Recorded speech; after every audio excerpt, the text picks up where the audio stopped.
And hello, everyone. A very pleasant good afternoon here from Gil Cone Field. It is opening day for the Brevard College Tornadoes. About 10 minutes from first pitch as the Tornadoes take on the Averett University Cougars. Averett and Brevard had an opening day doubleheader last year to start the season. Same story here in early 2024.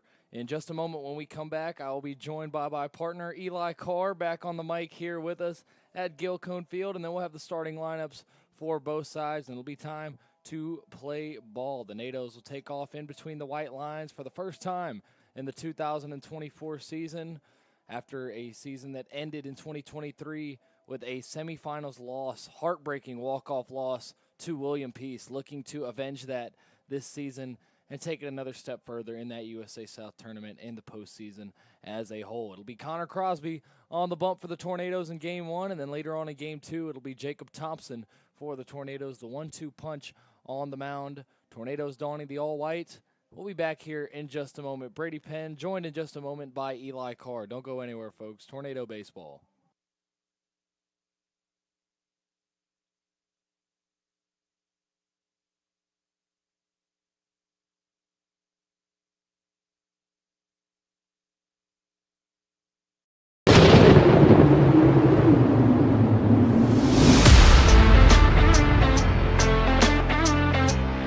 Greg Simmons, Westlake, North Carolina. Cameron Cook, Mount Holly, North Carolina. Matthew Evans, Yulee, Florida. Tristan Robinson, Morgan, North Carolina. Kenny Bridmore, Hendersonville, North Carolina. Tyson Hinkle, Winston-Salem, North Carolina. Logan Sawyer, Asheboro, North Carolina. Jacob Thompson, Gray, Georgia.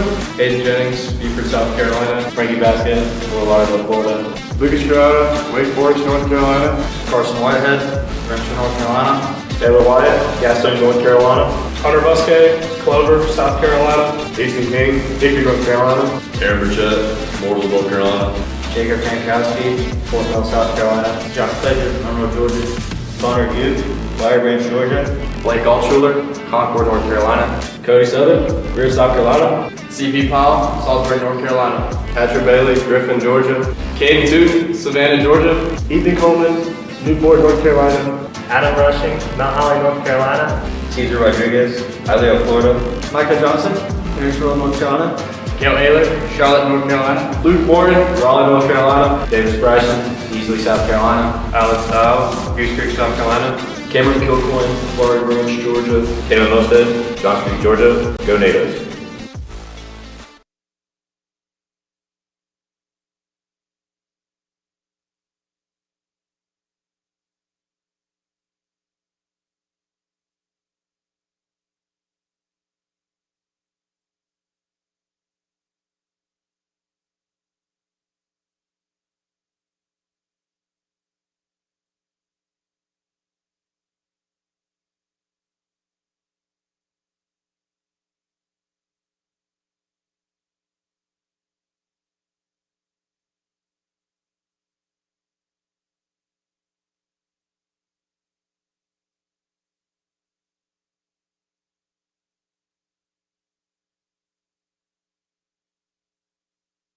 Back once again here from Gil Cone Field. Brady Penn here live on the mic, joined by my partner and fan favorite, Eli Carr. Eli, good to be back for another season of Tornado Baseball. What are you most looking forward to as we're back here at Gil Cone Field for the first time in a while? Nukes. I need to see a lot of nukes this season. A lot of strikeouts and a lot of nukes, Brady. So what you're saying, you want to see Cale Ayler driving it to right consistently this year, more than the 4 home runs he had last year. Yeah, I need to see him chopping those trees down back there with baseballs this season. Absolutely. Cale Ayler, hope to see him bringing the lumber. Speaking of which, Cale will be batting third in the Tornado lineup. We have both lineups for you here right now. For Averett, starting things off, it'll be number 1, Brant Brophy, the shortstop for the Cougars. After that, it's number 15, Trevor Testerman, the second baseman. And in the 3 spot, it's number 41, Preston Robbins, the catcher. Batting cleanup is number 11, Gavin Colwell, the left fielder. In the 5 hole, it's number 28, Luke Harris, the first baseman for the Cougars. And then after him, it's number 3, Caden Grider, the third baseman. In the bottom 3 of the order, it's number 14, Jack Turner, the DH. Number 39, Maddox Jordan, the right fielder. And then in that 9 spot is number 20, Mason Williams, the center fielder for the Cougars. And then for the Tornadoes, leading things off is number 15, Logan Clark. We grew accustomed, Eli, to seeing Blake Burchett in that leadoff spot. Obviously, Blake no longer a Tornado, so the speedy Clark, who finished third in the conference in stolen bases last year, now sits in that leadoff spot for the Nados. After him, it's Luke Morton, number 3, sitting at shortstop, his normal spot. There was talk about him possibly playing second with Blake not being here, but he'll stay put at short. After Morton, it is number 26, Cale Ayler, who we just mentioned, at first base. And after him in the cleanup spot, it's number 19, Frankie Vasquez, the all-conference third baseman. In that 5-hole is number 1, Lucas Granada, the left fielder, was one of the most productive hitters in the USA South last year. In the 6th spot is number 6, Kenny Pridmore, the catcher today for Connor Crosby. We'll see Hayden Jennings behind the dish in the next contest, but Kenny, who we saw perform really well in limited action last year, behind the plate here in game number 1 of the season. Batting 7th, it's number 25, Colson Miller, the designated hitter. Saw a little bit of Colson last season. In the 8-hole, it's number 8, Davis Bryson, playing second base. And then batting 9th is number 49, the new transfer, C.P. Pyle, who, Eli, we've heard a lot of good things about. Absolutely, Brady. I've heard he has a lot of speed, and he gets on base. He's pretty productive for the lineup so far from what I've heard through their camp and stuff like that, their practices. So hoping to see him have a good year this year for the Nados. Absolutely, and Pyle taking the place of longtime Tornado right fielder Zach Allison, who obviously graduated, is no longer with the team, was kind of a mainstay in this Tornadoes lineup. So it'll be interesting to see what Pyle brings to Coach Victory's starting 9. And we're going to get the first look at him here today against the Cougars in games 1 and 2. Connor Crosby on the bump for the Tornadoes. Taking a look at what Crosby did last season, Connor went 5-2 in 10 starts, 46 strikeouts with 17 walks.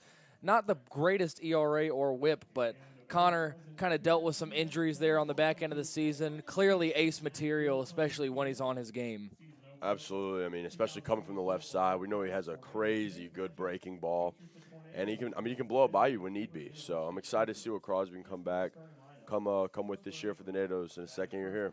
Absolutely. And then on the bump for Averett is number 22, Nathan Comer. So it should be a good one. Just a few minutes away here from first pitch. We'll step aside once again, and then we will be back. First inning Tornado baseball of the season, 2024. It'll be Connor Crosby on the bump. We'll be back here in just a moment from Gil Cone Field. Brady Penn and Eli Carr.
And there you have it, folks, the starting lineups and the playing of the national anthem. And you know what that means? All that's left to do is for Connor Crosby and the gang to warm up, and it'll be time for the first live competition that's not each other for the Tornadoes. Obviously, a whole lot of inter-squad scrimmages, and Coach Victory has preached the importance of that competition within the team. But now you get to go out, lace them up, and do it against another team. Yeah, and I think the Tornadoes are very excited, very feeling blessed to be out here today. All the guys that I've talked to recently in the past few weeks, I know they've been looking forward to this matchup. And I'm excited to see what they bring this year, man. We got a lot of returners, but also new key pieces, man. And I'm excited to see where this takes us this season. Absolutely. So Connor Crosby, once again, taking the bump for the Tornadoes. The Southpaw, 5-2 on the year last season, 10 starts, 11 total appearances, and a strikeout-to-walk ratio 46-17. And in 11 appearances, 17 walks is pretty impressive from Connor Crosby. Yeah, and Connor, I mean, there's no doubt in my mind that he's our number one right now, starting-wise. And I think coming in with Thompson after him is going to be a great 1-2 punch all season, Brady. And we got a lefty-righty, and I think it's going to be a great day. Absolutely, and obviously we've got that third game of the set tomorrow, where we're hearing that we're going to have a freshman arm going. A little bit more on that with more information later. But it'll be interesting to see how the rest of this rotation shakes out, especially with having to fill that hole of Trenton Anderson, who was the ace last year. When you look at everything statistically, he's no longer here. So it's on Crosby, Thompson, and then it seems like a lot of new guys are going to have to pick up the mantle and get things going on the bump. I agree, Brady. I agree. But that's why you recruit, right? That's why you recruit. Absolutely. Crosby and Thompson tied for 6th last year in wins in the USA South. And here we go. The first delivery from the Tornadoes by Connor Crosby is a swing and a miss to get things going here at Gil Cone Field. The 2024 season is underway, and the Tornadoes, donning their all-white, take on the Averett Cougars as Connor Crosby gets ahead early 0-1. Crosby just misses the outside corner there. Count evened up at 1 apiece to Brant Brophy. Brophy, the shortstop for the Cougars, leading things off here to start the season. The 1-1 offering from Crosby is going to nearly hit Brophy. He got out of the way of it somehow. Crosby lost a grip on that one. And it's a hitter's count, 2-1 to start things off to Brophy. 2 balls and a strike. The pitch from Crosby is popped back foul. Count even back up at 2, and Crosby with a chance to put away the first hitter he sees in the 2024 season. And I think right here could be a very defining pitch, man, just for the whole season. Crosby blows it by him on the outside corner right now. Sets the tone for the year. Crosby kicks and fires, and a swing and a miss. There you go, Eli. You predicted it. A strikeout to start things off for Connor Crosby. Had 46 of them last year, and there's number 1 in 2024. Yeah, that was a great pitch by Crosby right there. Really paying the outside corner, making him go outside, potentially of his comfort zone to try and even just poke one out there. So now to the plate will be number 15, Trevor Testerman, the Averett second baseman. Connor's first delivery to him. Gets the outside corner that time for a strike, and the Tornado dugout is loving every time that Connor Crosby hits the zone here. yeah, he's living on the outside corner right now, too. I love to see that from up here. 0-1 from Crosby. A little low and in the dirt there. Pridmore stops at 1-1. And Kenny Pridmore, that's a guy that I'm excited to see behind the dish. Limited action last year for Pridmore, but hit .326, was 15 for 46 with 8 RBIs, 2 homers, and an OPS of nearly 900. And this one is tapped softly over to Crosby. He gathers and gets it over to Ayler at first. 2 quick outs. That's a great job right there by Crosby. Little PFP drills going out there.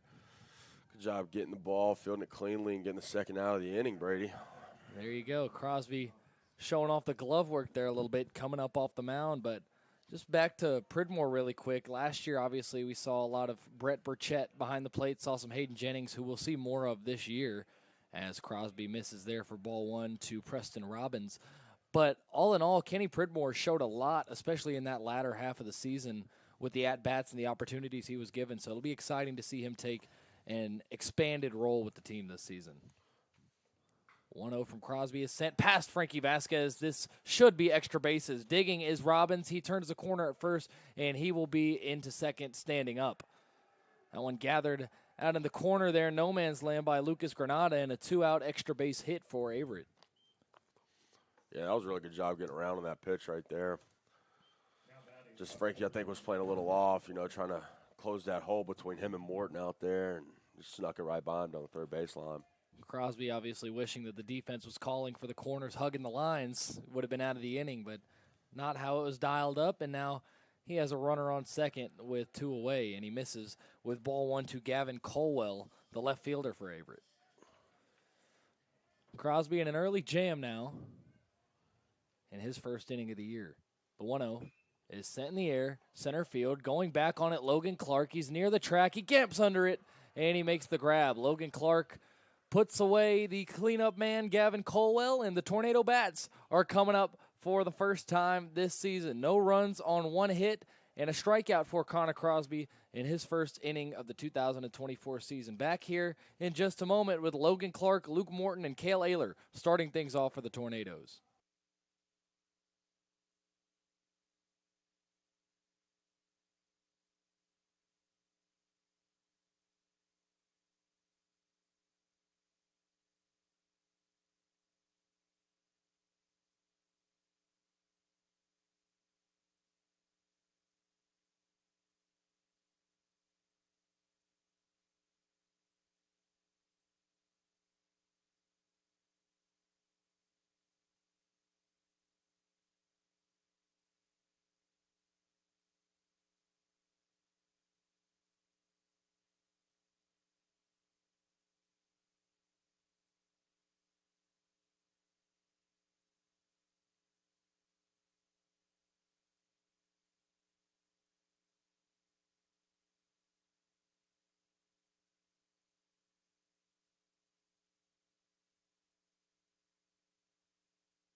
Back here for the home half of the first chance to see the Tornado Bats, and it'll be Logan Clark, Luke Morton, and Cale Ayler.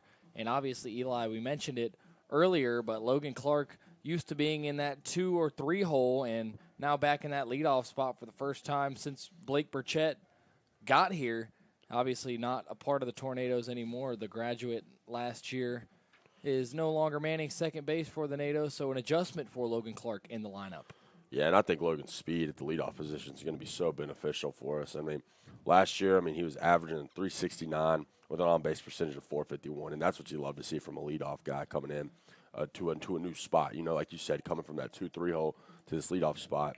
I think Logan has potential to get on base and just steal second and third with the speed he possesses, and I think it's going to be very exciting and very explosive NATO lineup this year, Brady. You talk about that speed that Logan has. Last year, 3rd in the conference in stolen bases with 20, and he's had 20-plus each of the past 2 years, 49 career stolen bases. So there's a chance if Logan Clark gets on base here to start the year, we see career steal number 50 to start things off. Absolutely.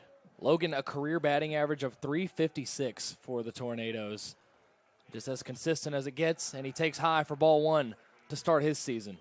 And just listen to that energy coming from the Nados dugout early on. That's just awesome to hear, awesome to see. It's great to be back out here, man. I just can't express it. Absolutely. Clark takes for a strike this time, and it's Nathan Comer, number 22, on the mound for the Averett Cougars. The opening day starter for Averett is Comer, and he'll see Clark, Morton, and Ayler starting things off. A wave and a miss there by Logan Clark. Got one by him, and now Logan in a 1-2 hole. Yeah, looked a little elongated with that swing there, potentially trying to do a little bit of power. And 1-2 is fouled, lined back to the screen, and we'll do it again.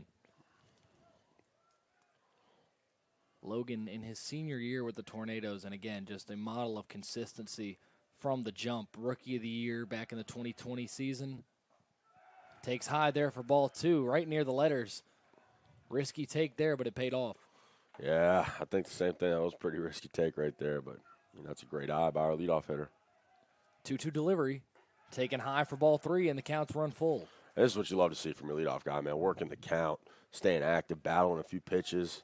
I mean, now all Logan's up there trying to do is just get on base. Absolutely. Pitch number 7 of the at-bat coming here from Comer, and it's popped up right side. Coming underneath it is Harris, and he will have no problem in foul ground. So Clark fouls out to start the year for the Tornado offense, and it'll be Luke Morton to come up.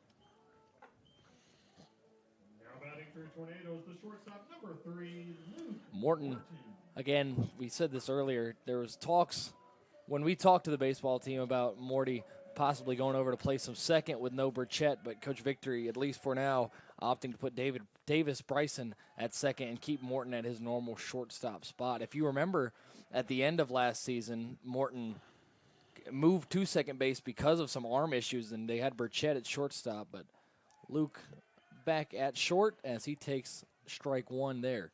Yeah, and I think Luke is a little more comfortable probably at shortstop, I think, from what we've seen in the past. So. Quick pitch, 1-1 misses. And then Comer moving quickly, and if you remember last year against Greensboro, there was that one pitcher, Pettiford, that moved really fast. The Tornadoes had problems with. 2-1 hits the outside corner there for strike 2. Morton asks for a quick explanation and then steps back in. And Comer's ready already. You see it. He's moving quickly. That one low and out. Count runs full for the second batter in a row. Yeah, and he looks like he's trying to paint the outside corner, stay away from the barrel of the NATO's bats, make him go opposite field, and see how that pays off for him today. Full count pitch here is swung on and missed. Morton set down on strikes. 2 up, 2 down for both teams here in the first inning. Averett got a 2-out knock, and we'll see if the Tornadoes can do the same here with Cale Ayler. And you look at Cale's career statistics, they're pretty ridiculous in their own right. A career batting average of .325 for Cale, a career OPS of .967. But last year, the strikeouts really rose for Cale. His freshman year only struck out 17 times all year as he takes inside for ball 1. Last year, led the entire USA South in strikeouts in 39. Obviously, Cale, one of those big power hitters, the big lefty, kind of similar to a Matt Olson type in the box as he fouls one down the left side. Think that Cale might have thought he missed one there. But the strikeouts rose with that power stroke, but if he can bring those down, he can be even more dangerous for this Tornado team. Absolutely. The power that Cale possesses from the left side is ridiculous. Cale takes low and in, 2 balls and a strike, hitters count to number 26.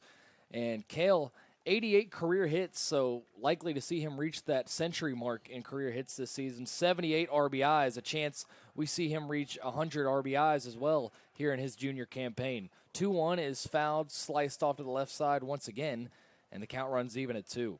And the thing with Cale that I remember seeing a whole lot last year that we talked about, Brady, was the long swing, not being able to shorten it up with 2 strikes and really just put it in play, try and beat something out. 2-2 is lifted in foul ground on the left side and no man's land, and no one's going to have a play on it.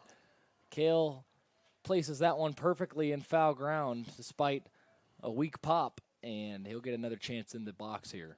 That was really good hustle from the left side of the field for the Averett defenders there, too. Had 3 dudes in the vicinity, just didn't hang up enough time. Brophy, Grider, and Colwell all were chasing after that one, and it fell between the 3 of them. Cale with another chance here. Tornadoes putting up some lengthy at-bats here in the first. 2-2 to Ayler is sent back foul, and another 2-2 coming. Pretty strong at-bats from the NATOs here for the first 3 hitters. Just not been able to put the ball on the ground, potentially get it in play, get on base. Pitch to Ayler is lasered right field, and that one's going to hook foul. Had the distance for a homer, but just a few feet off to the right, past that 335 marker.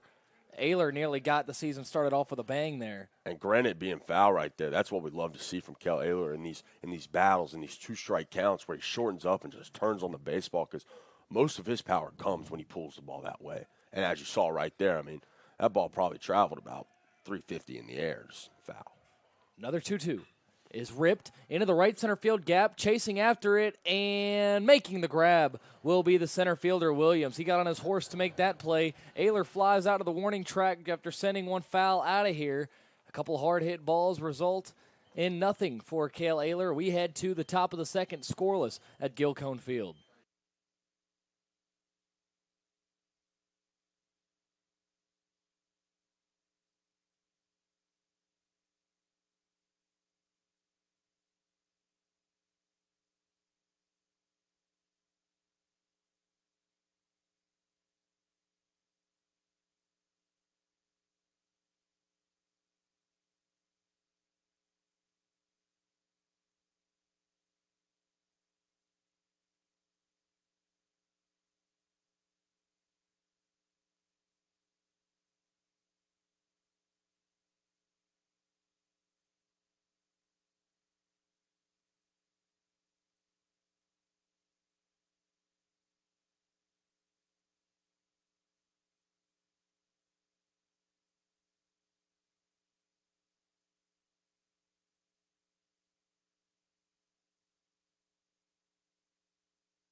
Back here for the second inning of action, Connor Crosby back out on the hill, and he'll be greeted by Luke Harris. Harris is the first baseman for Averett, and he'll get things started off. Averett got a double in the first inning, but was scoreless. First pitch of the second from Crosby is popped straight back foul. Pridmore chasing after it, and he will not have a play. It heads over towards the fans. And a quick first strike for Connor Crosby. And for Connor, it seems like that's always the key, is getting ahead. I mean, I know that applies to pretty much every pitcher, but especially for Crosby, when he starts getting deeper into counts, I feel like he presses a little bit, as that's a breaking ball chopped over to third. Frankie plants his feet and throws a strike over to Cale Ayler for out number one. And there it is, Mr. Suave, first play of the year for the third baseman for the Natos over there. My guy, Frankie Vasquez. Frankie Vasquez, arguably the most valuable player on this Tornadoes team. He's due up first in inning number two. When Connor Crosby gets these next two outs, this is Caden Grider. Grider manning the hot corner just like Frankie Vasquez for the Cougars. And he steps in against Crosby. Takes outside for ball one. Yeah, and it definitely seems like both pitchers are trying to live on that outside corner today. Stay away from the meat of the barrel for both offenses. 1-0 from Crosby is lined over the head of Vasquez this time. Granada's going to chase after it as it rolls down the line. Rounding first and easily heading into second there is Caden Grider. And so the second double in 2 innings for Averett. And we'll see if they can do any damage with it this time, unlike in inning number one. It's Jack Turner, the designated hitter for Averett. He's got a good opportunity early on here with a man on second and just one away. At least wants to move this runner up 90 feet. Yeah, and if I'm Crosby, I'm trying to work low, get some rollover on. You see the corners playing in here as the breaking ball drops and hits that outside corner perfectly for strike one. And I think that's Crosby's best pitch right there. That off-speed breaking ball, man, it's just, it almost freezes batters, you know?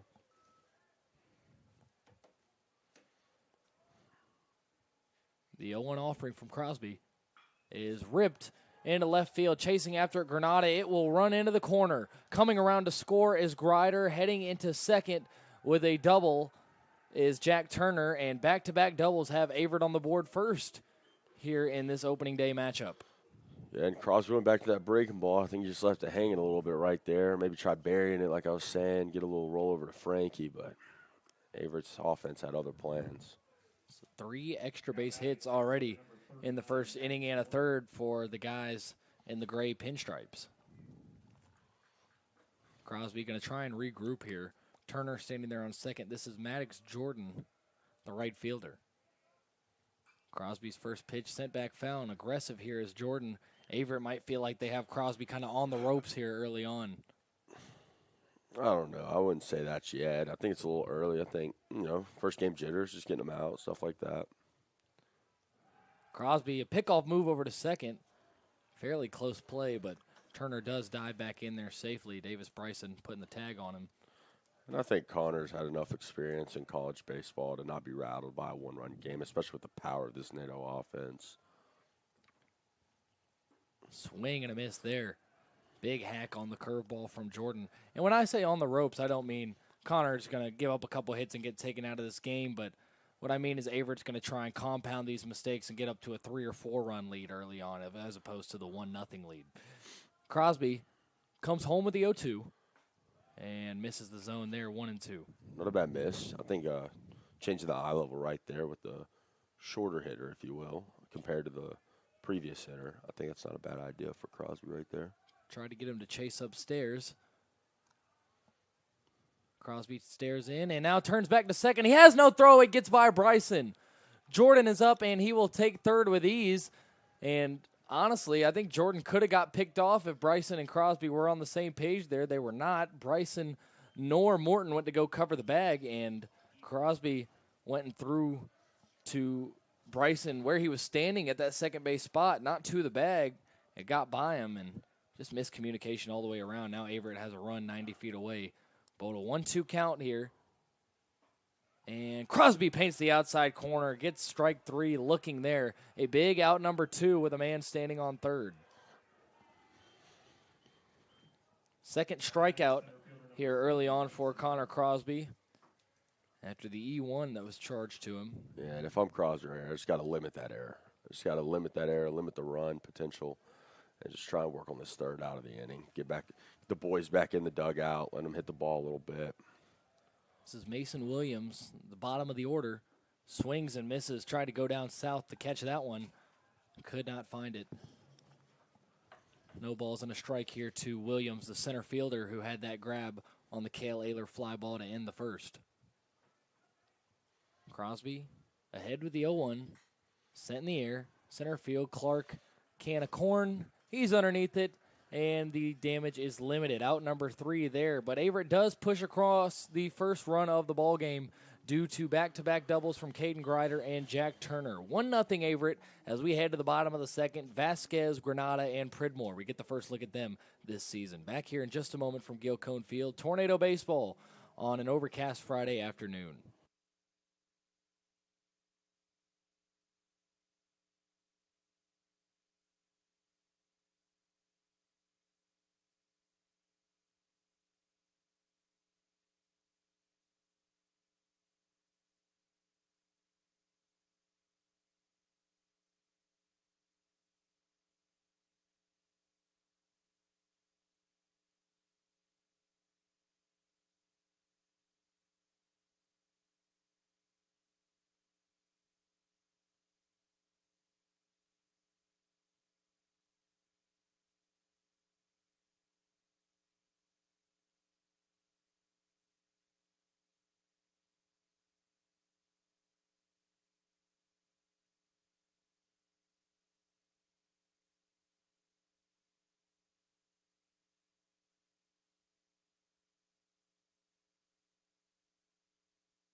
Bottom of the second here at Gil Cone Field, and we'll get our first look at Frankie Vasquez here in the 2024 season. And Frankie Vasquez, as decorated of a resume as anybody on this team, the 2022 USA South Rookie of the Year, 2-time All-Conference player, first-team West Division in 2022, first-team All-USA South last season, 90 career hits, so we'll see Frankie reach 100, barring any kind of injury or anything this season. Sitting at 64 RBI, so 100 isn't completely out of the question as the first pitch to Frank hits the dirt for ball 1.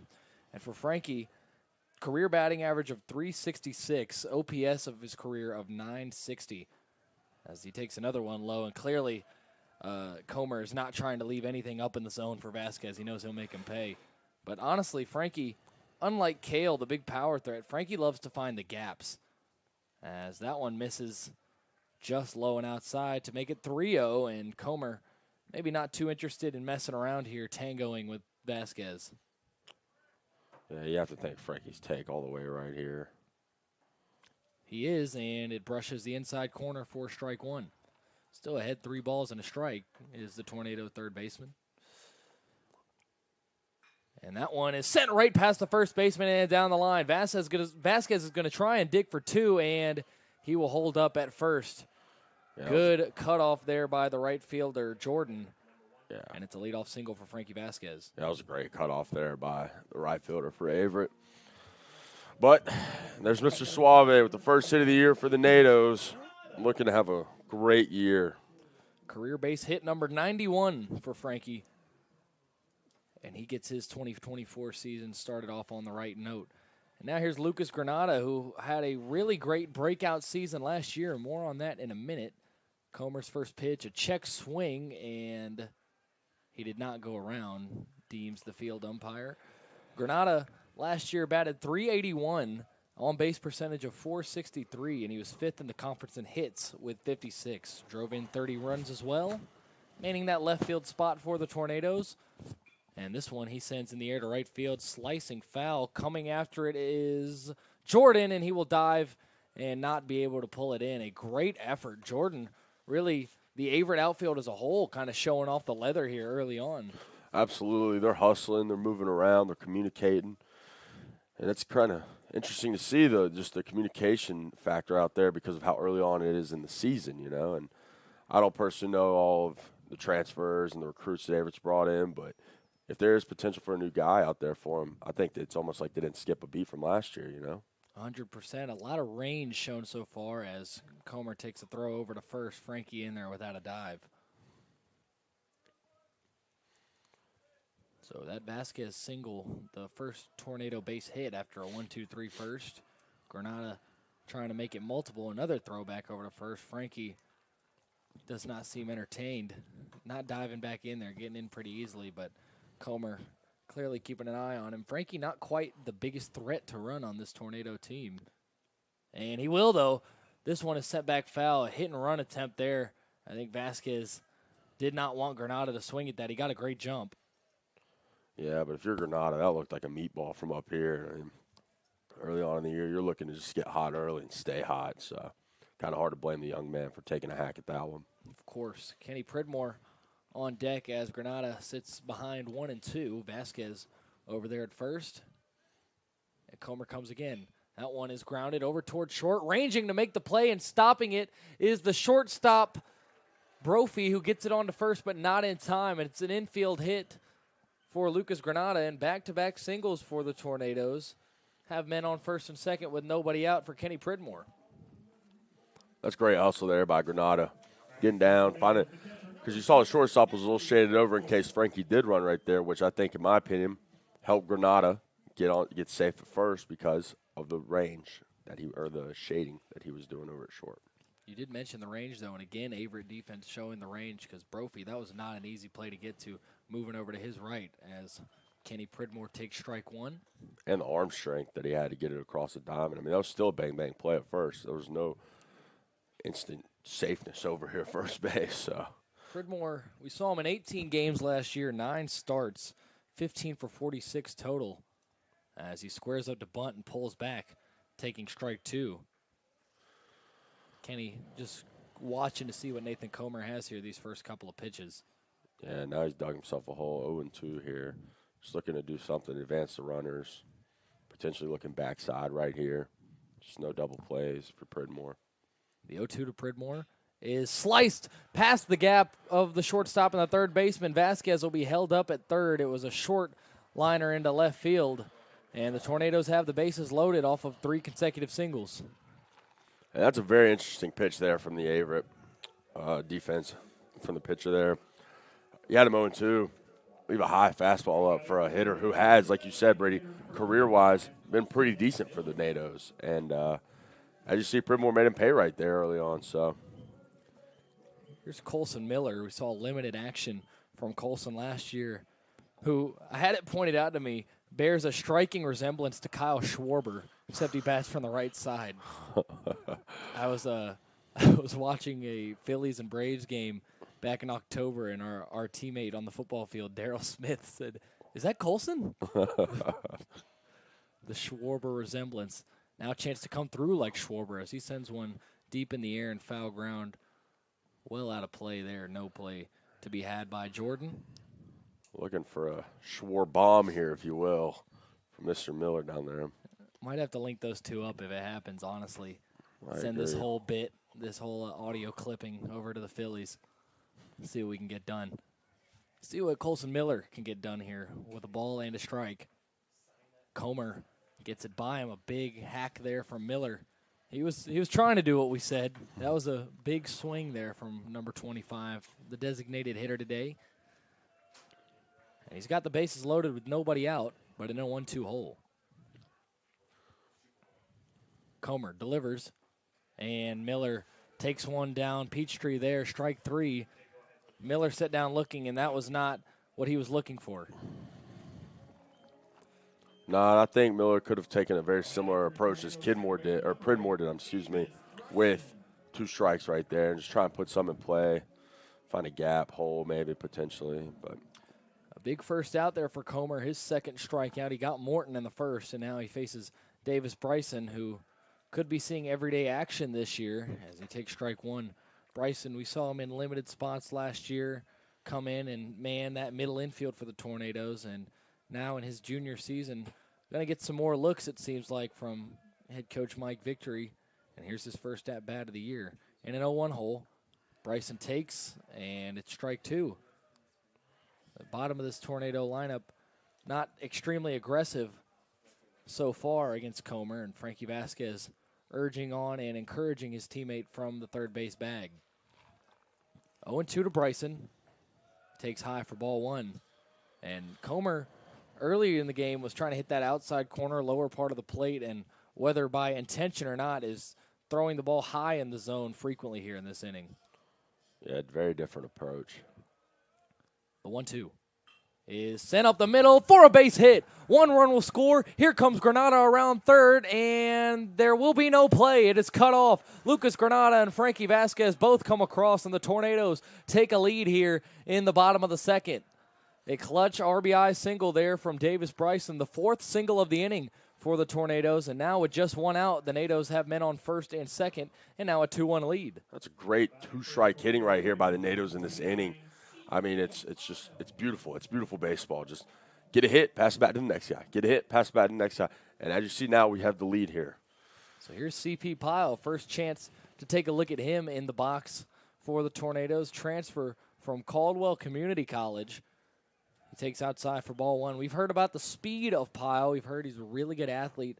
Manning that right field spot, haven't had a chance to see him really get tried in the field yet, but here's his first chance in the box with the Tornadoes holding a 2-1 lead and just one away with two men on. Now you just have to have smart base running here by the dudes on first and second.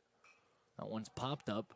Shallow right field. Coming underneath it is Jordan, and he will have it easily. No tag up here from either Tornado runners, and a big out number two as Pyle pops it out to the right fielder. So it'll be back to Logan Clark, and it's up to him to keep this inning going. Tornadoes have kept the line moving for the most part this inning. They've got Bryson over there on first and Kenny Pridmore in scoring position at second. Clark flew out in his first at-bat, fouled out rather, to the first baseman. Looking to get a knock this time. He chops one softly over to short. Coming up to make the play is Brophy, and he will have it on to first for out number three. Logan Clark 0 for 2 to start his season, but the Tornadoes do push two across thanks to a two-strike RBI single from Davis Bryson. 4 hits and 2 runs in the inning for the NATOs, and they lead it 2-1 as we head to the top of the third. Connor Crosby back out to work when we return.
Back here for the third inning, we just had some legends of Brevard College come up into the press box. The Burchetts, Blake and Brett, making an appearance up here. Yeah, and in case anyone was wondering, Brett doesn't have the flow anymore. He did He's cut a the working hair. man. He has to look all professional. Yep. Kind of sad day for NATO Nation, But not to fret, Tornado fans. We do have another Burchett on the team, Aaron Burchett, the freshman outfielder out of good old Mooresville, North Carolina, which has breeded some pretty good Tornado ball players, both the family and the town, as that one's fouled off for strike one to Brant Brophy, who just retired Logan Clark to end the bottom of the second.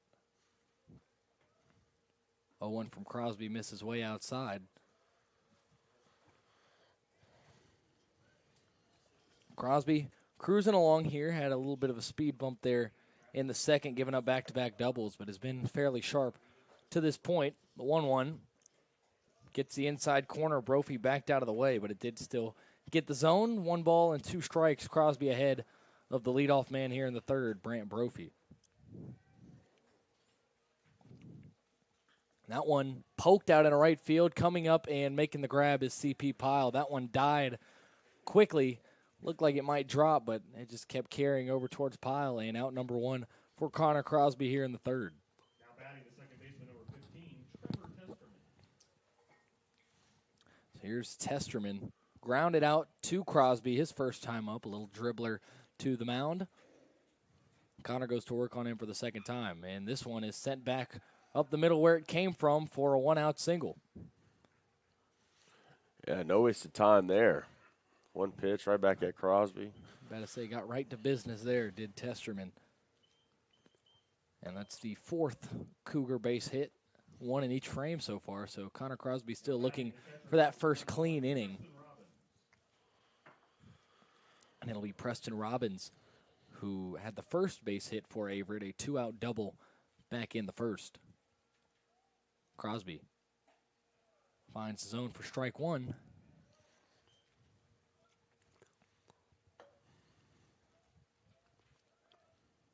No balls and a strike here to Robbins, the Averett catcher. Runner goes, and Pridmore's throw on to second is right on the money, and he got him. Kenny Pridmore showing off the rifle behind the dish and quickly retires Brant Brophy. Yeah, that was a great job there by Pridmore getting it down. A great tag by Davis Bryson out there. 100%. It was a ball on the delivery from Crosby, but you'll take it, getting that runner at second. 2 away now on a 1-1 count. It is popped up right side. Cale Ayler camping out underneath it, and he will have it. So technically is a clean inning for Connor Crosby. They do get the single. He is caught stealing, and the Averett Cougars go down in order. A quick third inning for Connor Crosby. We head to the bottom of the third. Morton, Ayler, and Vasquez when we get back. Tornado baseball here. Brady Penn and Eli Carr.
Back here for the bottom of the third, it'll be Luke Morton to lead things off for the Tornadoes with Cale Ayler on deck and Frankie Vasquez right behind him. Morty struck out his first time up, one of 2 strikeout victims so far for Nathan Comer. Colson Miller being the other. And Comer is going to have his first inning that he's starting working from behind, down 2-1 and after the slew of Tornado base hits in the bottom of the second. First pitch to Morton is sent weakly in the air. Shallow center field. Coming on and making the catch is Williams for out number 1. A quick approach there by Luke Morton does not pay off, and Morty's 0 for 2 to start his season. Now the big bat of 2-6, Cale Ayler stepping in. Followed up by Frankie Vasquez, I believe. Yep. Potential for a lot of power here. We saw Cale hit 2 balls really hard in that last at-bat, a long at-bat where he continued to fight and foul off some pitches. That one a little bit outside, but is called a strike. Ayler ripped one out of here, just foul to the right a little bit early, and quickly fouls one back there to fall to 0-2. Comer working really quickly on Cale Ayler, but then hit one to deep right center that was corralled by Williams on a nice play where he showed off the range. Cale quickly in an 0-2 hole here, and as soon as he steps in the box, Comer's ready to go. The 0-2 here is taken high and out, ball and 2 strikes. It almost seems like last year Ayler would have chased that. So hopefully this year he comes back with a little more patience and a little more discipline. Same exact spot, and count evened up at 2-2. 2 balls and 2 strikes for number 22 on Averett out there on the bump, Comer. The delivery is whacked in the air, deep right center field, chasing after it Williams, and that one is going to be caught right on the wall. Williams, for the second time, takes away extra bases from Cale Ayler, and Cale has probably been a combined 6 feet from a multiple home run game here today. Oh, man, that stinks for 2-6 down there. You know he wants that back. My goodness. Back-to-back flyouts for the NATOs, Luke Morton and Cale Ayler. One a little bit deeper than the other, and twice Cale has struck one, and it has found the glove of Williams out there in center field. So here's Frankie taking strike 1. Vasquez singled his first time up to get the rally going back in the bottom of the second. That was followed up by singles from Granada and Pridmore. Frankie taps one foul down the third base line. Coach Huckey couldn't hang. Got scared of the ball down there. He probably didn't drink one of his Arnold Palmers before the game. That's Yeah, you got to put your body in front of that. You got to practice what you preach, Coach. 0-2 to Frankie is ripped over to third, but caught on a line there by Grider. Tornadoes hit a few balls really hard here in the third with nothing to show for it, Ayler and Vasquez especially. Tornadoes lead it 2-1 as we head to the top of the fourth. It'll be Caldwell, Harris, and Grider when we get back. NATO's leading it 2-1, both teams with 4 hits apiece. Back in just a moment, opening day Tornado baseball.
Top of the fourth here from Gilcone Field. Connor Crosby will start things off with Gavin Colwell, the left fielder for Averett. And the lefty back to work for his fourth inning. Missing outside there. Connor had a quick third inning.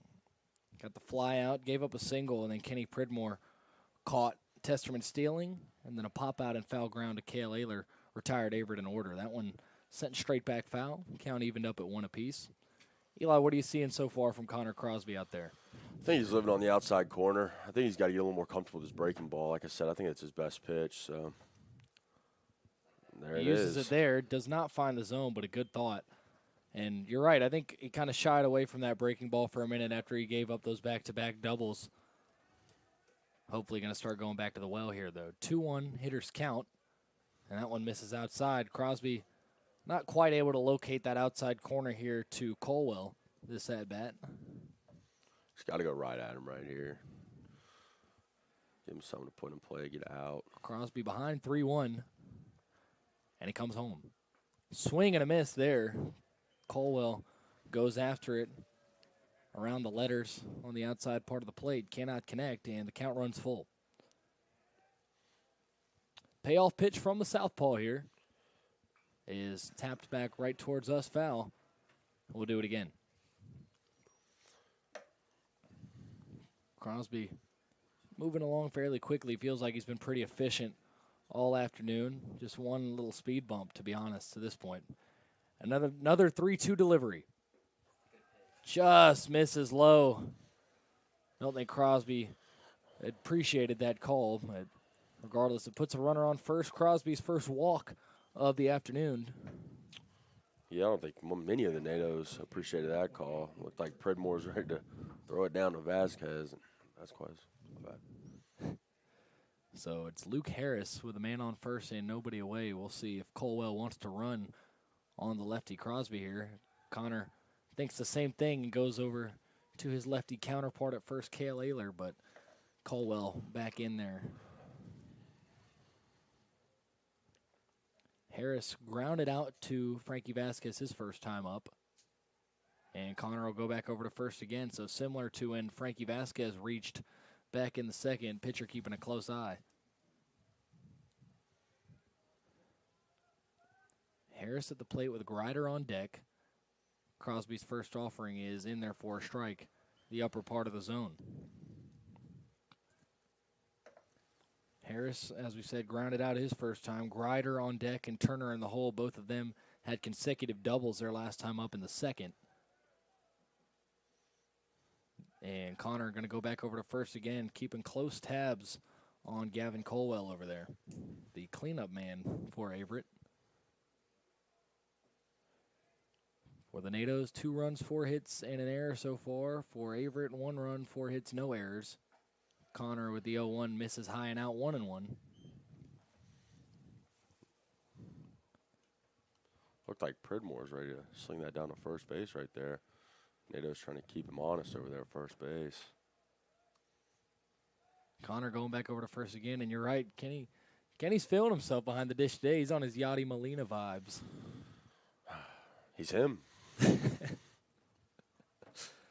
Kenny behind the dish here in game 1. We'll see Hayden Jennings in game 2, the personal catcher for Jacob Thompson, as Connor gets a wave and a miss there from Harris. A big strike, too. Connor kind of alternating tasks between keeping the runner close at first and going after Harris, and we'll see which one he chooses here. Ahead 1-2. And he'll go to first. Connor keeping Averett on their toes a little bit, maybe. At least Colwell. Yeah, scouting report must have said this guy's pretty good on the base pass. 1-2. Pop sky high. Vasquez charging in on the infield grass. Crosby will make way, and it'll be Ayler on the other side who falls, making the grab. Cale, not his most athletic, aesthetically pleasing moment, but it is an out. That was elegance at its finest, folks, right there. Turf Monster got Cale right there. I didn't even see where that ball was. The way that Frankie set up, it looked like it was on the left side of the infield, and then I saw him concede it to Cale Ayler. It was way off on where that ball was landing. Yeah, that was just Frankie being an effort guy right there. That's what we need. You need him, yep. Effort guys.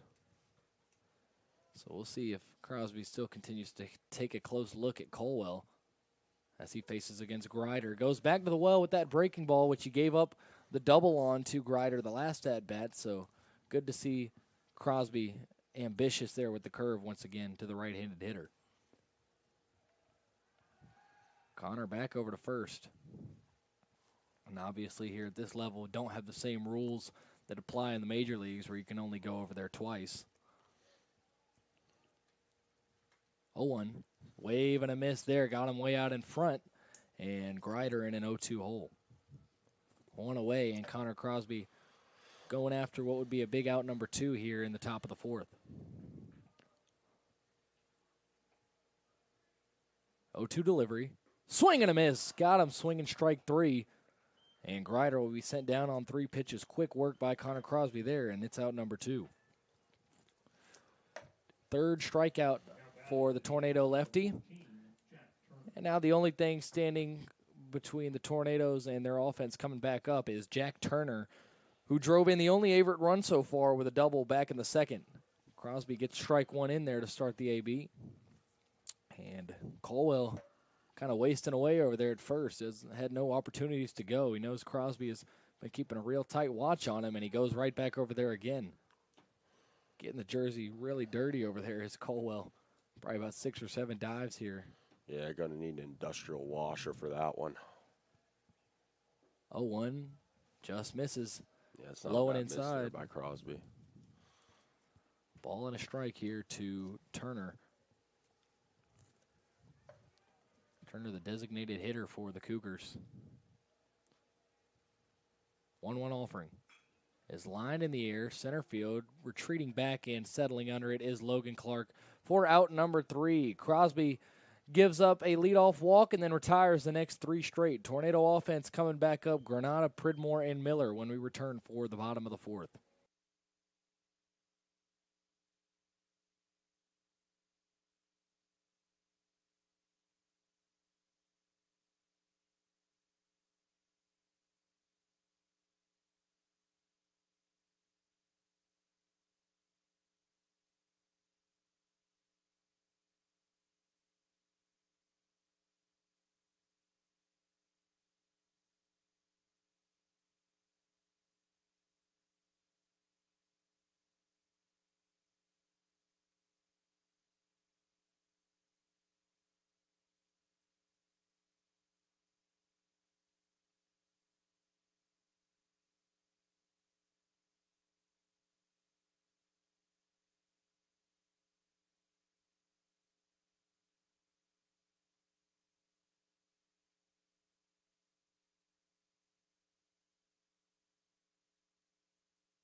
Bottom of the 4th, it'll be Lucas Granada to start things off. Lucas was part of that rally of singles, death by singles for Comer, if you will, back in the 2nd.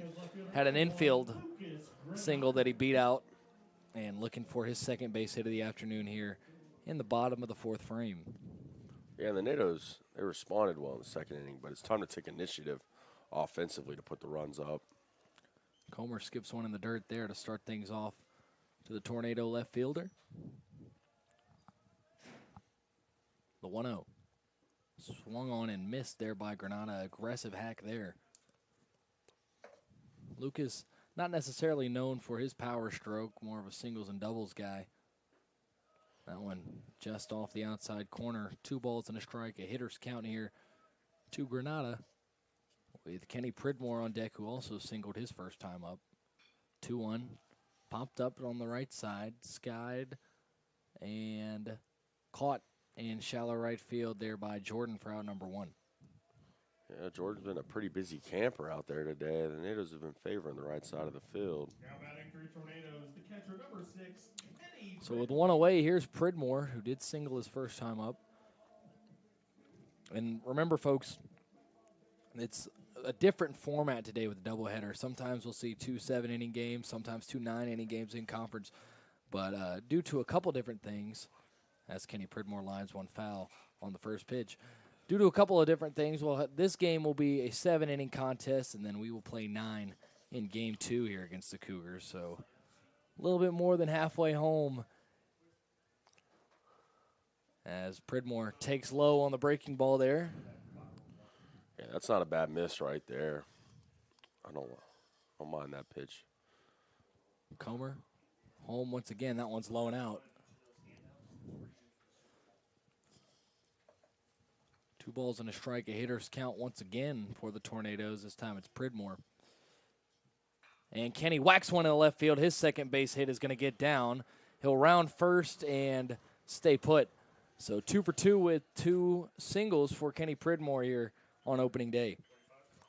Very productive at-bats by Pridmore right there early on in the season. And hopefully that's a trend that keeps going throughout the rest of this year. I was about to say, we're only 2 at-bats in, but I might go ahead and take my victory lap on Kenny Pridmore being my X factor before the game. Here's Colson Miller, struck out looking on a fastball his first time up in that second inning. And Colson lines one. It's going to slice foul. Got it good off the bat, but it just kept spinning past that left field line. Miller more aggressive here on that first pitch of the second at-bat compared to his first time up.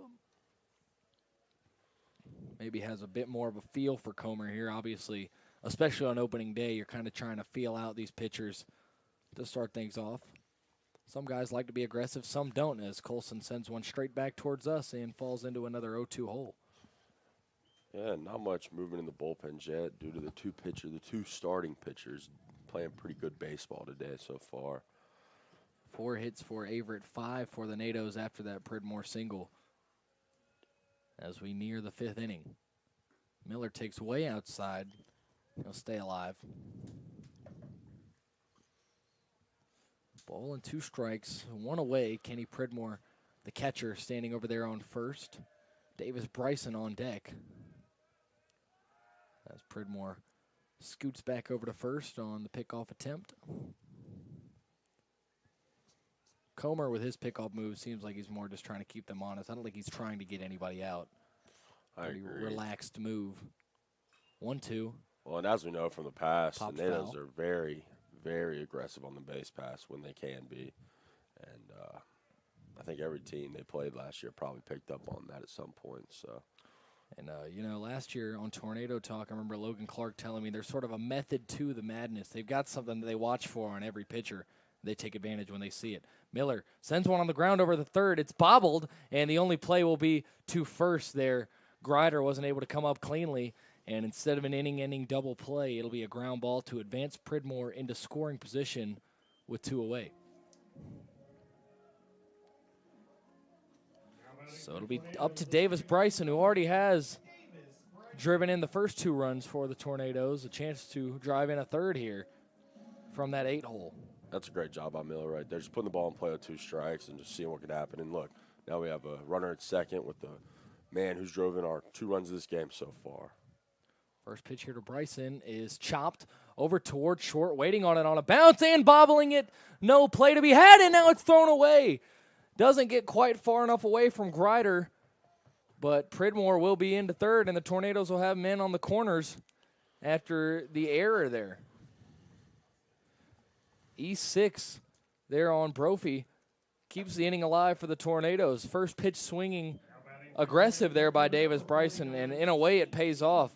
It was going to be a tough play regardless, as Brophy had to wait on the hop, but after trying to get the exchange there off of the hop, booted it, and keeps the Tornado bats up as Pyle hits one on the ground. Brophy will have this one, and nearly some miscommunication once again. He wanted to go to first and then decided to flip to second late. He does get Bryson, but some odd defense there from the Averett Cougars in the bottom of the 4th. They do get away unscathed, and they still trail it 2-1 as we head to the top of the 5th. It'll be Crosby back out there for his 5th inning of work with a 2-1 lead when we return.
Back for the top of the fifth, Maddox Jordan is going to start things off, the right fielder for Averett, as Connor Crosby gets back to work.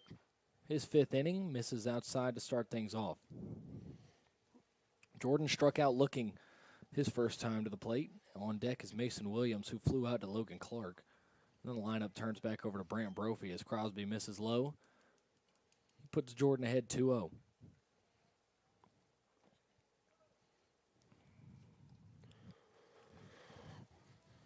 Crosby, as we said, likes to get ahead of these hitters. Not the case here as he misses upstairs 3-0.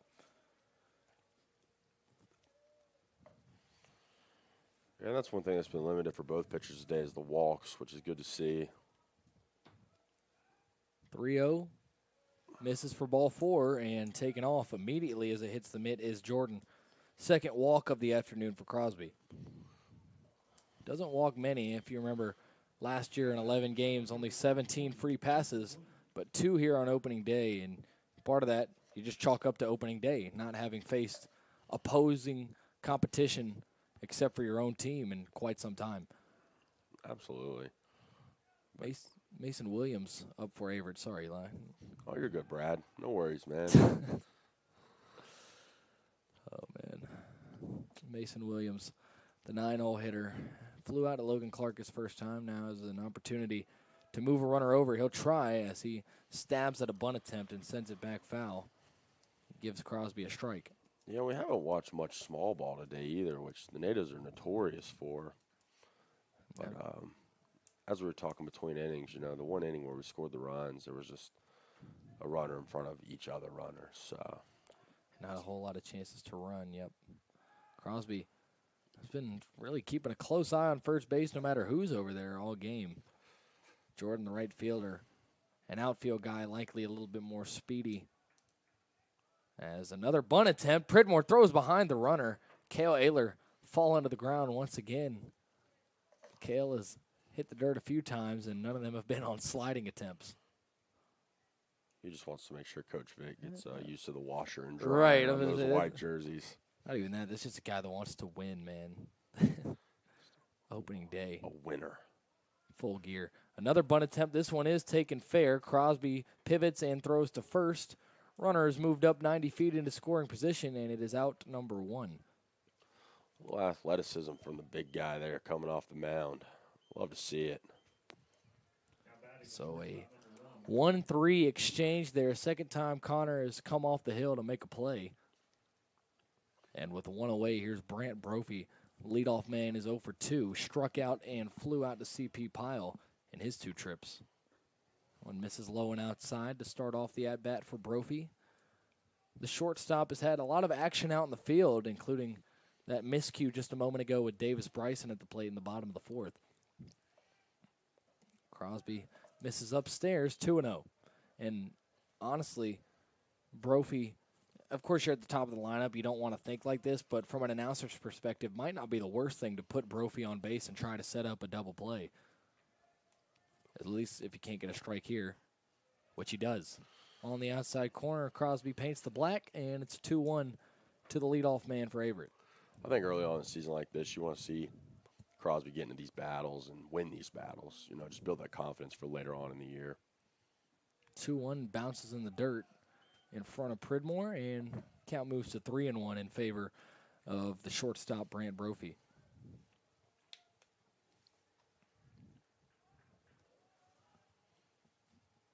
Crosby, don't have the pitch count on him right on hand, but could be nearing the end of his day. As that one is poked to the right side. Bryson's going to corral it. Throw on to first, and he got him. What a play there by Davis Bryson, ranging over to his left and keeping that one from getting to CP Pyle. A big out number 2. The runner, Jordan, does move up 90 more feet. He stands at third, 90 feet from the plate. And Crosby, do or die time here with the tying run on third base and the go-ahead run at the plate for the Cougars here in the top of the 5th. And if Bryson keeps playing defense like that, man, he will be an everyday guy. So that's a great play by the young man out there at second base. That one whacked over to short. Morton has it. Throw across the diamond is just in time. Testerman tried to beat that one out and nearly did, but Ayler is able to extend and grab that one. No harm, no foul there for Connor Crosby. A leadoff walk for the second inning in a row, but for the second inning in a row, no harm caused off of it. NATO still leading it 2-1 as we head to the bottom of the fifth. Hitting the home stretch here in this one on opening day, game one of a doubleheader against the Cougars.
Back here for the home half of the fifth, Logan Clark will get his third crack at things here. Logan 0 for 2. He fouled out to first and grounded out to short in his 2 at-bats. Logan's still looking to get on base for the first time this season. Curveball drops in there for strike one. Nice pitch there from Comer. Haven't seen that, at least that kind of drop on the breaking ball from Comer to this point. Logan fouls one back and quickly in an 0-2 hole. Logan aggressive here. That first at-bat was a lengthy at-bat, but these past 2 trips to the plate, Logan has been straight to the point and going at the pitcher, Comer. So far, Comer's got the best of him. The 0-2 taken high for ball 1. Yeah, Clark's probably just a little antsy, get on base, get it going, especially in this leadoff spot now, I mean, that's his job. Wants to be a catalyst as he sends one on the ground. Brophy has a throw on to first, and Clark is retired for the third time in 3 at-bats. Rare 0 for 3 day for Logan Clark. Very rare, especially if you look at that career batting average.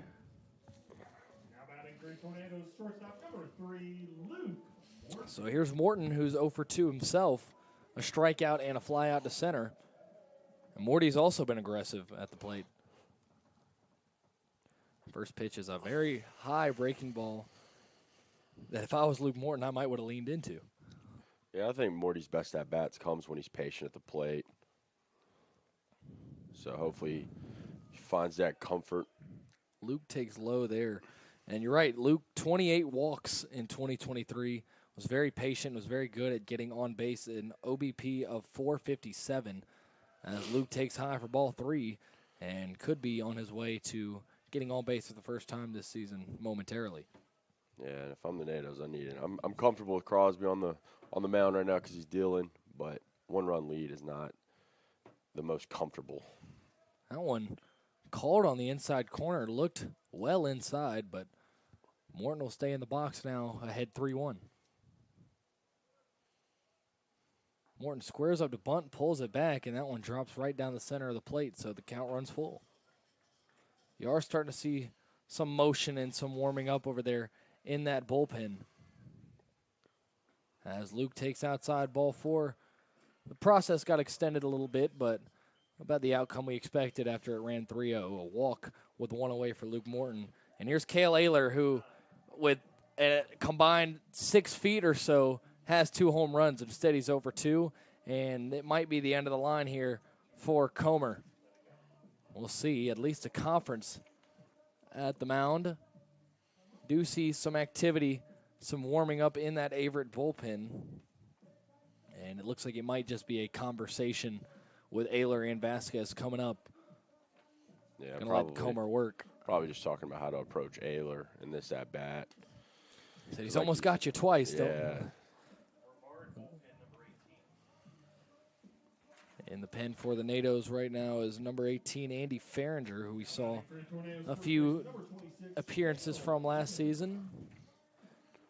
And what does George W. Bush say in that J. Cole song, "The Fool Me Once"? That's what Cale Ayler's thinking right now. Trying to break through here against Comer. And he sends one right where it came from. It's off of Comer, who's going to chase after it, and will have no play at first. Cale Ayler with the wheels there, getting a first.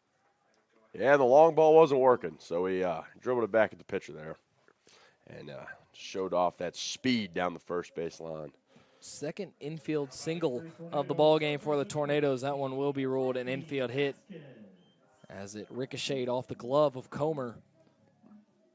Sixth hit for the Tornadoes, and now 2 aboard with 1 out for Frankie Vasquez. A golden opportunity. Frankie 1 for 2, singled, and then a sharp line out over to third. And that one's going to get well past the catcher.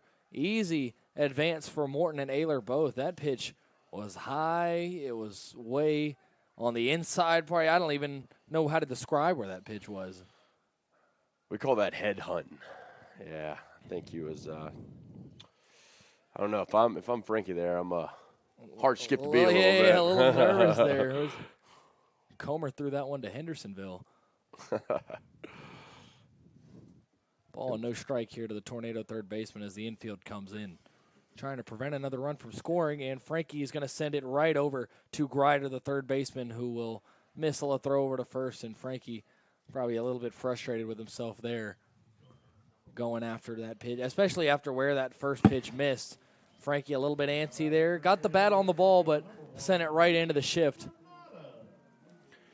And I think Frankie just needs to take a more calm approach there, as you said, especially after that one, the high pitch at his head.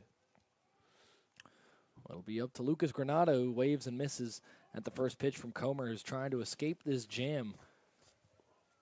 Just a moment ago, second and third with 1 out, and now after that ground ball, 2 away, and a chance to get out of this unscathed. Lucas Granada going to try to come through. Granada sends one in the air. Left field is going to drop just foul. Couple of feet to the left of that line. Granada nearly made it a 4-1 ball game. Instead, he's in an 0-2 hole. Yeah, I think he knows he just missed that one. You could tell by his reaction when he turned back around from heading to first. Good sharp contact, but not in between those white lines, and Granada going to have to protect here. Deep breath here. Just put some in play and hope for the best right now. Bottom of the 5th, the 0-2 to Granada. In the dirt, it's going to skip away. Coming home is Morton. He will be safe. And Ayler will take third. It'll be a wild pitch that Morton scores on, and Granada doesn't end up having to do anything to drive in. Luke Morton still can bring across Cale Ayler, but the Tornadoes take a 3-1 lead after Comer skips another one to the backstop.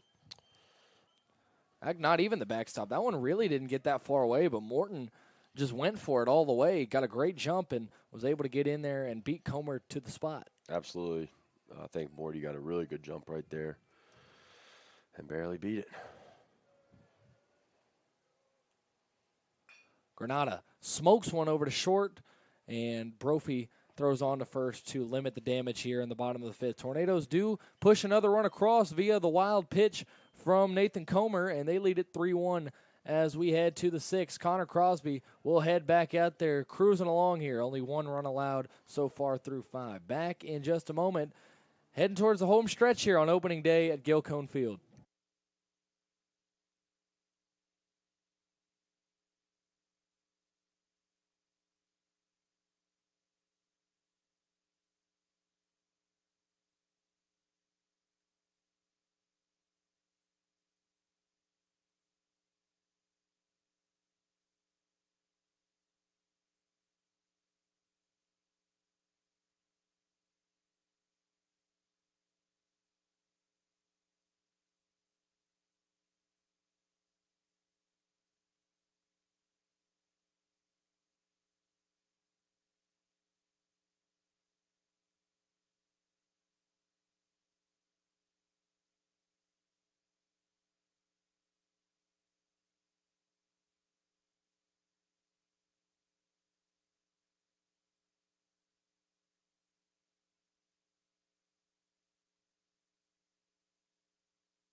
Top 6 here at Gilcone Field. Connor Crosby still out there, still under 60 pitches. As we head into the 6th, Crosby misses outside to start off the inning as he faces Preston Robbins. After him, it'll be Gavin Colwell and Luke Harris. And Crosby, exactly what you want to see from him, has had a little bit of adversity in this game and has bounced back from it pretty much each and every time as he misses there for ball 2. Crosby has battled, which is what you want from your number 1 guy. Absolutely, especially in an opening day ordeal setting type thing. And I'd love to see him go the distance today in the 7-inning ball game. That one popped sky high on the right side of the infield. Ayler comes underneath it and will make the grab. Kale at the last second keeps having some jerky grabs on these pop-ups, but it's hitting the mid every time, so no complaints here. Got to trust the process. Absolutely. I mean, there's a reason he's out there and we're up here. Young King over there at first base, just making plays, hitting nukes, no big deal. Gavin Colwell here, 0 for 1. He flew out to center and walked. One of 2 Averett Cougars that got put on via the walk by Connor Crosby today. He takes strike 1. That is one thing I'd breaking like ball. to see out of Crosby's next 2 innings is a little more breaking ball. I just want to see where we're at for the season with this. And That one sent back foul, and quickly ahead 0-2 here is Crosby. But he's also been doing really well with his fastball today, and that's a very, very good sign to see from Crosby, especially like you said, as your number 1 guy. 0-2. Swing and a miss. Crosby got him swinging there for strike 3. It's a great pitch. That was a great setup there by Crosby, in my opinion. That was a really great job there by 2-1 on the mound. Of course, 4th strikeout of the afternoon for Connor Crosby. And with 2 away, close to seeing if his counterpart Nathan Comer will be back out for Averett in the bottom of the 6th. Do see action in that Averett bullpen as a breaking ball just misses inside here to Luke Harris. It's not a bad miss for your. That's not a bad miss for your first pitch there of the at bat. Harris, the first baseman for Averett, waves and misses there, even in the count up. Averett really hasn't got much going on offense, especially here these last few frames. They had 3 hits in the first 2 innings. Since then, just 1 hit as we near the bottom of the 6th. Popped straight back foul, no play for anybody, and Crosby a strike away from sending us to the home half of the 6th. And it seems like he's getting stronger as the game progresses, which is, I mean, that's a great sign to see, man. You love to see stuff like that, especially when you're in Coach Vic's shoes. 1-2. Misses high and outside. Crosby trying to finish his first 1-2-3 inning. Obviously, Averett did get retired in order back in the 3rd, but one of those outs was a caught stealing by Kenny Pridmore after a single from Trevor Testerman. 2-2 offering here is whacked into left field, so that 1-2-3 inning is going to have to wait once more as Granada drops to a knee to grab that one and sends it in. 2-out single for Luke Harris. And that was the first base hit for Averett since the 3rd inning. And now they have the tying run at the plate in Caden Grider. Grider doubled his first time up back in the 2nd and then struck out in the 4th swinging. Connor's first pitch. Swing and a miss. He's got these hitters out in front, it seems like, pretty often. I agree. I think he's done a pretty decent job today of mixing pitches up, mixing areas of where the ball's ending up at. So, and he's also done a great job of that, keeping people honest at first base today. Keeping the runners close, absolutely. Probably getting a little tedious and frustrating for these Averett base runners. Absolutely. Which might be the point. 0-1. Lifted. Left side. Vasquez chasing after it, and he will run out of real estate. Thought Frankie was going to run through the fence over there. Yeah. Frankie. Rumbling, bumbling Frankie. We've seen some pretty good defensive plays from number 19. Not one to be had there as it heads toward the Tornado fans on the hill. And the other guy on the hill right now ahead 0-2, trying to send us to the bottom of the 6th here against Grider. Takes a look in, now fires. Misses high. A ball and 2 strikes. And, man, it's just so good to be back here at Gilcone Field. Tornado baseball is nothing like it. Division III athletics, baby. D3 Warriors. 1-2 from Crosby. Breaking ball. A little late there is Grider, but he does stay alive and sends it over towards the parking lot. Yeah, that was a stay alive swing. That's what I like to call a little stay alive swing. And it's a good job sitting back, waiting on their curveball. Grider fighting to see another pitch, still in a 1-2 hole. Crosby kicks and fires, misses low, 2-2. Crosby, these last two hitters having a bit of difficulty putting away Harris and Grider.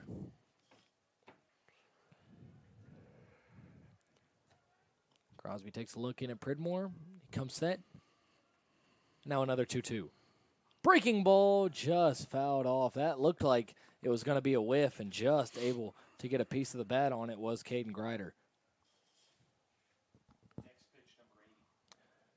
Crosby coming up on pitch number 80 here. A bit of a longer inning that started off quick. Another 2-2. Misses, and the count runs full. Crosby having trouble once again putting away Caden Grider, who is fighting. Tying run at the plate represented by Grider. Crosby trying to put him away. In the top of the sixth, payoff pitch. Lifted, left side.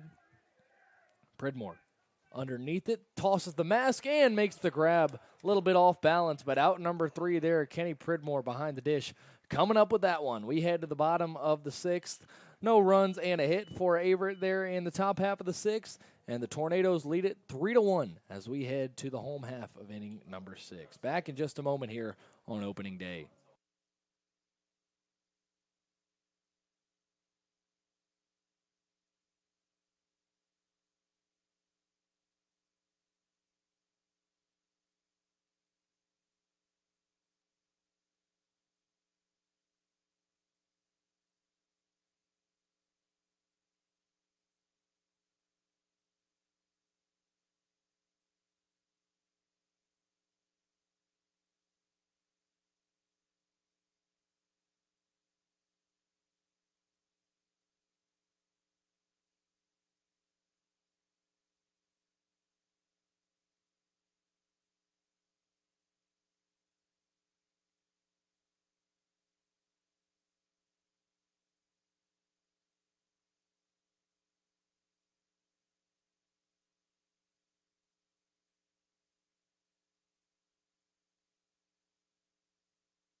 Home half of the sixth, it's a pitching change for Averett. Number 18, Calder Garris, will relieve Nathan Comer here in what could be the Tornadoes' last trip to the plate. Comer's final line, 5 innings, 6 hits, 3 runs, 1 walk, and 2 strikeouts. And all in all, I don't think it was a bad day for Averett's opening day pitcher, just a little bit outmatched by Connor Crosby. And I feel like the difference was how the two of them performed in all of those kind of pivotal situations, like Crosby getting that final out there with a runner on and the tying run at the plate. And Comer did a good job for the most part with that. Just a couple more slip-ups than Connor Crosby had as Garris misses outside of this first pitch. What did you see, Eli? No, I agree 100%, Brady. I think it was just a little more offense that we've seen from the NATOs. But overall, not a bad day for Averett's starting pitcher. Pridmore grounds one over to third, and the throw in plenty of time there by Grider for out number 1. First time Kenny has been retired today. So Calder Garris gets a quick out number 1. Colson Miller will come up. He is struck out looking and grounded out to third base. Colson Schwarber. Let's see what he can do here. There he is. Big dog. Bottom 3 in the lineup now for the NATOs as Miller takes strike 1. And Miller has been fairly aggressive at the plate, but not on that first pitch. I believe he's taken that first pitch all 3 times up. Yeah, it's also a new pitcher. Of course. You got to fill him out a little bit, see what he's working with up there. That one misses outside for Garris. And for this bottom 3 of the Tornado lineup, just 1 for 6, and that was a single by Davis Bryson which really is the difference so far in a 3-1 game as it drove 2 runs across. Miller nearly gets caught with that one. Narrowly avoids the hit by pitch there from Calder Garris. Yeah, and you hear the NATO bench over there wearing it, they say, but see I Jock don't know. Pledger in the dugout getting warm. Might see him come in as a defensive replacement or a base runner. You see him hitting the little A skips as Colson Miller fouls one back. And, hey, there we go. There's another Tornado baseball tradition. It's bringing up Jock Pledger on the broadcast. I literally don't think there's a time that we haven't done it. Yeah, he's a superstar. I want his autograph. I mean, that's Mr. Brevard. I heard they've got a statue on the way for him as Miller takes outside. I heard we actually have a Jock Pledger baseball and football statue coming here. We might even get one for the work that he does with his work study. Who knows? I mean, he's just a guy. Full count pitch here to Miller is waved out and missed for strike 3. Second time down on strikes today for Miller, and it's the first K for Garris. And as a matter of fact, one more note on Jock. He actually last night asked for my opinion on what his walk-up song should be. If we get a chance to see him at the plate in Game 2, maybe we'll figure out what his choice was. But I know that a few of the choices that he sent me were Gin and Juice by Snoop Dogg and It's Going Down by Young Jock. Those were my top 2 choices that Mr. Pledger sent me. I advised him on that. We'll see if he listened. Davis Bryson back up. He takes strike 1. Bryson drove in 2 runs on that second inning single. Also reached on an error last time up in the 4th. Third trip to the plate here in the bottom of the 6th with 2 away and nobody on. Bryson sees a pitch clip the corner. Not sure he agreed. He takes a look over to the dugout. Now in an 0-2 hole. Got a battle. Garris looking for a clean 1-2-3-6. Bryson takes high and tight. And you'll see at least one more here. NATOs will have a chance to close this thing out when this inning ends. In a 7-inning contest, we'll head to the top of the 7th. See if it's Crosby or somebody else out of the Tornado pen. Bryson swings and misses there. Second strikeout for Garris, and he makes quick work of the Tornado's 6, 7, and 8 hitters. Heading to the top of the 7th, a chance to close things out, and it will be Connor Crosby going for the complete game when we return here. Cougars and Tornadoes, 3-1 Brevard, as we are in the final stretch of this one.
Top of the 7th, a chance for Connor Crosby to close things out.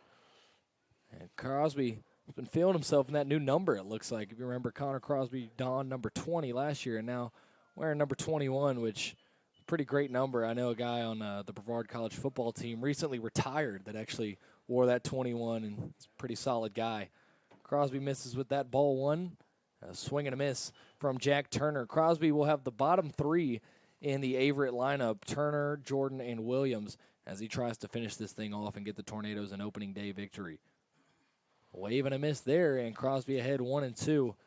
That was a half-hearted swing there is what it seemed to be. Yeah, it looked like he couldn't tell whether he wanted to lay off or go for it, and kind of ended up doing a little bit of both. 1-2 from Crosby is lined foul over towards the Averett bullpen, over by the tarp. And that's one thing, not necessarily putting it in play, but the 2-strike approach by Averett has been really good to make Crosby throw extra pitches. 1-2, wave and a miss there.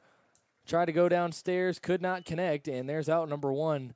Crosby 2 outs away from a complete game shutout in game number 1 of the season.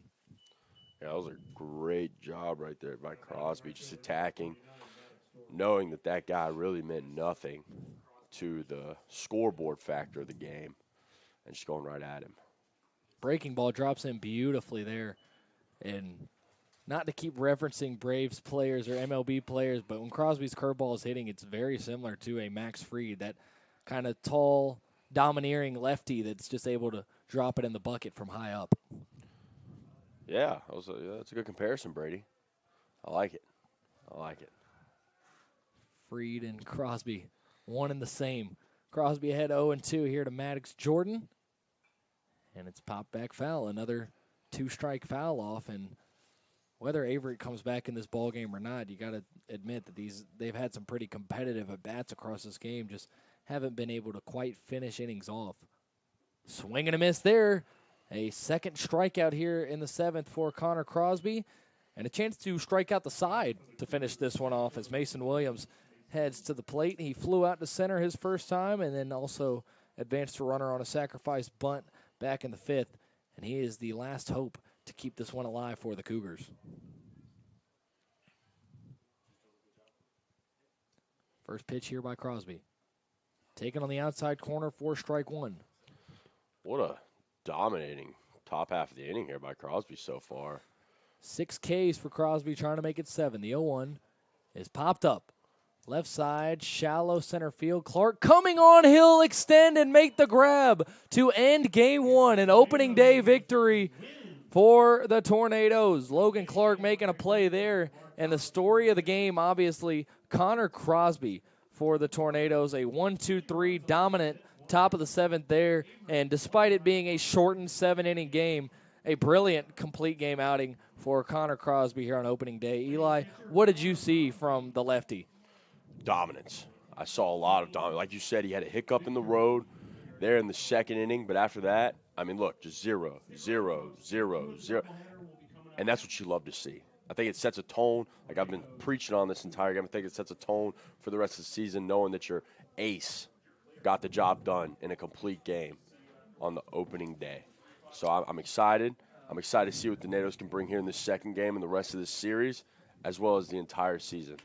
Absolutely. So Crosby, final line for him, 7 innings, 5 hits, only 1 run, put 2 runners on via the walk, and also struck out 6. So as good of a performance as you can ask for, like you said, on opening day for a guy that hasn't faced a real live opponent since May. So Crosby, a great start to his 2nd year in Tornado Blue, as the Brevard College Tornadoes get a 3-1 victory over the Averett Cougars. Don't go anywhere, folks. We have got a 2nd game of this doubleheader coming up here in just a little bit. Tornadoes and Cougars. That one will be a 9-inning contest. Obviously, this was a shortened 7-inning ball game, but you'll get the whole 9 here when we come back for game 2 between the Cougars and the Nados. And before we start that game, we will have a recap on everything you just saw here. But for the time being, me and Eli are going to take a step away and enjoy some delicious, delectable Arby's. Arby's, a huge sponsor of the BC Nados. You know I got to get the Arby's plug in there. Arby's, they have the meats. You heard it here first, folks. Tornadoes, 3-1 victory. Arby's has the meats. We got the win, and we'll be back here for game 2 in just a little bit. Brady Penn and Eli Carr. Nados are spinning. Nados are spinning, indeed, and so is Arby's. Back here in just a little bit from Gil Cone Field. Here we go.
And welcome back, folks. Back here at Gil Cone Field, getting ready for Game 2 of a doubleheader here on opening day between the Brevard College Tornadoes and the Averett University Cougars. Brevard taking down Averett 3-1 in Game 1. And by the way, I will be joined momentarily again by my partner, Eli Carr. But just recapping that game, NATO's 3 runs, 6 hits, and an error. For Averett, only 1 run, 5 hits, and an error. Connor Crosby picking up the victory. He went 7 innings, 5 hits, 1 run, walked 2, and struck out 6.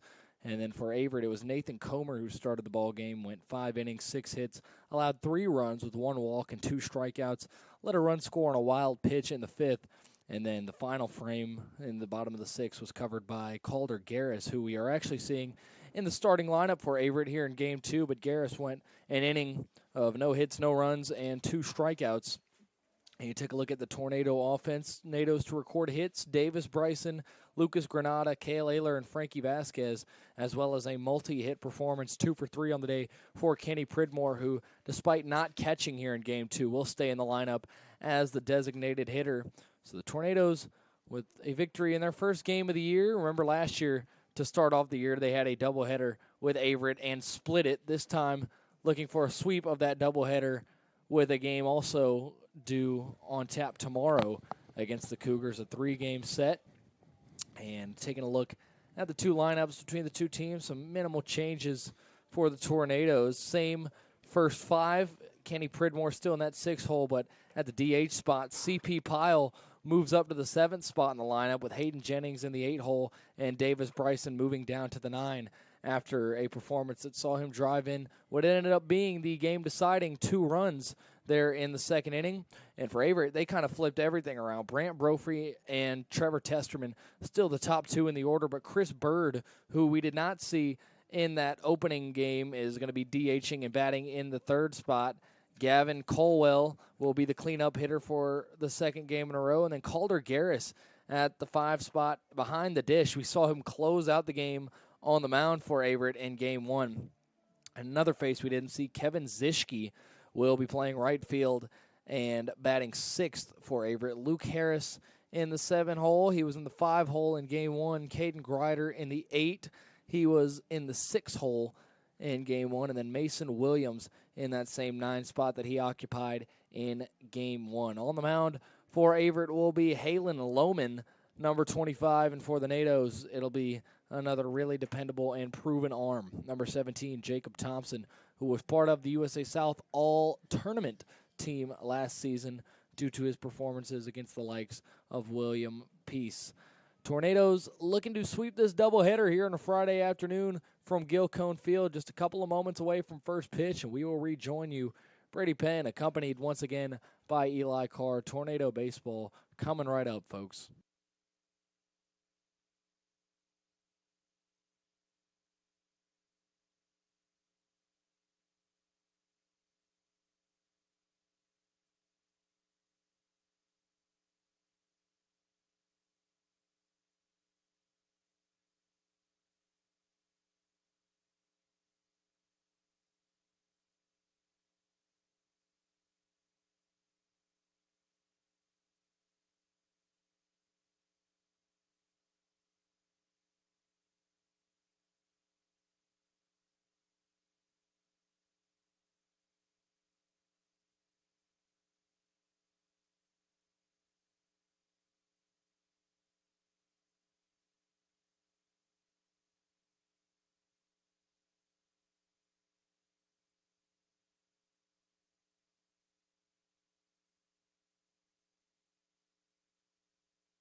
And welcome back, ladies and gentlemen. Game 2 getting ready to start here at Gilcone Field. Tornadoes took Game 1 against the Averett University Cougars. I am Brady Penn, joined live here by my partner Eli Carr.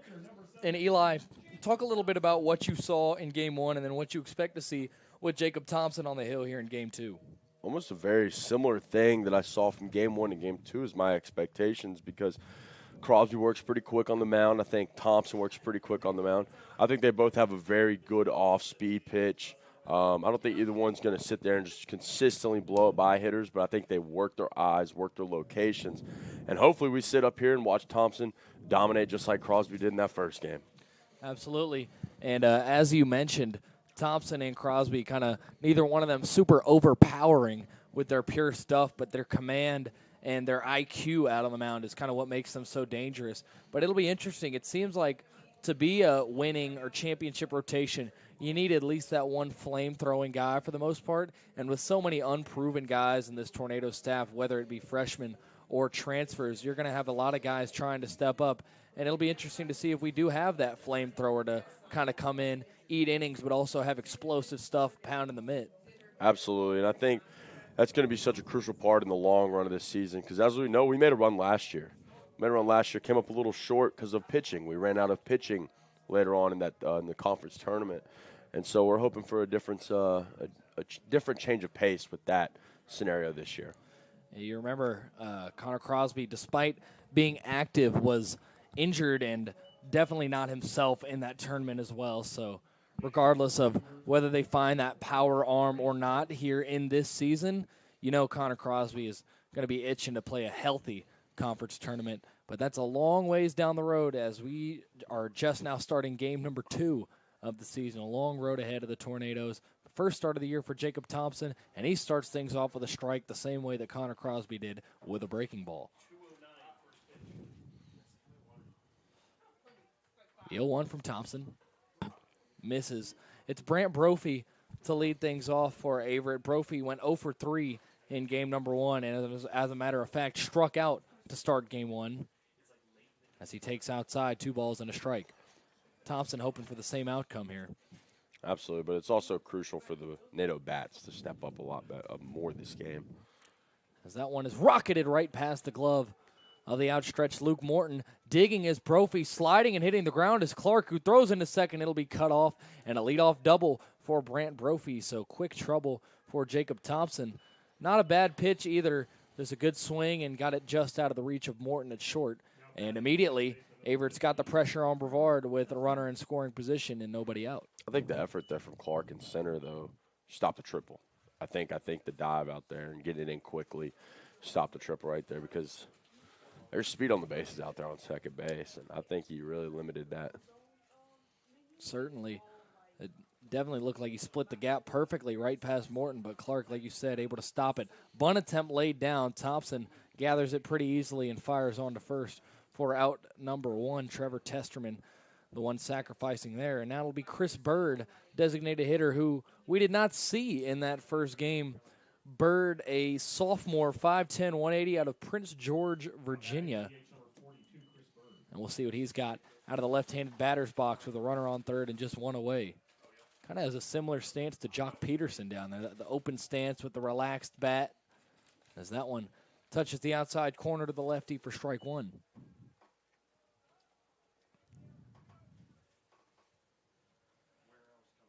The 0-1. Swing and a miss. Waved at that one on the outside, chased after it, and now in an 0-2 hole is Bird, who did not play in game 1, so his first at-bats of the new season, or first at-bat. And an 0-2 from Thompson. Just misses on the inside corner. That's not a bad miss. Bird moves out of the way there, and it's 1-2. Brophy still standing over there on third with one away. Thompson trying to get a good out number 2 here. Swing and a miss. Ball is in the dirt. Jennings takes a look over at third and now fires on to first for out number 2. So Thompson, with his first strikeout, gets Bird swinging. And with 2 away, here comes Gavin Colwell. Colwell was 0 for 2 in game 1. He walked, sandwiched between a flyout and a strikeout. And Thompson would take either one of those 2 outcomes here to get out of this first unscathed. Tom comes home and gets strike one in there to Colwell, the left fielder for Averett. It's good to see Thompson working ahead in these counts, putting the control in his hands. The 0-1 is sent on the ground past a diving Davis Bryson. An early run will come across, and for the second time in 2 games, Averett is going to take the first lead here at Gil Cone Field. So an RBI single there for Gavin Colwell, second knock of inning number 1 for Averett, and it'll bring up Calder Garris, who we did see pitch in that first game in the bottom of the 6th inning, but was not in the lineup batting. So first hacks for him as well, similar to Bird just a moment ago. Thompson now down a run, dealing with a runner on first and 2 outs. First pitch is waved at and missed. Flailing at that one was Calder Garris. It looked enticing, kind of in that middle area of the zone, but Thompson, like you said, switches up his speeds and his eye levels, makes things look even juicier than they probably actually are to the hitter. Thompson looks in, pauses, now the 0-1 delivery. Just misses the outside corner. That one was kind of cutting away. It looked like maybe a little bit of slider action there. Yeah, not a bad miss, though, by Thompson right there. Just important to, like you said, keep moving their eyes, keep moving their bats, stuff like that. Thompson to the check over there at first on Colwell. Gets him to dive back. Count even at 1 apiece. NATO's trailing at 1-0 here in the top of the first. That one misses low. Same action, kind of breaking towards that glove side. And now in a hitter's count is Calder Garris. Thompson, another long pause. Now he deals, and another swing and a miss there from Garris. And Jacob Thompson a strike away from moving this thing to the bottom of the first. Colwell over there at first. And that one weakly tapped back foul to keep the at-bat alive.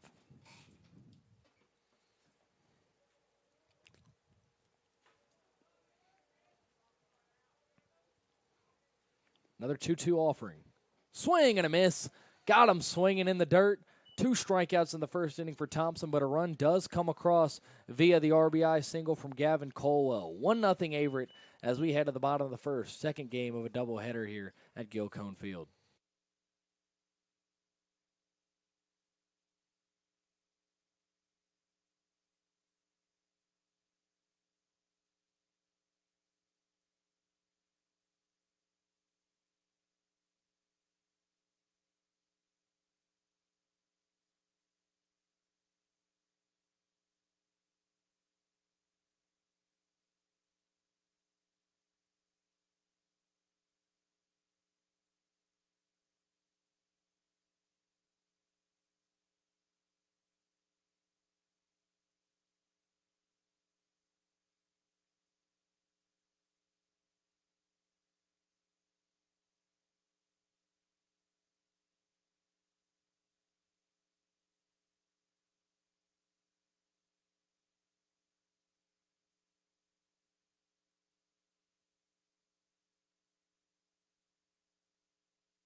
Home half of the first here, it'll be Logan Clark to lead things off for the Tornadoes. Logan, an 0-for-3 day in game number 1. He'll be facing off against Halen Lohman, the lefty, starting game 2 here for Averett, and he paints the corner to start his day off. Lohman, a different approach here for the NATOs against the tall lefty as opposed to the stockier right-handed pitcher, and there's the first knock of 2024 for Logan Clark, a leadoff single. Yeah, it was good wood right there. Right back at him. Tornadoes, the shortstop number And now we have speed right there on first base. Leadoff hitter on. It's always a good recipe, especially for the small ball NATO's team. Remember, Logan, if he does decide to take off here and successfully steal second, will get career steal number 50. 2 consecutive years of 20 or more, as the first pitch to Morton missed way out and high. Morton was also 0 for in the first game, 0 for 2, drew a walk as he takes ball 2. Clark staying put for now. Pitch from Lohman, misses high, 3-0. I think Loman's almost flirting with the balk up there. He seems to be moving very, very fast. Teetering a little bit, yeah. Even in the stretch. 3 balls and no strikes. Morton likely taking here. He does, and it's in there for a strike. Let's see Loman slowed it down a little bit there. Dialed it back in the zone a little bit.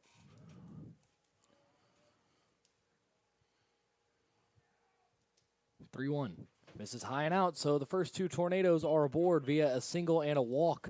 Second walk already of the afternoon for Luke Morton, who drew 28 last season. And now here's a guy that really could have had a lot better stat line than he did in Game 1. Cale Ayler, we talked about it a couple times in that broadcast for the first game, but a couple of combined feet away from 2 dingers. And instead had both of them taken away, both extra base hits at least, taken away by Williams out in center field.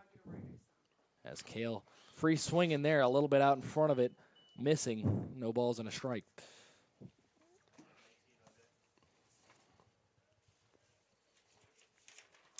And Cale Ayler actually was first in the conference in doubles last year as he takes the 0-1 downstairs. Cale and Frankie were actually number 1 and number 2 in the USA South in 2 baggers last season. Returning for a Tornado team that was projected to finish 6th out of the 8 USA South teams. As I was telling Connor Crosby, seems a little bit disrespectful as Cale chips one foul off to the left side. And I mean, I don't really understand that. You didn't lose that many guys unless the USA South voters, whoever they may be, think that it was a fluky run. I mean, to pick them 6th out of 8, it seems a little bit off to me as Cale pokes out at one and sends it in the air to left field, and gathering underneath it is Colwell for out number 1. Yeah, I understand. I also am in the same boat as you, Brady. I don't quite understand because what do we have, 2 new guys in our lineup, I believe? Yeah, I mean, Two? out of the top 3 pitchers, Trenton Anderson's the only one gone, which granted, it was a big contributor, but then in the lineup, Zach Allison and Brett Burchett and Blake Burchett really the only ones not around anymore, and you still got Frankie Vasquez, Cale Ayler, Luke Morton, Logan Clark. Like, I don't quite understand. A Tornado offense that's really productive didn't lose a whole lot as Frankie Vasquez takes downstairs. Frankie was 1 for 3 in Game 1, had a single his first at-bat, then lined out and grounded out in his next 2 trips. Yeah, it's very interesting to where the NATOs ended up in the preseason poll. Another interesting note on the USA South here in a moment as Lohman heads over to second. A little bit of a nonchalant return to the second base bag there for Logan Clark. Made it a bit closer than it was probably going to be. In there safe nonetheless. Lohman comes set. And taking off is Logan Clark. He's going to head to third. He will be in there. Logan Clark, career stolen base number 50. There it is. A double steal. Actually, Morton behind him took off for second. So Frankie Vasquez has 2 men in scoring position with just 1 away. What an opportune spot for Frankie to be with 1 away.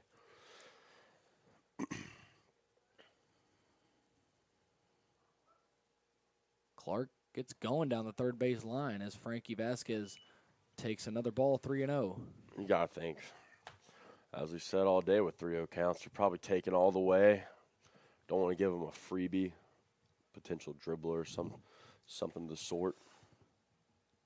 Pitch to Vasquez is chopped over to short, ranging over, grabbing it is Brophy. He'll throw on to first to retire Vasquez, but Logan Clark does come across to score the first Tornado run and get this thing back level at 1 apiece. That's a great job by Frankie there, man, making sure he gets it somewhere where we can score a run on that, and that's a veteran in this lineup now. So that's understanding the game, understanding the situation. So great job by 19 there. 2 away now with Luke Morton on third as Granada steps in, and now time is called before Lohman delivers. Ball low and inside there to Lucas Granada.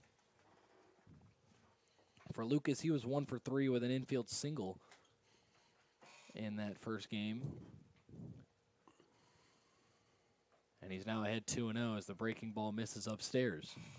This has potential to get Lohman in trouble if he keeps working these counts where he has to battle all the way back, or 2-0 counts where it's a hitter's count and they can just sit back and tee off on it.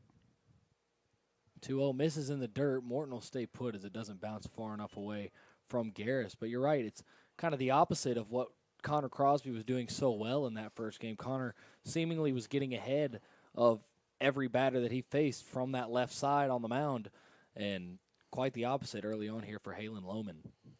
3-0 delivery is in the dirt, ball 4. And now NATOs have men on the corners after a second walk from Halen Lohman in the first inning. We'll send things over to Kenny Pridmore, who had a multi-hit game in game number 1. He was behind the dish in game 1, now just a designated hitter, so we will not see Pridmore in the field. But a chance to give the NATOs an early first inning lead here. First pitch to Pridmore is popped back foul. And Pridmore, a rare batter that Lohman gets ahead of here in this first frame. And I know you had high praise for Pridmore coming into that first game, Brady, and I think he delivered very well.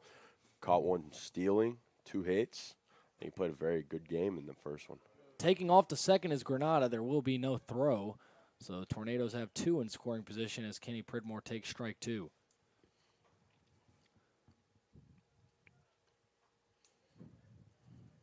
If Kenny Pridmore can come up with his third hit of this doubleheader, Tornadoes will take a 3-1 lead. The 0-2. Misses high. Pridmore staying alive here. Good eye.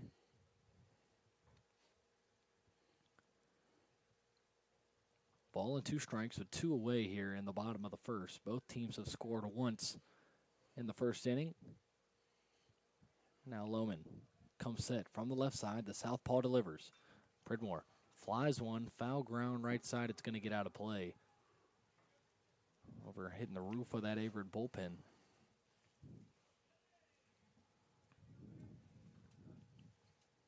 And man, I can't help but thinking, no matter what tornado is to the plate, I'm ready for Cale Ayler to get another hack every time because he's been close on a few of these. And not sure he'll hit one out today, but we're ready to see some fireworks from number 26. As a breaking ball misses high there to Kenny Pridmore. Good idea there by Lohman, I thought, but just missing his spot, and the count evened up at 2 apiece with 2 away. I agree. I think that is a good idea right there by Lohman. I was just different pitch selection. That'd be my only thing right there. Maybe like a little high fastball, try and get him out of his comfort zone to chase, move his eyes. 2-2. Low, and now Pridmore has gone from 0-2 to a full count. Now, if you're Pridmore, you're looking for a base hit, ball 4 type pitch here, especially with 2 away. You just want him to put something in play, make sure you can have at least an opportunity to reach base. Lohman comes set and now fires the payoff pitch. Pridmore laces one right at the second baseman. A nice play there by Trevor Testerman to retire the NATOs, but they do get a run across. 1 run on 1 hit and 2 left on for the Tornadoes. Tied up at 1 apiece as we head to the top of the second. Jacob Thompson back to work.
Top of the second here, Kevin Ziske to lead things off. Thompson looking for a clean inning here in the second after running into a little bit of trouble in the first. Ball game evened up at 1 apiece, and free swinging there on the first pitch is Ziske as he fouls one over towards his own dugout.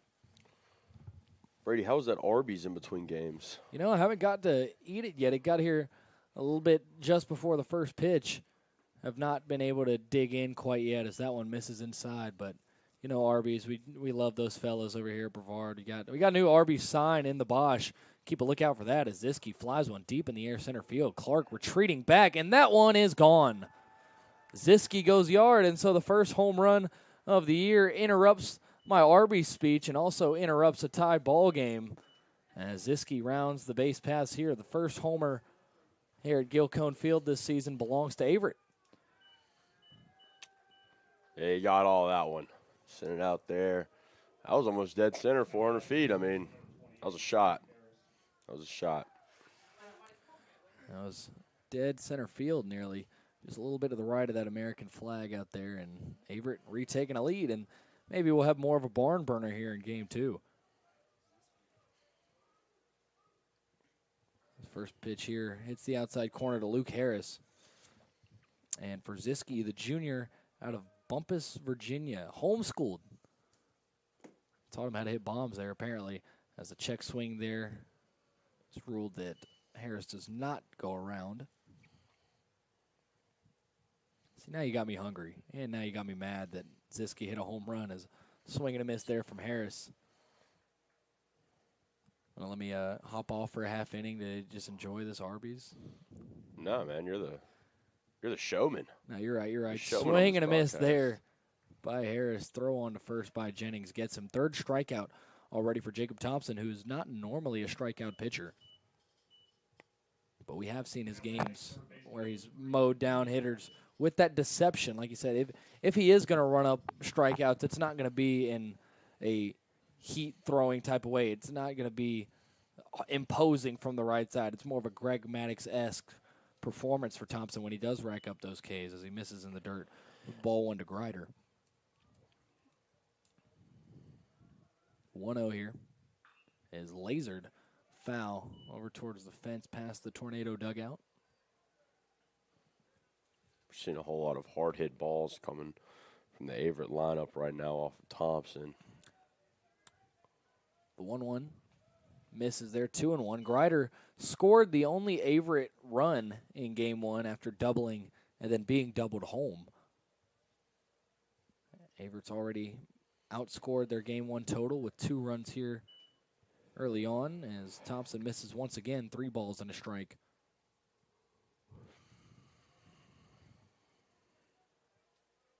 Three-one offering.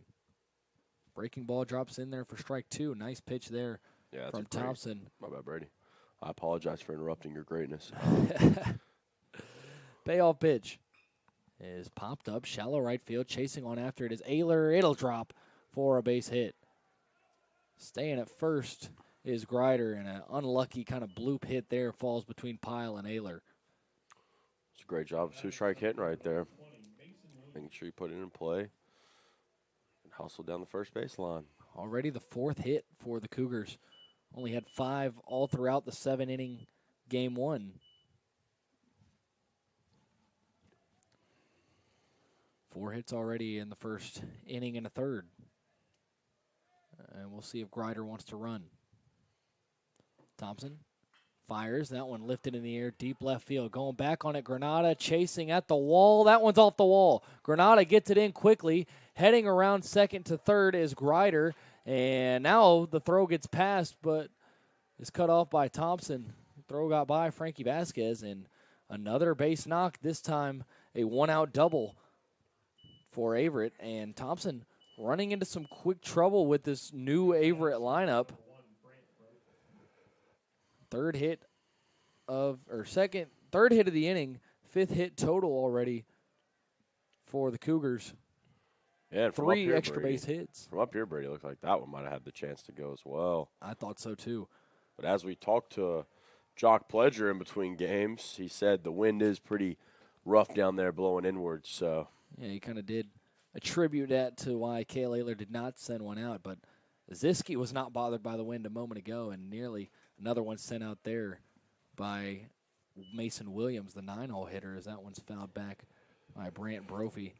Brophy had a leadoff double and looking to find another base hit here to drive in 2 more runs for an Averett squad that's already leading 2-1 and has matched their hit total in the second inning from the entire first game. Thompson just misses the outside corner there, 2-1. Got to be careful here. You lose Brophy and you load the bases. Yeah, and I think it's important for Tom to battle back right here and just show some will. 2-1. Breaking ball, swing and a miss. Good pitch there from Thompson. Count even back up at 2 with 1 away and 2 in scoring position for the Cougars.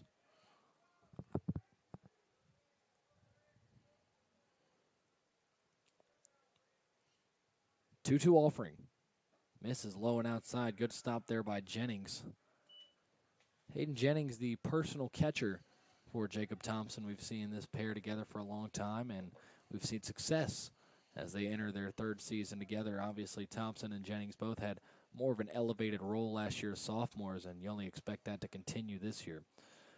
Payoff pitch once again from Thompson here is nearly chased at. Instead, Brophy holds off and draws a walk to load the bases with just 1 away. So Brophy has reached both times with a double and a walk. Now here is Trevor Testerman, who had a sacrifice bunt his first time up. And I think if you're Tom, you're trying to throw it low here in the zone, try and get him to roll over, look for that double play ball to get out of this inning and prevent any further harm. Absolutely. Extra base hit here could put the NATOs in a pretty substantial hole early on as Thompson nearly hits Testerman with that breaking ball.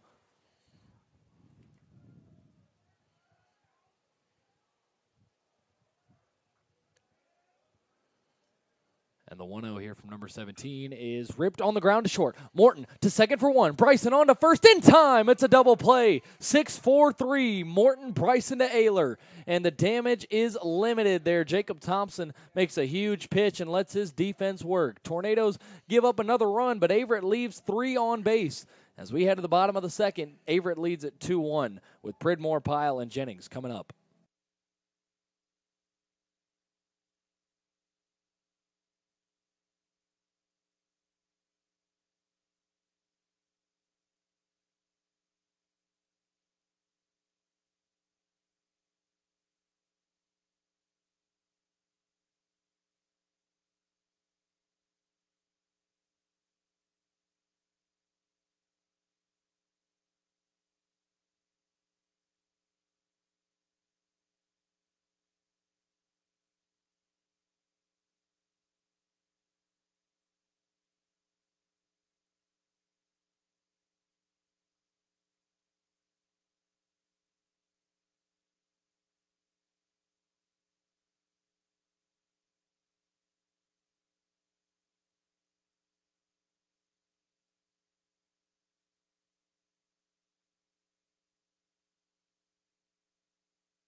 Back here for the bottom of the second, CP Pyle will start things off. After Kenny Pridmore was retired in the bottom of the first, and after the double play on the defensive end of things for the Tornadoes, 6-4-3. So it'll be Pyle, Jennings, and Bryson, the bottom 3 in the order. And the first pitch that CP Pyle sees in game 2 is a ball low and in. And once again, we talked about it in the first game. His teammates have raved about this guy and his athleticism and the dimension that he brings as he rips the ball into center field for a base hit. Right on cue there is C.P. Pyle with his first base hit as a Tornado. Yeah, I've seen a lot more hits, it seems like, in succession here in this second game. Already 7 hits between the two teams, and we're in the bottom of the second. Hayden Jennings will step in now. Saw a little bit of Hayden last year, obviously, as Thompson's catcher. Saw him in more than a handful of games. First pitch to Hayden is in there for a strike. And for Jennings, just under that Mendoza line of 200 last year. Had 9 hits on the year. The 0-1 to Jennings. Is going to skip away. Pyle will easily take second, and he might round second, and he will stop right there as the catcher, Garris, has to go all the way to the foot of the Tornado dugout to retrieve that one. So instantly, Jennings has a runner in scoring position and an opportunity to drive in a run here to tie this one up. Yeah, and I think Hayden's going to have a lot more prominent feature in this lineup this year. So I'd love to see him really get on base more frequently than past years. As he rips one in the right field, coming on, and Potentially it's going to right drop. on cue. Pyle was practicing some safe base running there. He kind of waited to see if it was going to drop or not, and he gets to third. So Natos have men on the corners. Back-to-back singles by Pyle and Jennings, as Ziske couldn't get to that. That's a great job by hitter right there, going backside. Granted, it wasn't the hardest hit ball, but it gets a job done. And when you're going to be in the lineup, like I said, more frequently throughout the year, you're going to have to get jobs done in key situations. And I think right now, Natos being down 1 run, this is a great opportunity for Davis Bryson to come up 0 outs, runners on the corners, and drive something into one of these gaps. Bryson had a 2-run RBI single in that first game. He waves with a bunt attempt and misses for strike 1. It's an interesting approach this early on. Almost feels like potentially taking the bat out of Bryson's hands there. He'll square up again and pull back. Ball 1. Now we'll see how committed Bryson is to the bunting bit here, or if he's going to end up swinging away. Pyle on third. Jennings over there at first after a couple of singles and a pass ball mix between the two. Shows bunt again, pulls back again, and another ball. Halen Lohman having to work pretty hard early on. Him and Thompson both. It's been a more offensive start to this game than the quick, hour and a half game 1 that we had. Felt like a rec baseball game with how quick the game was moving. Felt like we were on time constraints with Connor Crosby the way he was working. And even Comer to an extent as Davis Bryson takes that one. 3 balls and a strike.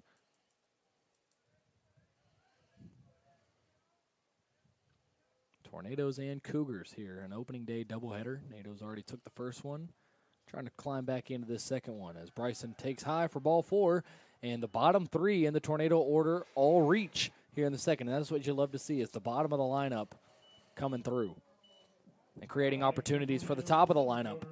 And here we have Logan Clark swag surfing up to the plate. There he is. Looking to do some damage. Yeah, I was a big fan of the swag surf, but, a couple weeks ago they showed Taylor Swift and Brittany Mahomes doing it. It just doesn't hit the same anymore. I saw something online about Swifties explaining what swag surf was, like we're not cultured or something. So, it's the Taylor Swift effect kind of taints a lot of things, including the swag surf to me, but I digress. Clearly not to Logan Clark, though. No, it might have honestly inspired him. Exactly. He might be a Swiftie. No, I've heard that Logan Clark actually is a big Taylor Swift fan. And see, I think that is a crucial question that should be asked. Is Logan Clark a Swiftie? Yeah, I mean, that's front page Clarion material, and if I still wrote for him, it'd be the next story out. But, if he is, he's definitely looking forward to Super Bowl Sunday. Probably, just like all the rest of us football fans, wants to see as much of Taylor Swift as possible on the broadcast. That's why I started watching football, actually, Brady. Oh, yeah, me too. Swift. I actually, the NFL started here in 2023 with Taylor Swift. I actually don't remember anything pre-T-Swizzle. And I don't know who this Travis Kelce guy is. Yeah, I mean, she made him. I agree. Logan Clark takes strike 1. I mean, that guy's probably not even the best tight end to ever wear 87, so. Back to baseball, though, folks. 0-1 here to Logan Clark. After some good Taylor Swift discourse as Logan fouls one off to the right side. No balls and 2 strikes. Bags are juiced for number 15, who singled his first time up after an 0-for-3 performance in Game 1. Obviously not the norm for Clark. Career batting average over 330. Logan takes high and out. Halen Lohman is, again, having to work really hard these first couple of innings, and we'll see how long he ends up going and whether he works through this and improves throughout the game or whether this ends up being the story of his day. A lot of it rests on the shoulders of Logan Clark early on here. Clark rips one foul down the right side and out of play. Yeah, it's a great spot for Clark to be, man. I mean, he's one of the better hitters throughout this lineup, and now he has the bases juiced. If you can keep the line moving here for a couple of hitters, you can get Cale Ayler up with multiple guys on base, and obviously that's been a recipe for success for the Tornadoes over the last 2 years as Logan fouls off another one down the right side. Hard contact off the handle of the bat there. Good hands there from Clark. We got great hustle by Traub down there, giving the umpire some baseballs, folks. See, and that's what you just love to see. You know, Traub, Tristan Robinson, he's injured right now. He's not out there on the field, but he's still a valuable asset. You see toting out balls to the umpire. You love to see it. Ball and 2 strikes here to Clark once again, and again, fouled off by Logan Clark. A good battle here from the Tornado center fielder. Absolutely, Brady 1-5 down there, battling away, just trying to produce for the NATOs here. I know a couple of guys that have worn that 1-5 here, Brevard College Athletics. There was one freshman quarterback that had it at one point. I don't remember his name. As Clark watches one drop in just outside the zone, 2 balls and 2 strikes. And I'd have to dig into the history books to remember who that guy was, but may or may not be sitting here in the press box with us. 2 balls and 2 strikes. Still nobody out, and the base is loaded for the Tornadoes. Pitch to Clark is sent on the ground the opposite way. 1 run's going to score. Pile across. Jennings chugging across third. Throw to the plate is going to be off the line. Coming into second is Logan Clark. Hayden Jennings able to chug and get to the plate, and the Tornadoes take a 3-2 lead off a Logan Clark RBI double. And, hey, it's a little early for cycle watch here in the second inning, but Logan with a single and a double. Great job. No, actually, take that back. It's going to be a single. Logan advanced to second on the throw. That's a great job, 2-strike hitting. And that is, in my opinion, one of the NATO's strongest attributes. We saw it a lot last year, and hopefully it carries on to this year. Is just battling, put the ball in play. And I love to see that early on here.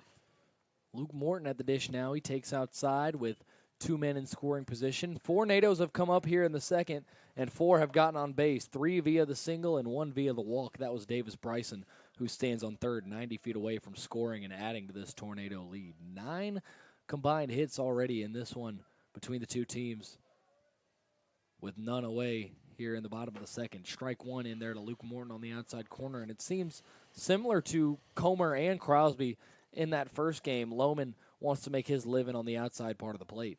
Absolutely, and that's, it's a coaching thing, I feel like, especially to right-handed batters when you're a left-handed pitcher. It's just important to stay away. Tried to get it there and just missed. 2 balls and a strike here to Luke Morton. And on that RBI pitch there to Clark, that was exactly what he tried to do. He went outside, and Logan Clark took it the other way. Great opposite field approach after fighting off some good pitches. Morton sends one over to the Averett bullpen, evens the count up at 2 apiece. And still no outs here for the NATOs, which is huge. It's important, especially when you're just trying to get the bats going early on in the season and just pass it on to people. And the bullpen already up and throwing is number 38, Michael Pellegrino for Averett, as Morton smacks one into center field. Coming up underneath it is Williams. Taking off is Bryson, and he's going to make it without a throw. And now Clark is caught up. Clark, the ball got away from the third baseman, Grider, and he's able to escape trouble there. Logan Clark and Davis Bryson both decided to take off, and conceding the run, Williams ended up going to third. Grider couldn't handle it, and Logan Clark's able to kind of get out of harm's way there and move up to third base. And Coach Huckey over there couldn't believe it. He had to take his helmet off, and that was a head scratch for Coach Huckey. But overall, great hustle by Logan Clark and a very productive out by Luke Morton right there. Sacrifice fly to push another run across for the Tornadoes. And it's a 4-2 lead for the Nados as Cale Ayler takes a ball there. Cale, we're just waiting for it. We're waiting for Cale Ayler to do something explosive here. He's been real close a couple of times with those yellow work gloves. As he sends one sky high, this isn't going to be it. Into center field, Williams underneath it. The speedy Clark is going to get ready to tag, and he will. The throw is straight into the ground. A quarterback spike from Williams out there in center field, and another run comes across on back-to-back sacrifice flies. And now Averett trying to argue that Clark did not tag up, and the umpires agree. The umpires are going to say that Clark got doubled off. They're going to say that Clark took off early from third base, so that run is not going to count, and that's going to be an inning-ending double play. But the Nados do get 3 runs across, despite the base-running miscue there from Clark, or at least at the discretion of the umpires, a base-running miscue. And they lead it 4-2 as we head to the top of the third. Nados leave 1 on base and push 3 across after 3 walks, a hit, and a sac fly. Back in just a moment for the top of the third. Nados with a 2-run lead early on.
Top of the third, it'll be Chris Bird, who struck out his first time up, and something you don't see very often, Eli, in that last play, as Bird chops one over to Ayler, who bobbles it and takes it to the bag for out number 1.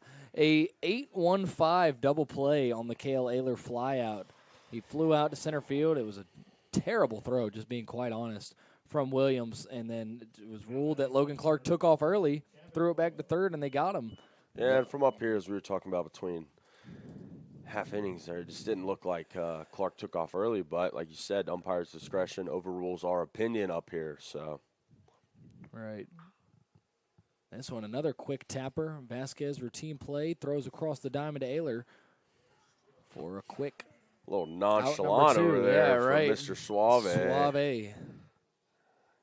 Put that on the highlight tape of chillness.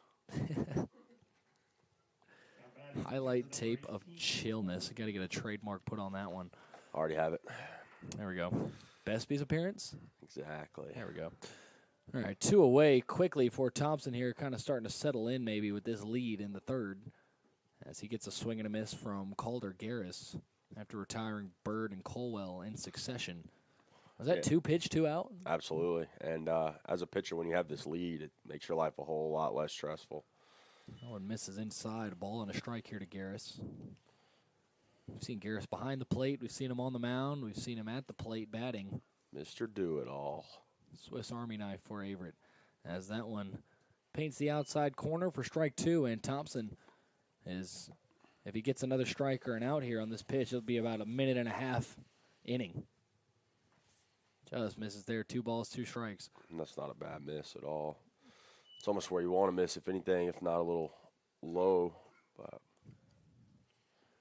2 balls, 2 strikes, and 2 away here in the top of the third. Thompson delivers, and that one tapped softly. Thompson takes it on the bounce, throws over to Ayler. It's a high throw, but Cale able to get that foot on the bag for out number 3. So a quick, clean 1-2-3 frame for Jacob Thompson. As we head to the bottom of the third, NATO bats headed right back up. It'll be Vasquez, Granada, and Pridmore when we return. Averett, no runs, no hits, nobody left on, and it's 4-2 Tornadoes.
Bottom of the third here at Gilcone Field. New pitcher already here in inning number 3 for Averett will be Michael Pellegrino.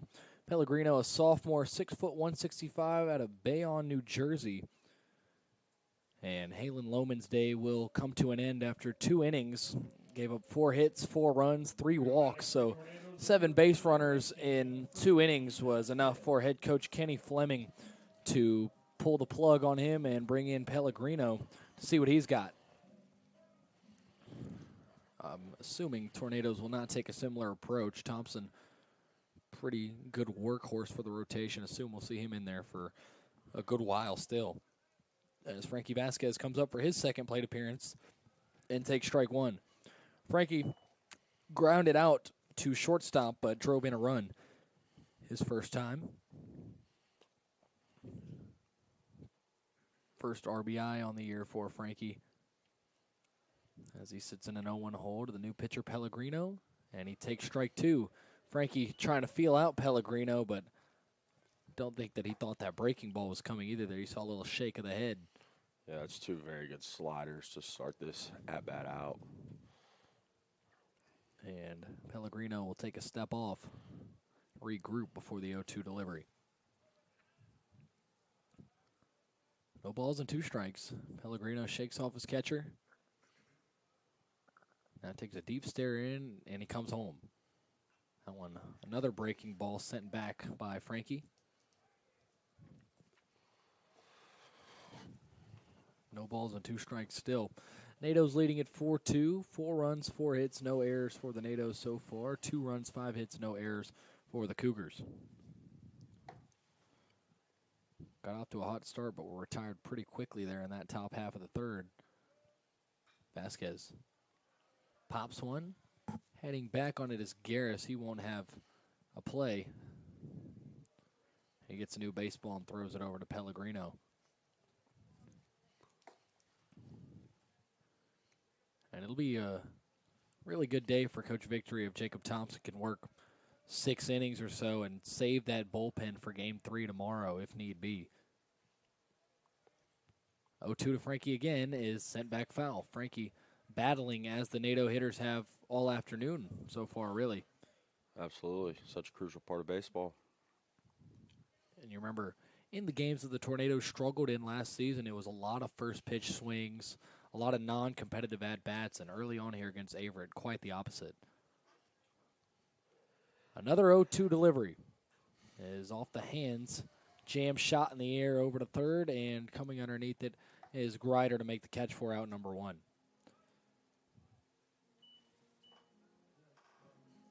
Going to bring up Lucas Granada, who walked back in the first. Now batting for Tornadoes left fielder number 1, Lucas Granada. Lucas has been on base twice so far in 4 plate appearances through the 2 games. Pellegrino's first offering to Granada is well outside for ball 1.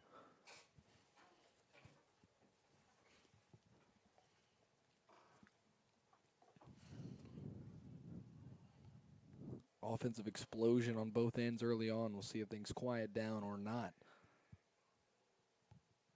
Trending that way at the moment as Granada waves and misses there. Pellegrino went a little bit low in the zone there. Yeah, and Pellegrino coming in seems like a different pace, different style of pitching than our starter Lohman from Averett. Pellegrino kicks and fires and misses low and out for ball 2. Hitters count here for the Tornado left fielder, Granada.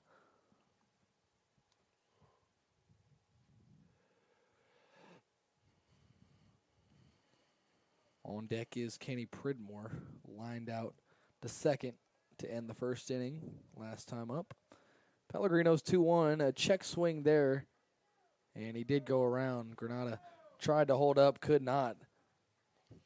I don't think the Tornado dugout agreed, but it looked from here like he did.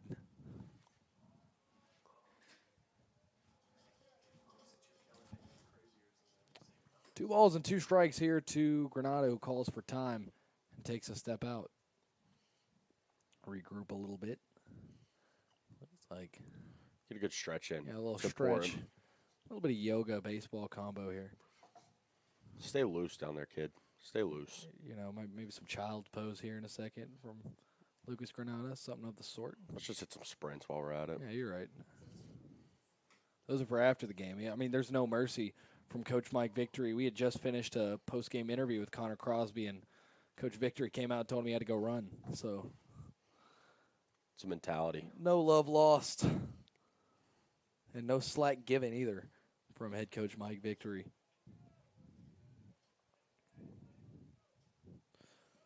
Two balls and two strikes. Granada steps back in. Pellegrino, after a pause, delivers. Breaking ball. Popped shallow right field. Coming on, and neither Cougar will make the play there. It was Ziske and Testerman both chasing after it. And similar to the single that Caden Greider got back in the second, that one falls in no man's land in shallow right field for a one-out single. Lucas Granada, 5 plate appearances and 3 times on base. So Granada picking up right where he left off last season here in his junior campaign.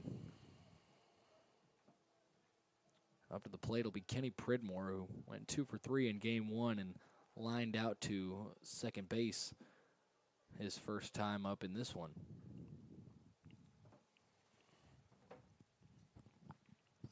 4-2 NATO lead here in the bottom of the third with 1 away and a runner on first, Lucas Granada.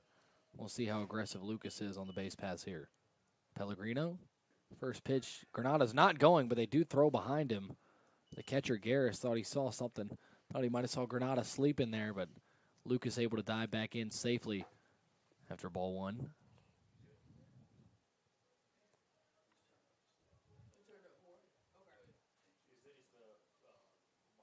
1-0 here to Pridmore, who takes just outside 2-0. And this is one thing I also like with Kenny Pridmore. He seems to have a really patient approach at the plate. The Tornadoes have had some really good catchers over the year, but Brett Burchett, I think it's fair to say, was a little bit more of an aggressive swinger at the plate than Kenny Pridmore is, who kind of seems to wait on his pitch more than any Tornado backstop we've seen. As he launches one to left field, retreating back just in front of the warning track, and now on the track is Colwell. Granada will tag up for second, and he will be safe. Just got in there under the tag. That was a really good throw there from Colwell. That's productive out there from Pridmore. Kind of a, I don't even know the word for it, aggressive, we'll say. Yeah. Technique there by Granada. I mean, in terms of tagging up and advancing bases, that one from first to second on a fly out to left is one of the more difficult ones to achieve, even being that far back as Colwell was. Granada able to get it done, though, as a breaking ball drops in on the front door to CP Pyle, who singled his first at-bat to start the second. Kind of got that rally going for the Tornadoes in inning number 2. Maybe can drive in another run here in inning number 3. Granada on second in scoring position as another front door pitch there is fouled off towards the Averett dugout. Yeah, but that aggressiveness from Granada right there is, like you said earlier, just Coach Mike Victory staple. And pays off there for the NATOs. Yep, unapologetically aggressive are the Tornadoes on the base pass. The 0-2 here to Pyle is high and out.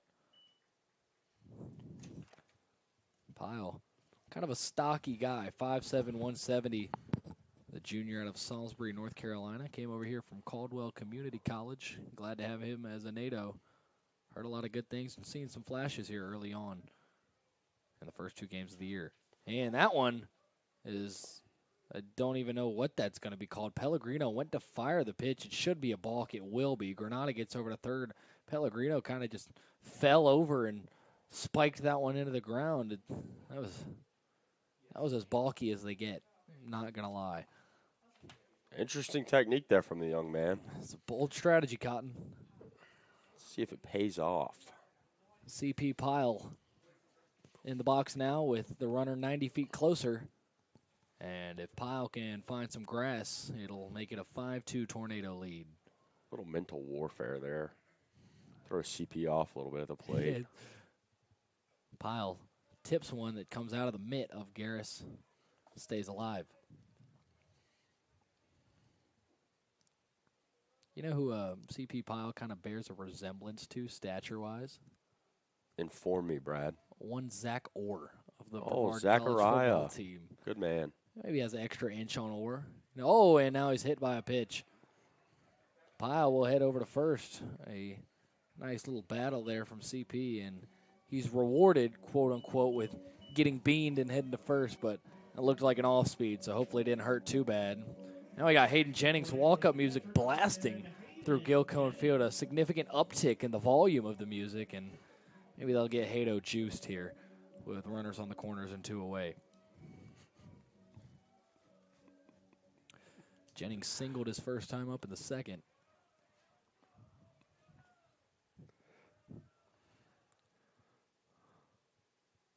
Jennings takes strike 1. And again, talking about the loud walk-up music, shout out to Destiny Williams, our de facto sound engineer up here in the press box today.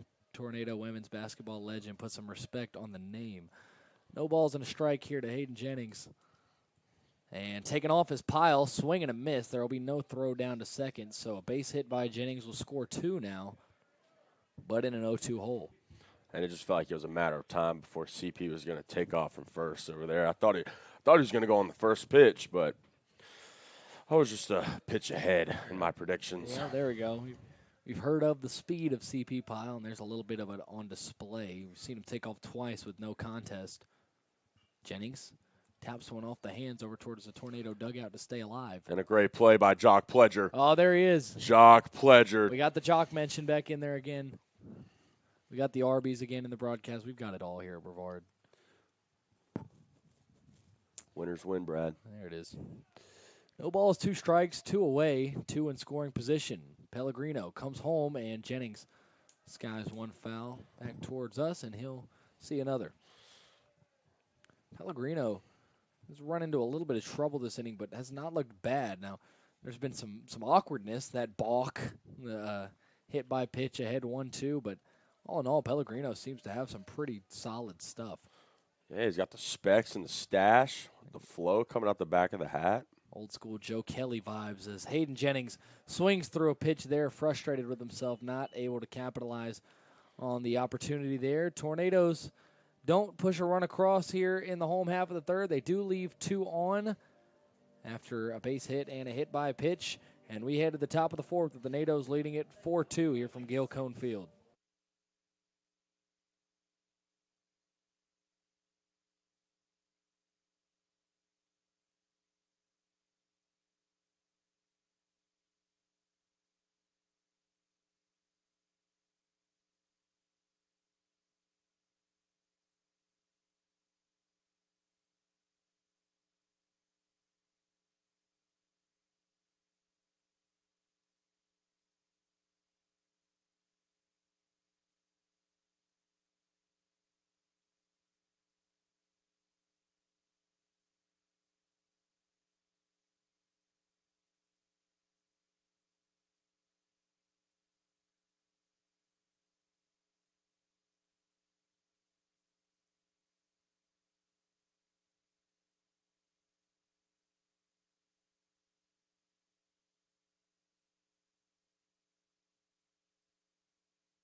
Back here for the top of the 4th, Jacob Thompson back out there, and he'll be greeted by the man who took him yard, Kevin Ziske, who takes low and away for ball 1. Ziske had that home run to start off the second. Now he leads off the fourth and take strike one there. Did not see Ziski in the lineup in game one. And he nearly hits out. I don't know how some of these are not hit by pitches from Thompson. He's had a couple that look like they've gone through these batters. Well, Brady, the reason it's not is because it didn't hit him.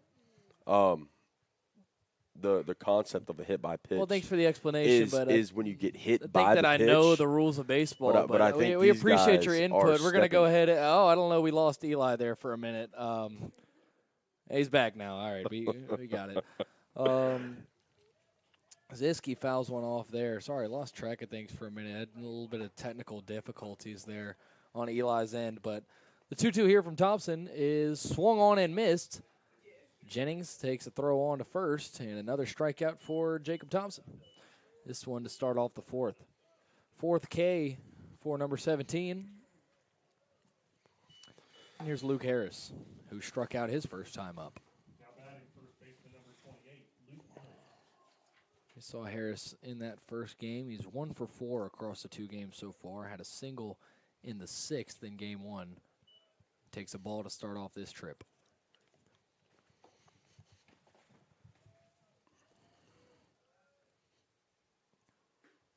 This one gets the outside corner for strike one.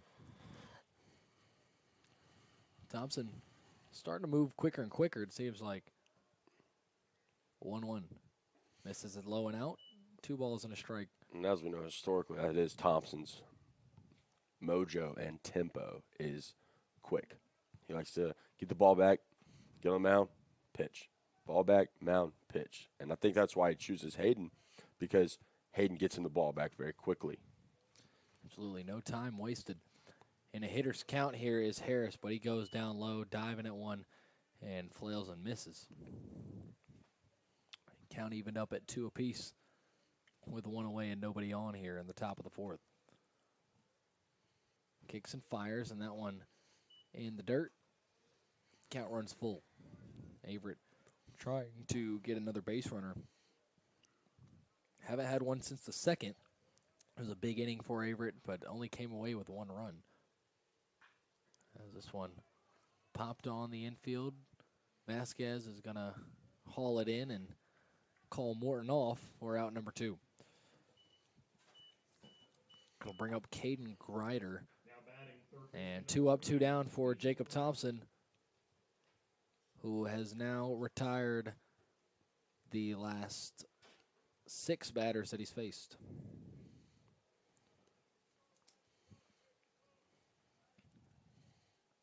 Trying to make it 7. It's Grider who, again, nearly hit by a pitch. I'm glad now I understand why he's not going to first and why it's not a hit by pitch, thanks to my good partner Eli Carr. Been refreshed on the rules a little bit. Squaring up the bunt, pulling back, and taking a ball there is Grider, who singled his first time up. 2 balls, no strikes, 2 away, and nobody on here in a 4-2 ball game. Top 4 at Gil Cone Field. That one low and outside. Thompson in danger of issuing a 2-out walk.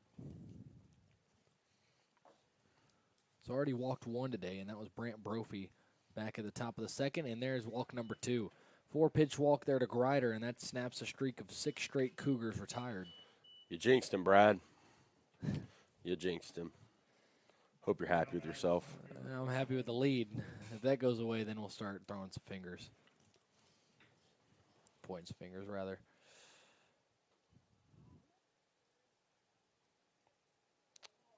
So man on first, 2 away here for Mason Williams, who doubled back in the 2nd.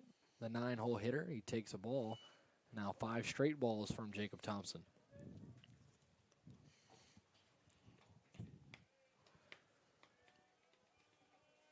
Thompson comes set. And now the pitch. Misses again. 6 straight balls from Jacob Thompson. Yeah, if I'm Jennings behind the plate, I think I'm going to take a timeout here, just take a pause, walk out of the mound, talk to Thompson, calm him down, get him back on track. Definitely if he misses the zone here. 2-0 from Thompson. Misses again. 7 straight balls, and there it is. Hayden Jennings going to just take a moment, step in front of the plate, and kind of slow things down a little bit. Doesn't go to say anything to Thompson yet. Thompson at risk of putting 2 aboard with 2 away, both courtesy of a free pass. 3-0, misses low and inside, ball 4. So consecutive walks for Jacob Thompson. That's his 3rd. And it'll bring back up the top of the lineup Brant Brophy, who's reached both times. Now Jennings will go to have a chat with Jacob Thompson at the mound. And you think when he gets into these funks where he just starts throwing a lot of balls, which is rare, granted, do you think that it's because he's trying to work too fast? Or I think it's just he's uncomfortable in the stretch more so than the windup because he has to work at a different pace. I think with Thompson, we see the dominance factor when he's working at his own pace, when he's working quickly. And here, when you have the stretch, you have to come set to prevent the balk. And I think it throws off timing a little bit. But like we also said all day, it's early on in the season. He'll find that stretch. He'll find it very soon. And I think we'll be fine in the long run. I agree with that. It might sound kind of redundant. All pitchers work better with nobody on base, but especially for Thompson, the way that his delivery is, that windup is kind of his bread and butter. Is that one's going to find the hole between Morton and Vasquez. Coming around third, trying to score. A throw from Granada is just up off the plate. And coming in to score is number 3, Caden Grider. So put another run on the board for Averett, and it's a 1-run game here in the top of the 4th after 3 straight Averett Cougars reach. Brophy already a double, a walk, and now an RBI single on his line for game number 2 after an 0-for-3 performance in game 1, kind of avenging that. Still 2 away, 2 on, and on first and second for Averett as Trevor Testerman steps into the box.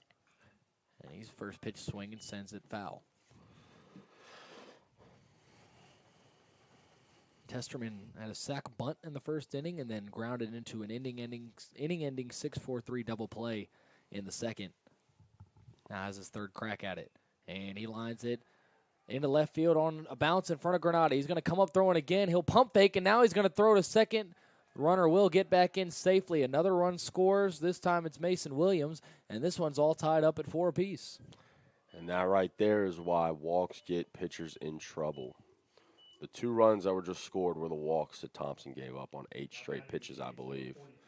And, ever since Hayden walked out there, though, I mean, he's finding the strike zone a little better, but they're just making contact. They're just putting the ball in play. Good swings, yep. So here's Chris Bird, who's 0-for-2, and he goes after the first pitch. It's a little tapper over to Frankie Vasquez. He's going to get it out of the inning. No, he won't. A high throw took Ayler and his feet off the bag. He thought he came down in time to get Bird, and instead it's going to be a throwing error on Frankie Vasquez, and Coach Mike Victory does not agree with the call that was issued from the umpires, and now he's going to go out and talk just outside the third base line, asking for some kind of explanation there. It'll E5 on Frankie Vasquez, a little bit of a high throw there. I think Frankie could have taken another half second before throwing that one, but it happens. And Vic is adamant about the tag that he believes Ayler put on right there. Me personally, I also thought Ayler had the tag on him from up here, but, we clearly do not have the best view of first base from where we're sitting. I mean, honestly, neither does the field umpire. You see, he's having to make that call from where the shortstop is, so give him a little bit of grace there. I mean, it's the first series of the year. But the bases are now loaded. Chance for Averett to take the lead back as the first pitch misses low from Thompson, who has all of a sudden, after retiring 6 Averett Cougars in a row, put 5 of them on a row. Should have been out of the inning just a moment ago. The error, not Thompson's fault, but just a difficult 4th inning for Thompson and his defense as a swing and a miss there on an inside breaking ball from Gavin Colwell. And Tornadoes do have an arm up and warming up. It's number 18, Andy Farringer, who we saw warm up in game number 1. Was not used. Now 1-1 laced in the air, deep left field. Granada going after it, and it is gone. A grand slam off the bat of Gavin Colwell, and the wheels are falling completely off for Jacob Thompson at the moment. 2nd home run allowed of the ball game, and this one is in grand fashion for Gavin Colwell. And we will see if Coach Mike Victory decides to let Thompson ride this thing out still with 2 down. All of a sudden, an inning that started with the Tornadoes leading at 4-2 sees them down 8-4 after the salami there from Gavin Colwell. Thompson will You at gotta- least get to finish the inning. Sorry. Excuse me, Brady. You just got to – it hurts to think that we'd have been out of this inning without that error from Frankie to Kale over there, the corners. It's just baseball is a unforgiving game as Thompson misses inside. You see walks and errors do not lead to good things most of the time when you're out there in the field. But still plenty of time for the Tornado offense to crawl back into this one as that one sent in the air to right field. Pyle barely has to move. He's underneath it, and he gloves it for out number 3. But a big, big inning. 6 runs for Averett on 3 hits and 2 walks, and now they take an 8-4 lead into the bottom of the 4th. Likely the end of Jacob Thompson's day. We will see. We did see Andy Farringer warming up in the pen, but we head to the bottom of the 4th. NATO's now trailing it 8-4.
Bottom of the 4th, NATO's now with some work to do, trailing 8-4 after a grand slam off the bat of Gavin Colwell, who's now driven in 5 runs out of the 8 that Averett has put up so far. And a far cry from Averett's offensive performance in Game 1. I mean, kind of been up and down, but you go from 1 run to 8 through 4. You made some sort of improvements and adjustments, and part of that might be the guys they put in the lineup. Bird, Ziske, both have contributed after not playing in Game 1. And Averett's been very dependent on the long ball this game, and I just see it's paid off for him. So 100%, 5 of their 8 runs coming via the home run. Davis Bryson in an 0-1 hole here. He walked his first time up and nearly hit there. Ball and a strike here to the Tornadoes' second baseman. Curious to see how the NATOs can respond right here. They've done a very good job all day responding. Bryson has been on base 3 times. A walk, a base hit, and then reached on an error as Pellegrino in his second inning of work is going to get a new baseball. Something told over to the Tornado dugout there. Didn't quite catch it from the home plate umpire. Ball and strike. Bryson at the plate. Clark and Morton, the next 2 due up. Now 1-1 from Pellegrino. Misses low. 2 balls and a strike. Hitters count here for the NATO second baseman. Yeah, and you're just looking to get on base here as the leadoff hitter after a big inning from Averett right there. Trying to get a spark going here, kind of like those walks did for Averett. Bryson takes a ball and could draw his second walk of the afternoon, or of this contest. With the top of the order coming up. Pellegrino going to try and lock in here on the 3-1. The pitch is in there for strike 2. Looked a little bit low, but Bryson will have to stay in there for a payoff pitch.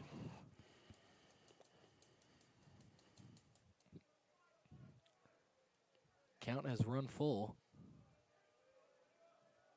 Now payoff delivery is swung and driven on the ground foul over past that NATO dugout, and we'll do it again here in just a moment. Traub bringing out some more baseballs to the home plate umpire. Shout out Tristan Robinson. That guy. Team player.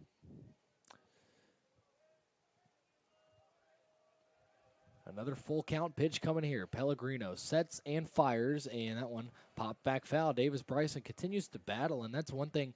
Again, we saw limited amounts of Davis Bryson last season, but competitive at-bats is what's standing out to me. Similar to a Kenny Pridmore. Guys we didn't see as much last year, but they know how to put together an AB. I agree. Even if they don't get on base, they're still working a pitch count. They're still seeing a lot of pitches and potentially setting it up for success later on in the game. Another payoff is sent up the middle, base hit for Davis Bryson. Another single, his second here in the doubleheader, and he's gotten on base both times here in game number 2. That's a great job, man. I love every time the NATOs do work an approach with 2 strikes. I think that is one of my favorite things about baseball, when you can work a count with 2 strikes, battle all the way back, or whatever it may be, and then get on base. I think it's poetry right there. Absolutely well said there. And if you're Logan Clark, you might want to look to hit this one to the left side of the infield, a huge gap between short and third. And instead, he'll rocket one in the air to center field. Camping out underneath it is Williams, who will have it for out number 1. So first pitch swinging does not pay off for Logan Clark there, and he's retired for the first time here in game number 2. And Clark's had a rough day at the plate today. What are we at? 1 hit, 2 hits for him today? 2 hits, 2 for 6. Not bad. I mean, not bad. 333 clip. Just almost abnormal for a man of his. You're just so used to him. Exactly. We're just so used to him getting on base, producing runs, stealing bases, whatever it may be. Does have a steal today. Him and Morton had a double steal earlier in the first, and this time Morton's going to send one in the air to left field. It's going to drop. Luke Morton with his first base hit of this doubleheader, and it comes with 1 away and a man on in inning number 4. So 2 singles for the NATOs here so far in the 4th. And, hey, we've been waiting on that Cale Ayler blast all day. We don't need the home run here, but if he would want to hit it here, that would make it a 1-run ball game. If there has been a time, now is the time for Cale to put those work gloves to use and find a gap for the NATOs. Yellow batting gloves. Batting gloves, quote-unquote. They are work gloves, but a la Ronald Acuna Jr., the unanimous National League MVP, as Cale gets a pitch outside that is called a strike. That's a great first pitch there, especially to a very strong pull hitter. You almost want to stay away from that middle to end part of the plate and make sure he has to get a little bit longer and step with that pitch going outside. Yeah, you see how much space there is on that left side of the infield, and even in the middle of the infield, they are pretty much banking on Cale Ayler either putting this in the air or sending it on the ground to the right side. You see how deep the second baseman Testerman is playing out there in the right field grass. Ball and a strike here to the Tornado first baseman. He's 0 for 2. He takes high and out for ball 2. Cale popped out to left, a little shallow pop his first time up, and then the controversial double play back in the second, the fly out to center field, an 8-1-5 double play where Logan Clark took off early from third on a sac fly attempt. Hitters count here to Ayler, and he chops one to that right side, and it's still going to find a hole, and it ricochets off the glove of the second baseman Testerman. Coming around to score is Davis Bryson, and the Tornadoes do get one back. It'll be a base hit for Cale Ayler. It did bounce off the glove of Testerman, but he had to go a long way to even get to that one. So an RBI single for Cale Ayler, the third single of the inning for the Tornadoes. And now with 1 away and runners on the corners, Frankie Vasquez has an opportunity. Had an RBI ground out in the first and then popped out to third base his last time up. And it's pretty important right here to put the ball in play, find a hole through the infield. First pitch outside to Frankie Vasquez.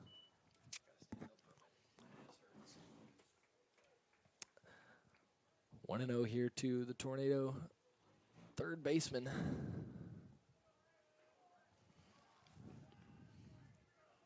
Ayler at first, Morton over there at third. Frankie reaches out. He knows taps it's that not one the out of pitch he play, wanted yeah. either. Frankie kind of gives a glare up at the heavens in frustration with himself. Count evened up at 1 apiece with 1 away here in the bottom of the 4th. So plenty of time for the NATOs, down 3. And Frankie gets out of the way of that one. Another hitter's count coming here. Pellegrino kind of hitting some difficulty here in the 4th. Has yet to really be burned by it, but Pellegrino not doing himself or his defense a whole lot of favors at the moment. Tornadoes kind of chipping away with all these singles as Frankie sends one on the ground over to short. Another run will score possibly, and it will. The double play is not in time. Didn't look like it was going to be at first, but they kind of sped things up and had a chance to get Vasquez, but he does beat it out at first. So Morton comes across, and it'll be a fielder's choice. That's a great slide there by Ayler at second, really throwing off the throw from number 15 out there, playing second base for the Cougars. That's Testerman. thank Trevor you. Testerman. That was Brant Brophy to Testerman on the exchange. And they tried to hit Harris over at first, but Frankie able to beat it out. So 2 away and a man on first as Lucas Granada swings and misses on the first offering from Pellegrino. 6th tornado of the inning to come to the plate. Brophy's been busy over there at shortstop today. Nato's a favor that side of the field. Productive player at the plate, too. He's reached base all 3 times. 0-1-2 Granada is outside, and Garris thinks about throwing behind Vasquez, but he gets back on his own.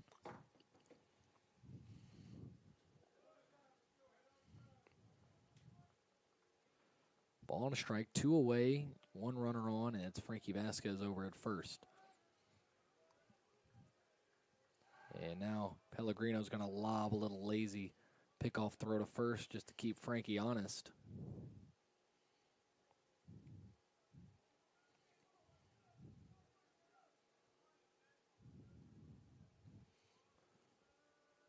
Two away, ball and a strike here to the Tornado left fielder. Wave and a miss once again from Granada, and he's in a 1-2 hole. Lucas has walked and singled, yet to be retired in this one. Tornadoes trailing at 8-6 after a couple of blows exchanged back and forth between the two teams. 6 in the top half of the inning for Averett. That ball misses high and out. 6 for Averett and 2 for the Tornadoes here in the bottom half to cut back into that deficit with still plenty of time to go. 2-2. Granada sends it right back up the middle, but Testerman was playing it perfectly, takes it to the bag himself, and forces out Frankie Vasquez. NATOs do push 2 more across to cut into this Averett lead, and they trail at 8-6 as we head to the top of the 5th. 3 hits, 2 runs, and 1 left on for the NATOs as we head to inning number 5. Back in just a moment.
Top half of the fifth, Tornadoes with a new pitcher out on the bump. It's Andy Farringer, who we saw a little bit of in his freshman campaign last year.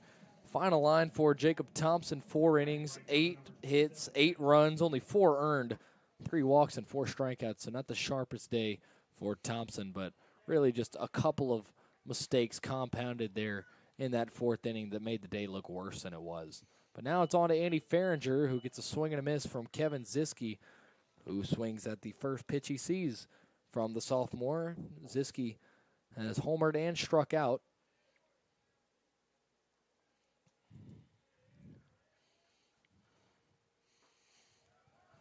That one on the outside corner for strike 2. It's a great pitch there. I like that. Interesting approach here, though, from Ziske. Swinging on a new pitcher, first pitch. Maybe a little antsy to try and hit another one. No balls and 2 strikes. Farringer comes home. That one sent weakly on the ground to short. Morton fires across and gets him for out number 1. Tornadoes taking their time today, getting that ball across the diamond to Kale on first base. Some casual throws, possibly maybe not quite used to the game speed of the runners. Kind of maybe some guys sandbagging it in practice or something. We'll have to look into it. Farringer, 5 appearances for him last year. Showed some good things, but had an 0-1 record. Got a start at Bob Jones as he misses with the ball to Luke Harris. How did the last inning end? Calder Garris, what do you do? 1-0 from Farringer. Misses inside.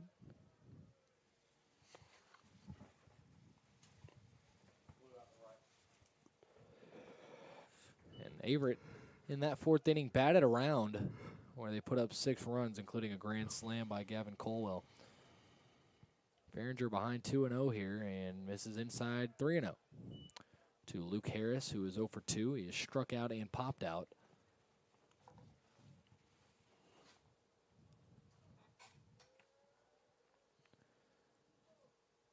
And a 3-0 in there for strike 1. Farringer, right-hander out of Holly Springs, North Carolina. 6 foot 160. And that one misses way outside, out of the reach of Hayden Jennings. So a 1-out walk issued by Farringer. And remember the last time the Tornadoes let some guys get on via the walk, it did not end well. So hopefully going to nip this in the bud pretty quickly. Caden Grider, who's reached both times. Actually, both the 8 and 9 hole hitters, Grider and Mason Williams, have both reached in both of their plate appearances. A single and a walk for Grider, a double and a walk for Williams, and Farringer hoping to ruin the perfect day for both of them as he gets one in there for strike 1 to start off Caden Grider.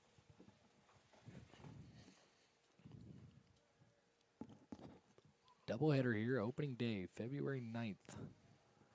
2024 season underway for the Tornadoes as Farringer brings the 0-1 and it's fouled off. No balls, 2 strikes.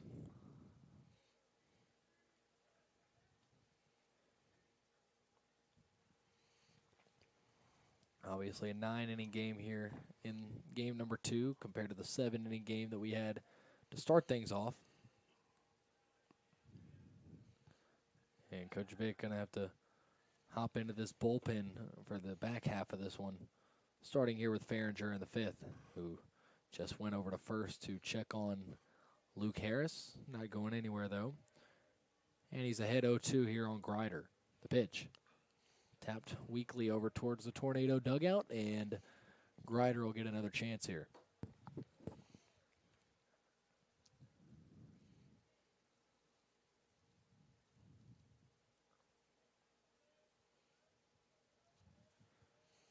No balls, 2 strikes, 1 away, and a man on first. Farringer comes home again. That one misses outside. Ball and 2 strikes. See what he was trying to do there. Just he couldn't control it quite the way he wanted to. Trying to get that outside corner as most of the pitchers have today. Lohman, Comer, Crosby, Thompson. A lot of guys have been working the outside part of the plate, which is usually going to be a recipe for success when you can hit it. That one popped high up in the air. Cale Ayler underneath it just outside of the first base line, and he hauls it in for out number 2. Farringer trying to get out of this inning clean. Yeah, it's important for him to get out of this inning clean after the explosive inning from Averett's offense last inning, excuse me. Absolutely don't want to let them build on that at all, as Mason Williams, the 9-hole hitter and the center fielder, is going to take hacks for the 3rd time in this one. He's doubled and walked. First pitch to him is in there for strike 1. Farringer doing a good job of finding the zone so far. That was really his big issue as a freshman, was walks. Had a strikeout to walk ratio in 5 appearances of 3-8. So when you're walking triple the amount of guys that you're striking out, even if you're not a strikeout pitcher, that's not going to bode well for you, as Williams fouls one off of his foot. And Farringer, he's got some decent stuff. If he can find the zone consistently and get guys to go after some pitches, kind of similar to a Thompson, I think he can find success in this Tornado bullpen. I absolutely agree. Early on here, you can see the improvement too. As you were saying, a lot more of pounding the strike zone, finding the strike zone, and living in it. So the 0-2. Sent in the air, left center field. Clark going to be able to get underneath that one, and that will retire the Cougars. We head to the bottom of the 5th. Farringer walks a man aboard, but nothing else. No runs, no hits, and a man left aboard for the Cougars as we head to the home half of the 5th. Pridmore, Pyle, and Jennings coming up. NATO's trailing at 8-6.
Home half of the 6th, Kenny Pridmore going to step in and take his cuts. 0 for 2 so far after a multi-hit game in the first showing.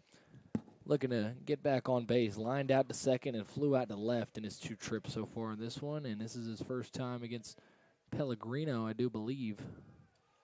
And no, he did face Pellegrino in that 3rd inning when he flew out. Kenny misses on that one. And an 0-1 hole here to start the 6th.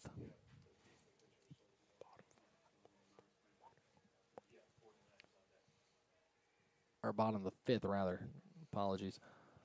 That one misses there. Pridmore evens the count up at 1 apiece.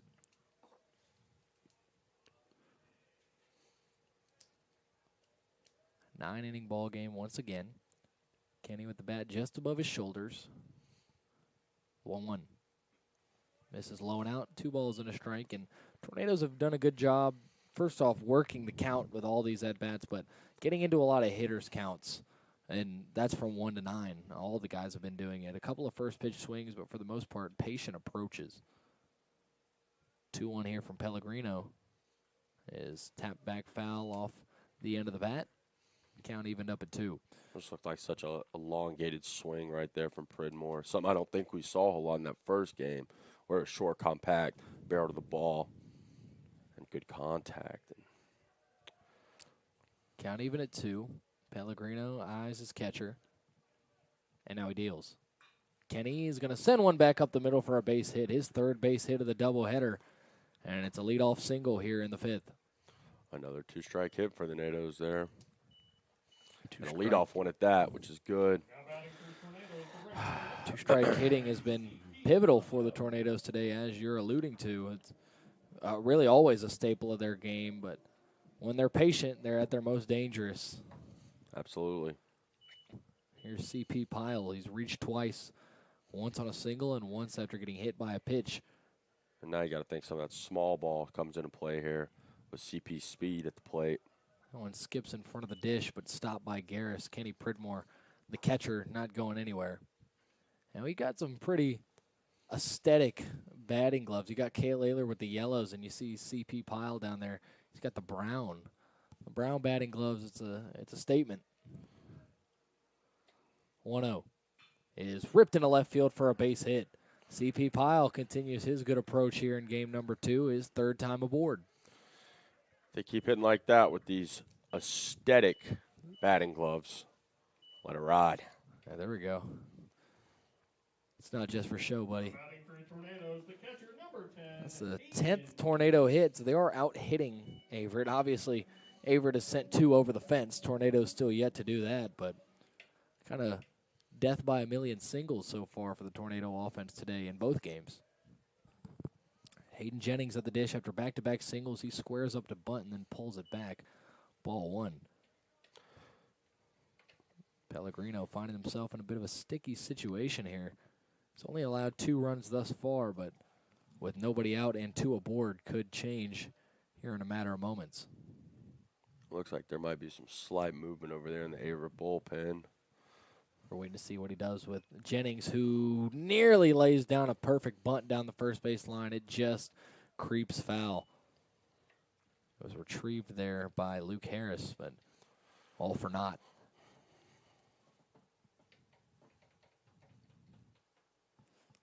Jennings is 1 for 2. He's singled and struck out.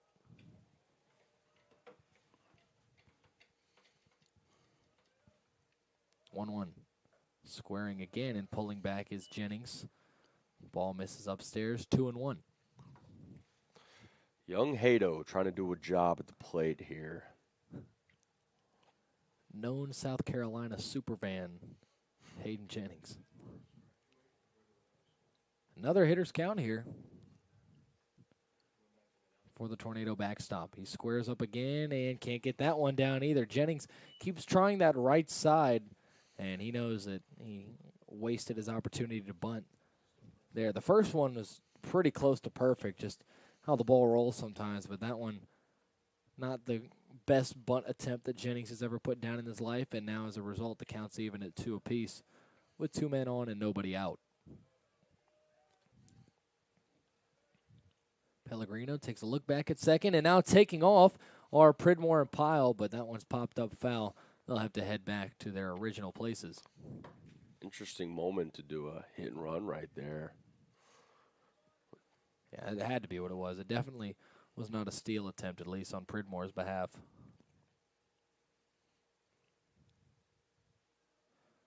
Now Pellegrino from the stretch once again. Comes set, takes a look back, and now is going to wheel around towards second to keep Pridmore honest.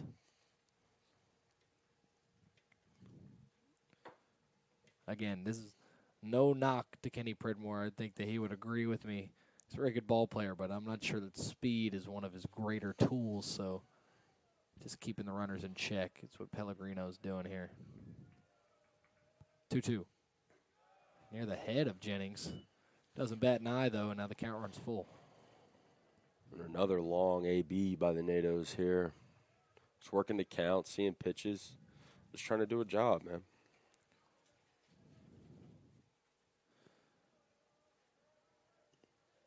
Payoff pitch coming here in just a moment from Pellegrino. Takes a look back at Pridmore once again. Now he comes home. That one is off the knob of the bat, foul.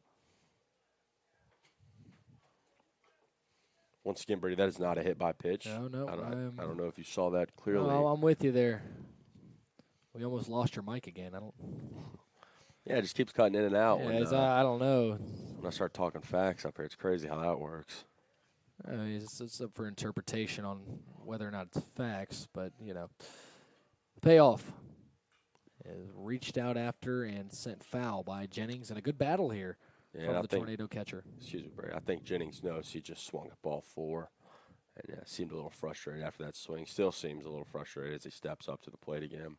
At least he's not heading back to the dugout after it. Stayed alive, found a way, and still with nobody out. Jennings trying to get a job done, like you said. 3-2 is going to hit Jennings, and that, in fact, is a hit by pitch. That one, you saw the full contact, baseball to forearm, Hayden Jennings on his way to first, and now the base is loaded. I'm glad I could help you understand the concept of a hit by pitch. Absolutely. If I don't do anything beneficial the rest of my day, I feel complete knowing that I've educated my coworker on the rules of this beautiful game of baseball. And you might not do anything else today, so that's good. We really like that. X's and O's, or baseball fundamentals, whatever you want to call it, with Elijah Carr. We love it. You got to. And now the Nados have the bases full for Davis Bryson, who's been really productive all day long. He's been on base 4 different times, and make it 5. That one's going to get past the outstretched shortstop. 1 run comes in. It's Pridmore. Pile to the plate. He dives in. He's safe. Davis Bryson, man. What a day this kid's having. What a day this kid is having. Getting up there, being aggressive, really solidifying his spot as that second baseman for the Nados. Absolutely. Davis Bryson getting an opportunity and running with it early on here. Another RBI single for Bryson, the second of those for him in the doubleheader today.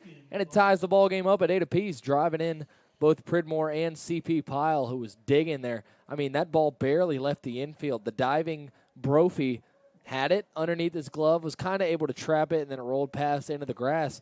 Pyle was just full steam ahead from second to home there on a ball that barely got out of the infield dirt. And now you see maybe Averett trying to buy some time for whoever's going to come in for Pellegrino. We do see an arm warming up there in the Averett pen as the Tornadoes have first and second with still nobody out. And the lineup flips over to Logan Clark, who is 2 for 3 here in this one.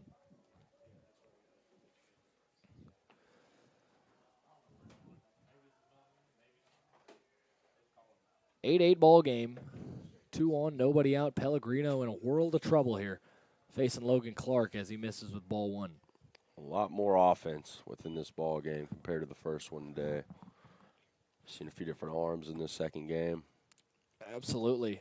And in game 1, 11 combined hits, 4 combined runs. In this ball game so far, 19 combined hits, 16 combined runs. 1-0 to Clark is near his head. And like you said, maybe a little bit of head hunting unintentionally from Pellegrino. Still uncomfortable for the batter. And now we see a time called, and mid at bat, got to assume this is just a conversation, allowing that arm to get even more loose in the bullpen. With a 2-0 count to the Tornadoes center fielder.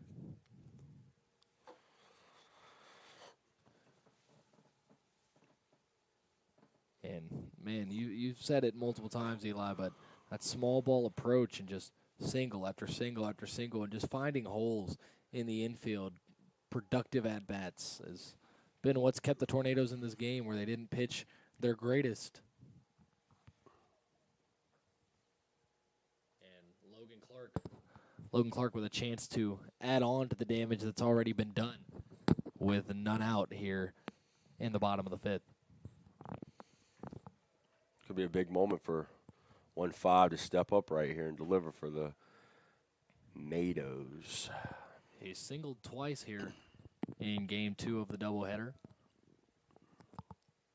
And the 2-0 popped up. Shallow right field. Underneath it is Testerman, and he's got it for out number 1. So Logan Clark comes up empty on that at-bat. Out number 1.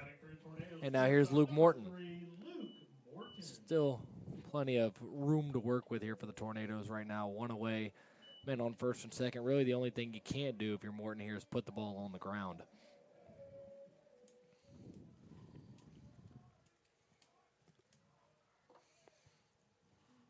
first base playing in as Morton takes strike one in the outside corner. And Averett's going to give Pellegrino a chance to work out of this and try and keep the game tied right where it's at 8 apiece. I like that from the Averett coaching staff. Like I said for Crosby earlier and Thompson earlier, it's just about, it's early on in the season. You got to build the confidence within these guys. Morton sends one on the ground, deep in the hole at short, and there will be no play for Brophy. And Brophy has had some real trouble over there at shortstop. Some of these plays have been difficult. It's going to be an infield single for Luke Morton. But Brophy, a little bit shaky over there at short. And now, who else but Cale Ayler with the bases loaded and the ball game tied. And you know Cale's looking to do some serious damage here. He did have an RBI single his last at-bat in the 4th inning. Back up in consecutive innings for the second time this game. Batted in the 1st and 2nd. Now up here in the 4th and 5th as he takes ball one outside. We'll see what kind of approach Pellegrino takes with Cale Ayler with one away and the bases loaded here in a tied game. And like you said, I agree with what Averett's doing. I mean, it's very beginning of the season. It's non-conference, and you want to see what your guys have, and you can't do that when you pull them out of the first sign of trouble. Bags juice for Cale Ayler, who's going to hit a weak little tapper over to short. Brophy is going to boot it. One run comes across. It's Jennings. Bryson across. He will score, and Brophy just continues to mismanage that shortstop position. The 2 go-ahead runs come across for the Tornadoes, and a bit anticlimactic for a Cale Ayler at bat. He reaches on an error, though, and it's 10-8 Tornadoes. It's a tough time over there in short for Brant Brophy, who's had a really good afternoon at the plate, but just is not cutting it over there at short right now. And I think this is going to be the pitching change that we were expecting. So Pellegrino is going to be pulled out after 2 1/3, and he will leave trailing 10-8. We'll step aside. When we get back, we'll introduce you to the new Cougar pitcher with the Tornadoes leading at 10-8 here in the home half of the 5th.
New pitcher in for the Averett Cougars is number 12, Eric Hansen. Michael Pellegrino is out after 2 1/3, and as his line stands right now, 2 1/3, 8 hits allowed, 6 runs, 5 earned, and not the day that he was looking to have, and did register 1 strikeout as well along with that line, but he is on the hook for both Morton and Ayler out there on the base paths, as Hansen's first pitch just misses to Frankie Vasquez.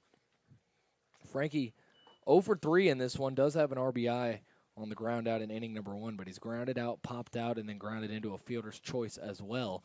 Looking to turn things around for him in game number 2. On the outside corner, another miss there for Hansen. So 2 balls to start his afternoon off. As a matter of fact, Frankie 1 for 6 here in the doubleheader so far. Uncharacteristic of Vasquez. The 2-0.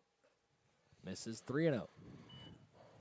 That's one thing you don't want to do coming out of the bullpen. 3 straight balls, especially to really the meaty part of the NATO's lineup. You don't want these guys getting up with runners in scoring position, runners on base, anything like that, especially with only 1 out. 3-0 is in there for a strike. Frankie was taken all the way. Count moves to 3-1.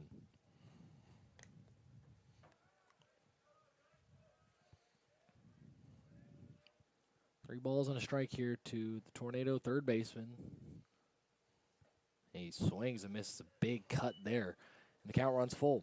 Frankie feels like, obviously, all of the team has been itching to get back to competition, but Frankie feels like he could be pressing a little bit here early on, trying to do something amazing, which we're so used to him doing. But, you know, you got to let the game come to you no matter how good you are, like Frankie is.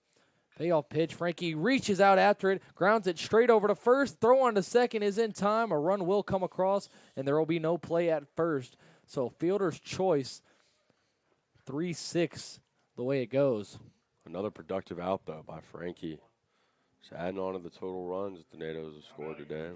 Frankie, second time today that he's grounded out but driven in a run. Makes it 11-8 as Luke Morton comes across. It'll be another run charged to Pellegrino. So 7 runs, 6 earned. Or 7 runs, 5 earned. That would be an unearned run charged to his line as Granada takes strike 1. Tornadoes have batted around here this inning. Inning started with Kenny Pridmore, who is on deck. And Frankie going to take off for second. Throw is off the mark and not in time. So Frankie Vasquez, the speed demon out there. He is speed. Taking second, suave. It was a strike, so an 0-2 count here to Granada, but a man in scoring position and a chance to drive him in.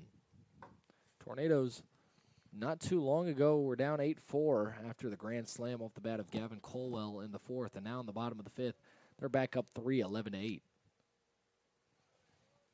Granada takes a ball low and outside there. Hansen trying to escape with no further damage done. Tornadoes have scored 7 in the last 2 frames. Chance to add on here. Ball and 2 strikes. Hansen, the pitch. Popped straight back, out of play. This game definitely moving at a slower pace than Game 1 did. A lot more offense. Absolutely. Already 19 combined runs, 20 combined hits. An error for each side as well. Another 1-2 offering. Frankie takes off for third. There will be no throw. How about that? Frankie Vasquez with 2 steals. The rumbling, bumbling.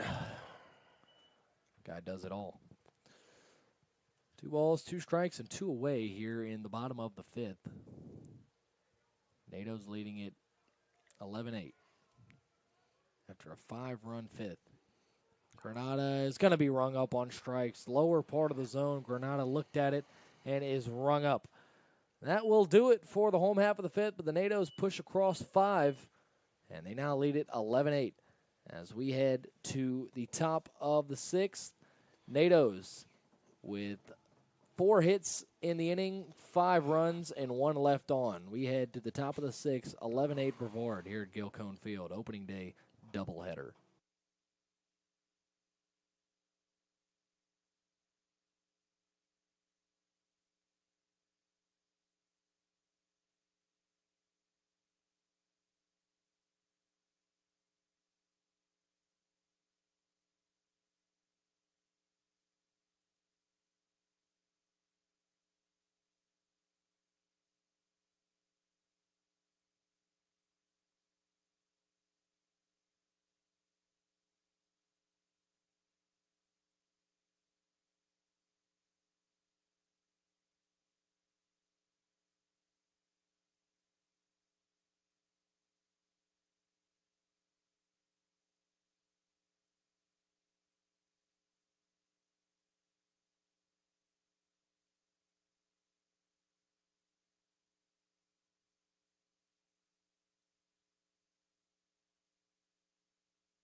Andy Farringer back out for the 6th inning, and he'll start things off with Brant Brophy, the leadoff man, who has reached all 3 times.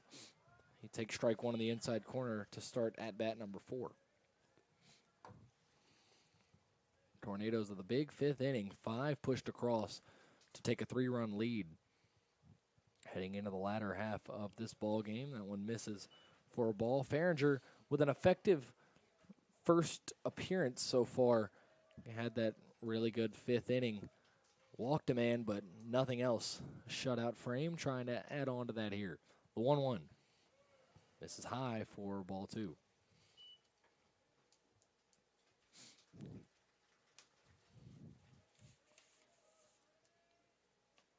Hitters count here to Brant Brophy. Stands at 5'8", 150 out of Hayes, Virginia. Sends one back foul to even the count.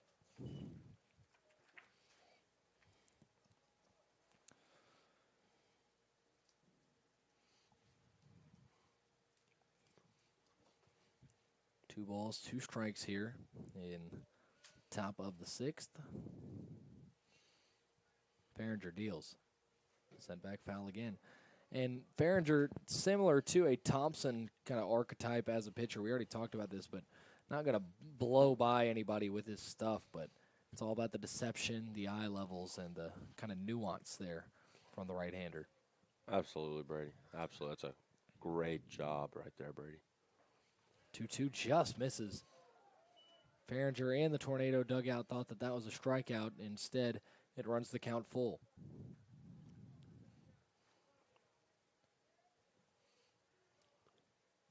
Andy comes set. Now the payoff. Sent back foul. Good battle here from Brant Brophy, who's trying to get a rally going here, trailing by 3 in the 6th. And that's going to be one interesting thing, Eli, for at least the beginning part of this season, is how is Coach Mike Victory going to manage this bullpen? He's got a few guys that we've seen a couple of times, but nobody's super proven outside of Cesar Rodriguez. And it'll be interesting to see when the starters don't have it, if and when certain guys are going to be used, as Farringer is going to walk aboard Brant Brophy. So he's reached for the 4th time in 4 tries. A couple of walks paired with a double and a single. And that's how the 6th inning will start. Yeah, but I think Coach Victor knows his guys. I think he knows the situations that he can put his guys in to succeed. And I think that's going to be a crucial point of this season for the Nados.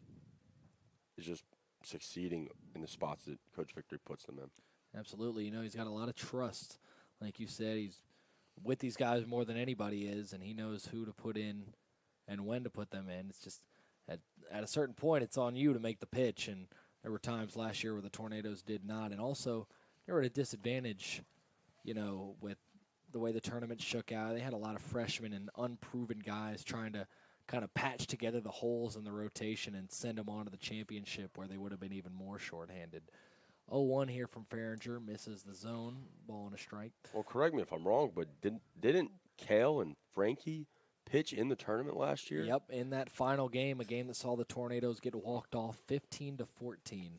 That was a game that, aside from Ayler and Vasquez both pitching, as Farringer misses low and outside, aside from Ayler and Vasquez pitching, you saw Cameron Cook, who didn't have his best year last year. You saw Matt Evans, who was a freshman. I'm pretty sure Andy Farringer also pitched in that final game of the year. So Tornadoes were kind of running on empty there and relying on a lot of inexperience, and it came to bite them as Farringer nearly clips Testerman there with the pitch. And I think that's been a point of emphasis every time I've talked to Coach Vic this year, was improving the bullpen, getting depth within our bullpen, even if it is a younger guy that has to step up and prove himself and, you know, just be good for the program, be good for the team. I think he really went out there and tried getting those guys. 3-1 is in there for a strike, and a throw on to second on the stolen base attempt is errant from Hayden Jennings. So a steal there for Brant Brophy.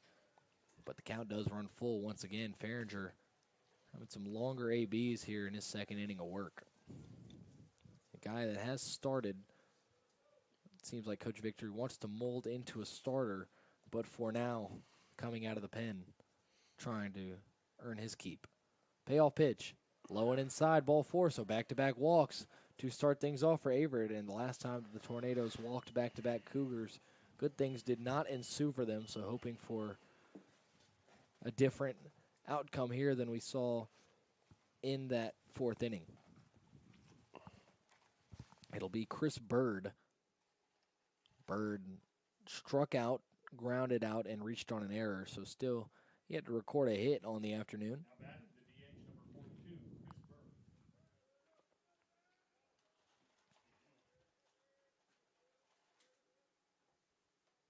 Bird. Burn from the left side. You see the umpire relaying something over to Coach Victory. Coach Vic shaking his head, maybe a little bit confused with whatever he's being told. This is why we need a Coach Vic mic. I need to hear what he's saying to these umpires because I feel like it could actually make for some good content. If we have a sensor on hand too, because you never know with coaches. Yeah, we're gonna have to delay the stream a little bit if we Maybe a little 10-second put delay. old mic on Coach Vic down there. I mean, there's been times we probably needed one of those for me and you, so it happens. Yeah, it's part of it. It builds character. Absolutely. We're all about character building here at Brevard College. Exactly, experiential education. 2 on and nobody out here in top of the 6th. Chris Bird with an opportunity. Represents the tying run at the plate with the NATOs leading 11-8. Behringer is going to hit Bird on the bunt attempt. And he's going to go over to first. They're going to say he did pull back. He got drilled, and now bases are loaded. Tornado dugout is fired up. Averett dugout watching. And Coach Victory, I don't think that he believes that Bird pulled back. I think he thinks that should have been a swing, possibly. And now the 2 umpires are going to confer and talk about it. Frankie Vasquez trying to maybe keep an ear on it. And now an explanation over towards the Tornado dugout. And now the go-ahead run is at the plate after 3 straight reach for Averett, none of them by a hit. And now Coach Victory might come in and make a change. You do see in the bullpen, number 5, Cameron Cook. Cameron Cook awaiting to come into this one. We'll see if it's just a conversation with Coach Victory for Behringer or if he's going to get hooked. And for right now, it looks like he's just telling him to buckle down. Jennings, Behringer, and Victory, the trio at the mound. I see Frankie Vasquez talking things over with Luke Morton on the left side of the infield as Cale Ayler has a friendly conversation with the hit-by-pitch victim, Chris Bird. And Coach Victory still going over something with the home plate umpire. And it looks like there might be some sort of issue with the lineup card or some kind of change that somebody is trying to make. And looks like we're just about ready to go. Hayden Jennings gets a new ball and delivers it overhand over to Andy Behringer. And so here's Gavin Colwell. Last time he came up with the bases loaded, he sent one over the fence. Let's hope that that does not happen again here in an 11-8 ball game, representing the go-ahead run at the plate with nobody out and the bases loaded. Tornadoes had a similar situation in the bottom half of the 5th. And now it's Averett's turn as Behringer misses with ball 1.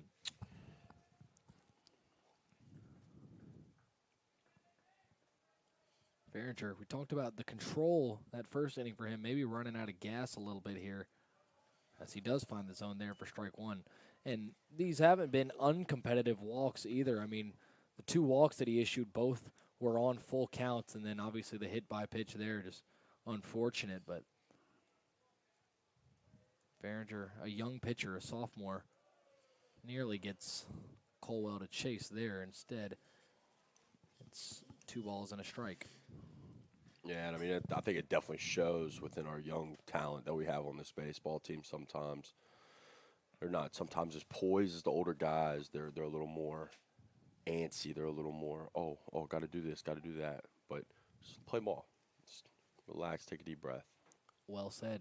2-1. Chopped weakly on the ground to Vasquez. He goes to second for 1, on to first, and not in time. So a run will come across. That's Brophy. Cuts into the lead a little bit, but the Tornadoes do get 1 out at second on the fielder's choice. Nice heads-up play there by Frankie, ranging to his left and getting it over to Bryson for out number 1.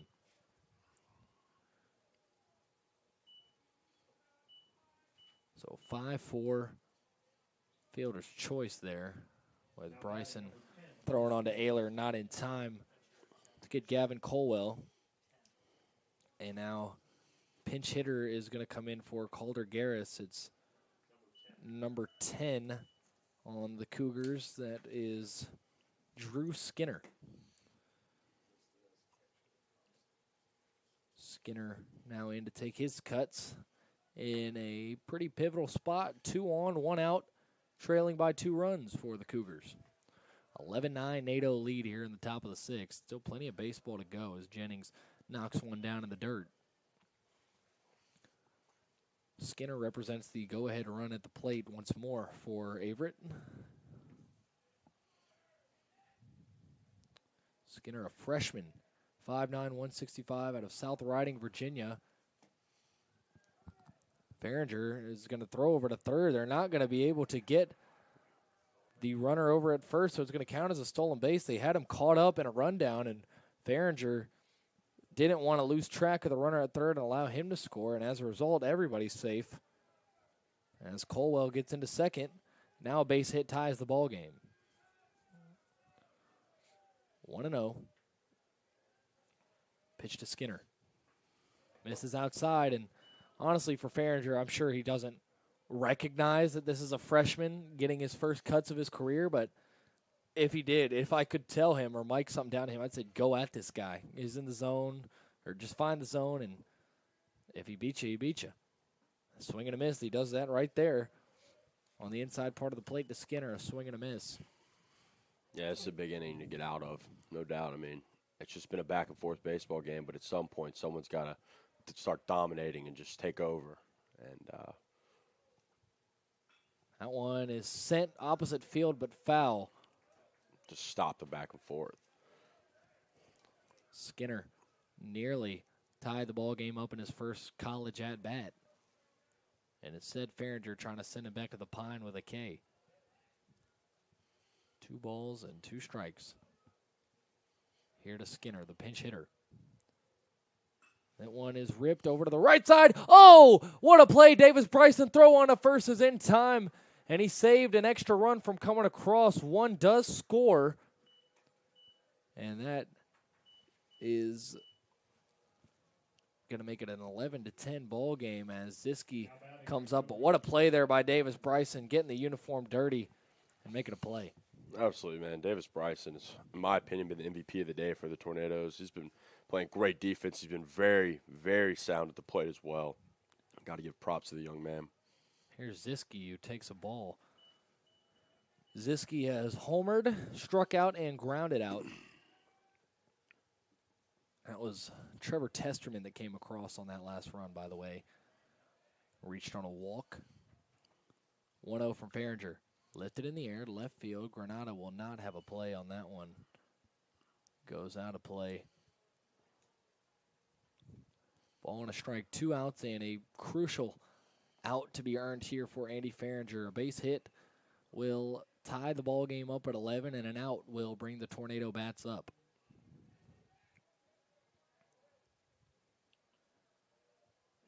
Kenny Pridmore will start things off in the bottom of the 6th when we get there. 1-1 from Farringer. Is chopped over to Bryson. He's going to take it off of a hop, an awkward bounce on the dirt, but Bryson stays with it and throws on to first to retire the side. So 2 runs come across for Averett, and that's without a hit. I had 2 walks, a hit by pitch, and then a couple of ground balls to make it a 1-run ball game. They leave a man on third, and it is 11-10 Tornadoes as we head to the bottom of the 6th here at Gil Cone Field.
Back here for the bottom of the 6th, Kenny Pridmore will start things off. And last inning in the 5th, I said Kenny Pridmore starting up the 6th. I was just an inning early. He started off both of them as the Natos batted around in that 5th frame, and he takes ball 1.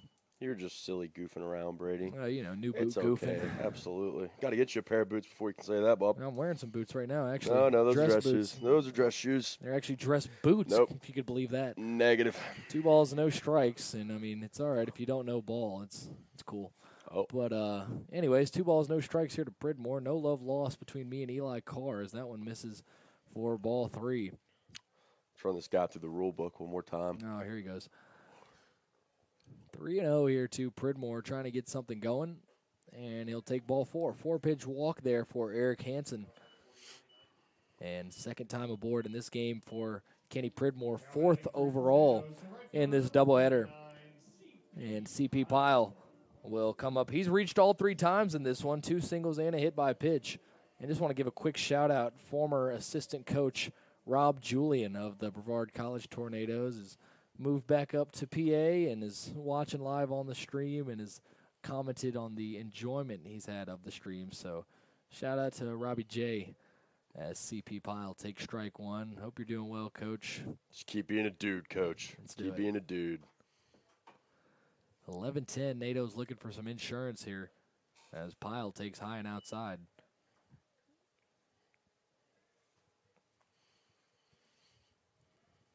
CP Pyle, another new face that's been impressive. Obviously, Davis Bryson, not a new face, a guy we've seen a couple of times, but in limited spots, so might as well be. And honestly, the same could be said for Pridmore. And those 3 have arguably been the most impactful here in this doubleheader, which is a good sign. As Pyle takes high, 2 balls and a strike. Starting to get a little sunnier out here in the B today. Yeah, sun peeking his head out here. A little overcast for the first little bit of the day. 2-1, check swing there. It's in the zone anyways. Pyle knew it, nods his head, and count even up at 2 apiece. Hopefully going to get a early spring here. Get rid of this chilly weather we've been facing recently. That's what that groundhog said's going to happen, but who knows? He doesn't have the greatest all-time hit percentage. That one misses high upstairs. I mean, it's kind of a merchant of his era, if you ask me, that groundhog. And I don't really think he knows as much as people think. I think he's a legend. If you have a day named after you, you're a legend. Right. But, I mean, it's kind of more famous because of Bill Murray, right? No. That one misses upstairs. A walk to CP Pyle is 4th time reaching base in 4 tries. So him and Brant Brophy trying to outdo each other. Same goes for both of them.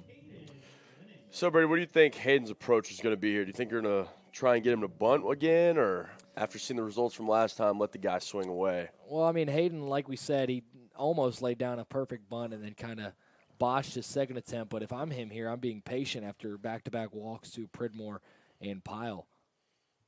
And he will square to bunt again. He'll pull back, and it is a ball. So I'm definitely staying patient now. It doesn't seem like Hansen has a whole lot of control over the strike zone at the moment.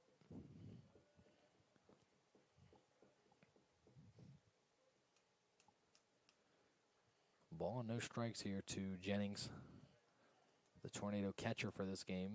He'll show bunt again. He'll pull back, and he's content to just watch it fly by as the first baseman Harris charges in once again for nothing. Just let him load up and hit one. Let the young guy live. I think you square up to bunt, you pull back, and you just hit a rocket at the first baseman as he charges in.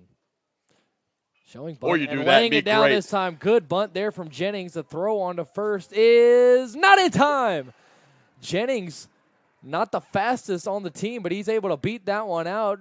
Grider couldn't get to that one, and it's an infield bunt single. I blinked, and he was at first base there, Brady. I mean, what an absolute beauty of a bunt. I mean, what a beauty of a bunt. I've been seeing Hayden in the gym over at Fitness Factory for the last couple of weeks, and it's been clear that he's been putting in the cardio work and kind of getting that speed up. You see the backstop, known more for his strength, is showing off the wheels there. You love to see it, Hayden Jennings.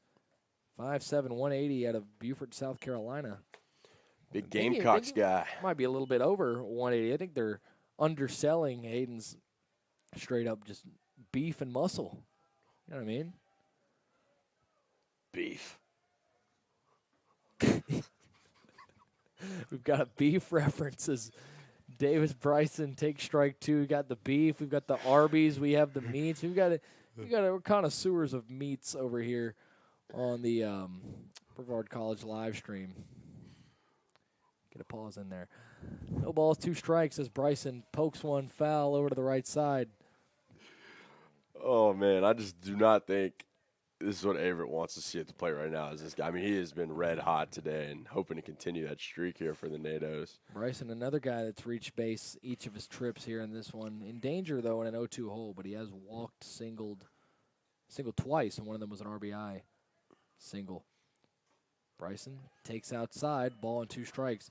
NATO's second inning in a row with the bases loaded and nobody out, and as a matter of fact, 3rd straight half inning between these two teams with the exact same situation. Remember, Averett had the bases juiced with nobody down in the top half of this inning. Now NATO's repaying the favor once again. 1-2 to Bryson. He hits it off his hands, foul to stay alive over towards that Tornado dugout.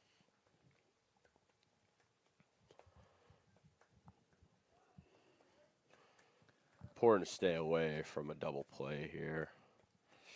Try and regain a commanding lead and hopefully let Farringer ride with it for a few more innings. Bryson lifts it in the air. Center field will be deep enough to score. Pridmore, it will not. Pridmore will stay put, and so nobody advances as Bryson flies out to center. Yeah, not a whole lot of speed on the corners, but if you find some in the gap, you know, you might be able to get old Hato to third base or something. There's Logan Clark, his 5th trip to the plate in this one. He is 2 for 4, singled his first 2 trips since then, a fly out and a pop out. The alleged Swiftie trying to get on base here. Oh, here it is. He's probably listening to some of the dugout. He actually might just have the AirPod in at the plate. I could see it. What do you think Logan Clark's favorite Taylor Swift album is? That's the real question. Huh. He strikes me as a 1989 guy, personally. I think he's a newer Taylor Swift kind of guy. Oh, okay, some Midnights. Yeah, That something one like that. Poked to the right side, but foul. Not to interrupt the Taylor Swift discussion, but yeah, I could see it, honestly. I mean, you saw Logan, I think he reposted on his story the other day the Taylor Swift announcement of her new album coming up. He seems to be really excited about that, and yeah. It's good for the morale for the young lad. No, it is. I mean, you know, she's an icon, he's an icon. It works. It does. Travis Kelce, move out of the way, brother. Right. No balls, 2 strikes. Clark takes outside. And we'll see if Taylor's able to will Logan Clark to victory here.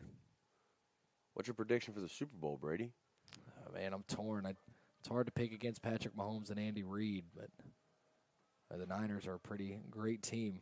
Ball and 2 strikes. Logan sends one foul once again. And by the way, it does even make sense. Logan's girlfriend here at Brevard is named Taylor, so you could make some connections there. There is. That's great. Brady, that is grade A thinking. That is swell detective work from the young lad. Big Taylor guy at the plate here. Ball and 2 strikes.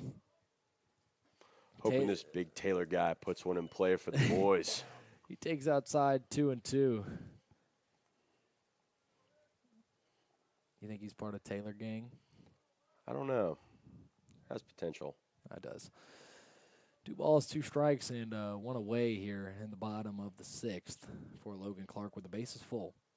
Clark sends one back up the middle right where it came from. 1 run comes across. It's Pridmore. Pyle digging across from third to home, and he is going to be gunned down. No! The ball was dropped. The ball was dropped by Garris. Pyle was dead to rights at the plate. Garris couldn't hold on to the baseball, and right after Averett puts 2 across, the Tornadoes have answered with 2 more via a RBI single from Logan Clark, and that is that Taylor Swift magic that you were talking about. I agree. I don't know about you, but I bet Logan's feeling 22 out there on first base. Right. Young King with a clutch base hit for the NATOs. Passing that bat along with 1 away to Luke Morton here. Absolutely. Logan, his 3rd single here in this one, 3 for 5. And Morty, who seems to be a Rihanna guy himself. The T.I. Rihanna combo is pretty elite when you hear Morty stepping into the box as a breaking ball. drops in there for strike one. And, folks, we're just bored. This is a doubleheader. We're not bored because this is a good game, but been in this press box for a while. You got to find your own entertainment outside of baseball sometimes. So that's what this is if you had any questions. Morty, takes a strike that looked really low there on the breaking ball. Umpire saw something different, and now Luke Morton in an 0-2 hole. Morton is 2 for 3, an infield single and a single as well as a walk. As he taps one beat it out. over to the left side, throw on to first is in time and scooped up by Harris. Good play over there first. Was a nice grab there. 5-3 ground out there for Morton. It does move Logan Clark up to second, so now 2 men in scoring position with 2 away for Cale Ayler. Cale is 1 for 4 in this one. He is popped out, he flied out to center, and has reached on an error, as well as an RBI single back in the 4th. Going low and inside to Ayler. Hansen trying to get out of this just down 3. A base hit probably extends this lead to 5 with the speedy Clark over there on second. Going on contact too. 1-0. This is outside. 2-0. And these Averett pitchers definitely have read the scouting report on Cale Ayler. They've been very careful with him, have not given him a whole lot of strikes, but also have been trying to live on that outside part of the plate that Cale does not like. 2-0 is in there for a strike, and now a hitter's count for Ayler. 13-10, the lead for the NATOs. 13 runs, 14 hits and an error. 10 runs, 8 hits and an error for Averett. NATO's trying to sweep an opening day doubleheader here at Gil Cone Field. Back again tomorrow between these two teams to finish off a 3-game set. 2-1. Ayler takes high, 3-1. And that first pitch for that 3rd game tomorrow is scheduled for 12 o'clock. And then also women's basketball taking place at 2 o'clock. So be on the lookout for that exciting day of Tornado Athletics tomorrow. As Cale fouls one back, he's frustrated with himself. Feels like he missed a pitch there. Count runs full. The Tornado men's basketball team will also be in action on the road taking on Methodist. And then a quick turnaround for them as they head to Rocky Mount. Take on Wesleyan on Sunday, and Tornado men's team is tied for 2nd in the USA South, so coming down the stretch, something to keep an eye on. Cale swings and misses at 1 in the dirt, and that will limit the damage. Ayler upset with himself on those last couple of pitches, but Hansen able to get out of the jam with limited damage. NATOs do push 2 more across to erase the 2 that Averett had in the top of the inning. 2 runs for the NATOs on 2 hits, a couple of walks, and 2 left on. Tornadoes leading at 13-10 as we head to the 7th inning.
Back here for the top of the 7th, it'll be Cameron Cook on for the Tornadoes.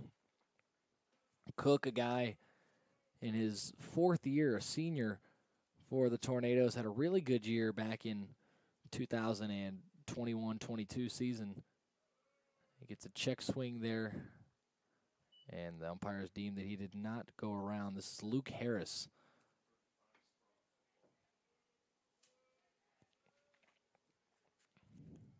Cook, similar to Farringer, has got to just control the zone. A lot of walks last year as he gets a grounder over to Frankie Vasquez, who comes up throwing a first, a stretch by Ayler, and a quick out number 1 there for Cameron Cook.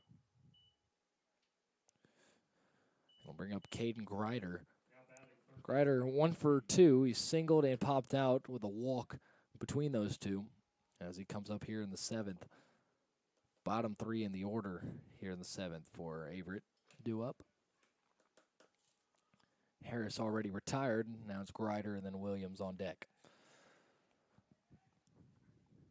First pitch from Cook is sent back foul. Cook gets ahead of Grider, which again, as adding on to what I was saying, it's big on Cook as a non-velocity guy to find the zone consistently, and that was something he struggled with last year. 19 strikeouts last year in 12 appearances, but 32 walks for Cook. He had 12 appearances. Half of those were starts. Misses inside there.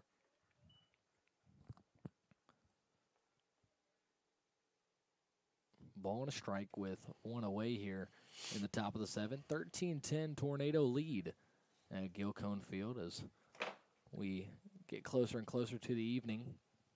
That one's popped up right side. Ayler chasing after it near the dugout, and it will fall into the Averett dugout.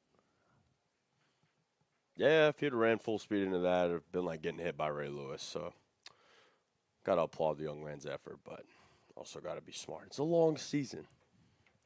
Absolutely. Don't want to have something crazy happen in game number 2. But Cameron Cook ahead of Caden Grider here.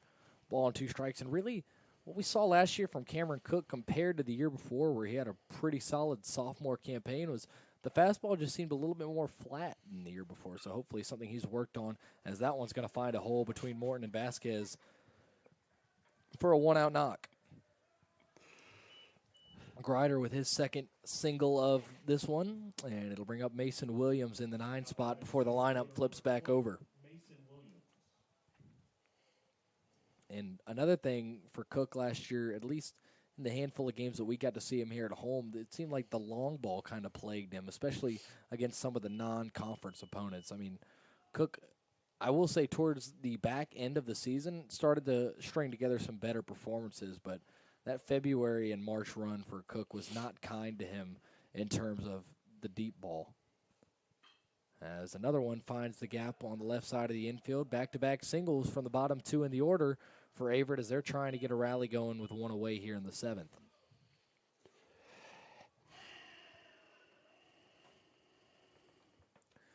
Cook, after retiring the first batter, has allowed back-to-back singles here.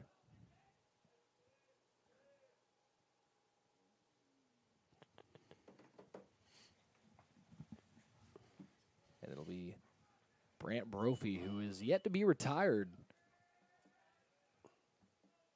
Here in this one, he has walked twice. He has driven in a run with a single, and he has also doubled as that one misses low for ball 1.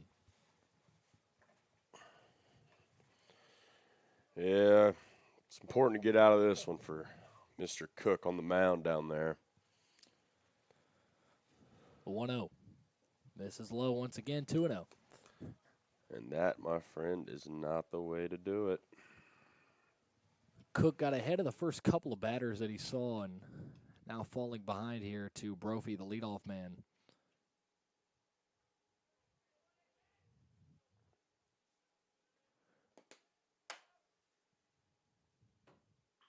That one sent over to short. Taylor made double play. Morton to second for 1. On to first. What a throw. Davis Bryson is hype.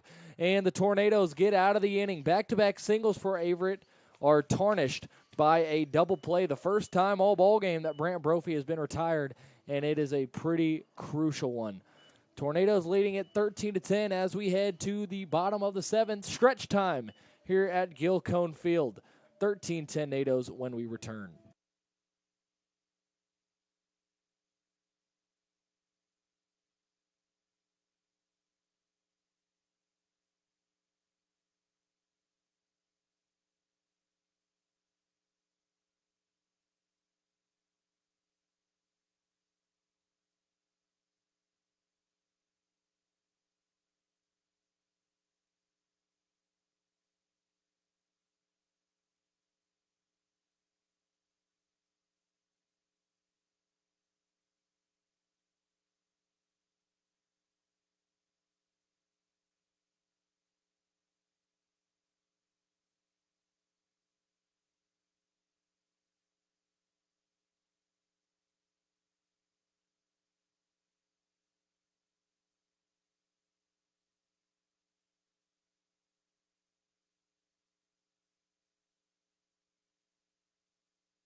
Back here for the home half of the 7th, and we've got a pretty special treat here. We got a Brevard baseball alumni. We got my guy Brett Burchett here on the stream. Brett, good to have you on here for a half inning, kind of pinch hit for Eli, and tell us a little bit about what you've seen from the Tornadoes here Absolutely, Brady. It's been very encouraging seeing what we've got so far. Seen some good pitching, seen some good swings at the plate from our guys. Very encouraging for what we've got coming up this year. Absolutely. New pitcher in for Averett is Shane Mickle, the right-hander, as Frankie Vasquez fouls one back to even the count at 1 apiece. He relieves Eric Hansen, who went 1 2/3, 2 hits, 2 runs, 2 walks, and 2 strikeouts. 2s across the board for Hansen. And now Mickle comes in for him in the home half of the 7th. Frankie squares up a bunt, pulls back, and takes strike 2 on the outside corner.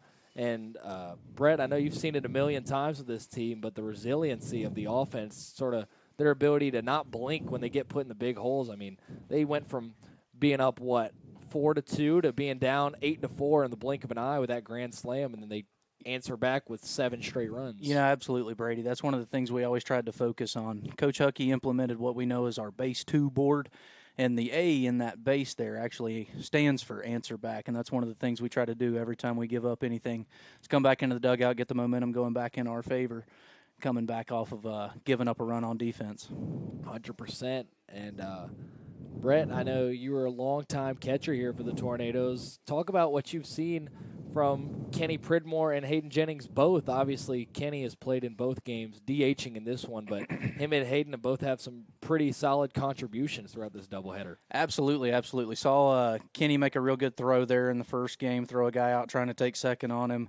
Very encouraging to see the backstop role continuing to be filled by some good shoes there. Absolutely. I mean, you gave the blueprint, dude. You're here, 5 years, right? Absolutely. That one misses on the outside to load the count up.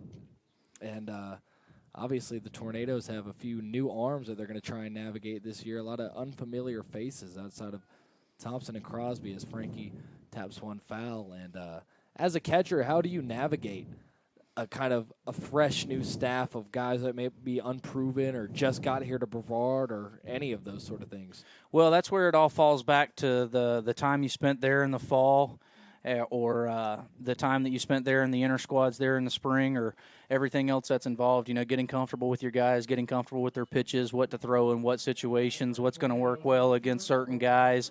And it also comes back to your scouting reports and trusting what it is that our coaches have seen and knowing what guys have certain things there on the mound and what's going to work well against certain batters. We have a lot of flexibility there for our catchers and their ability to call pitches by themselves and run those games.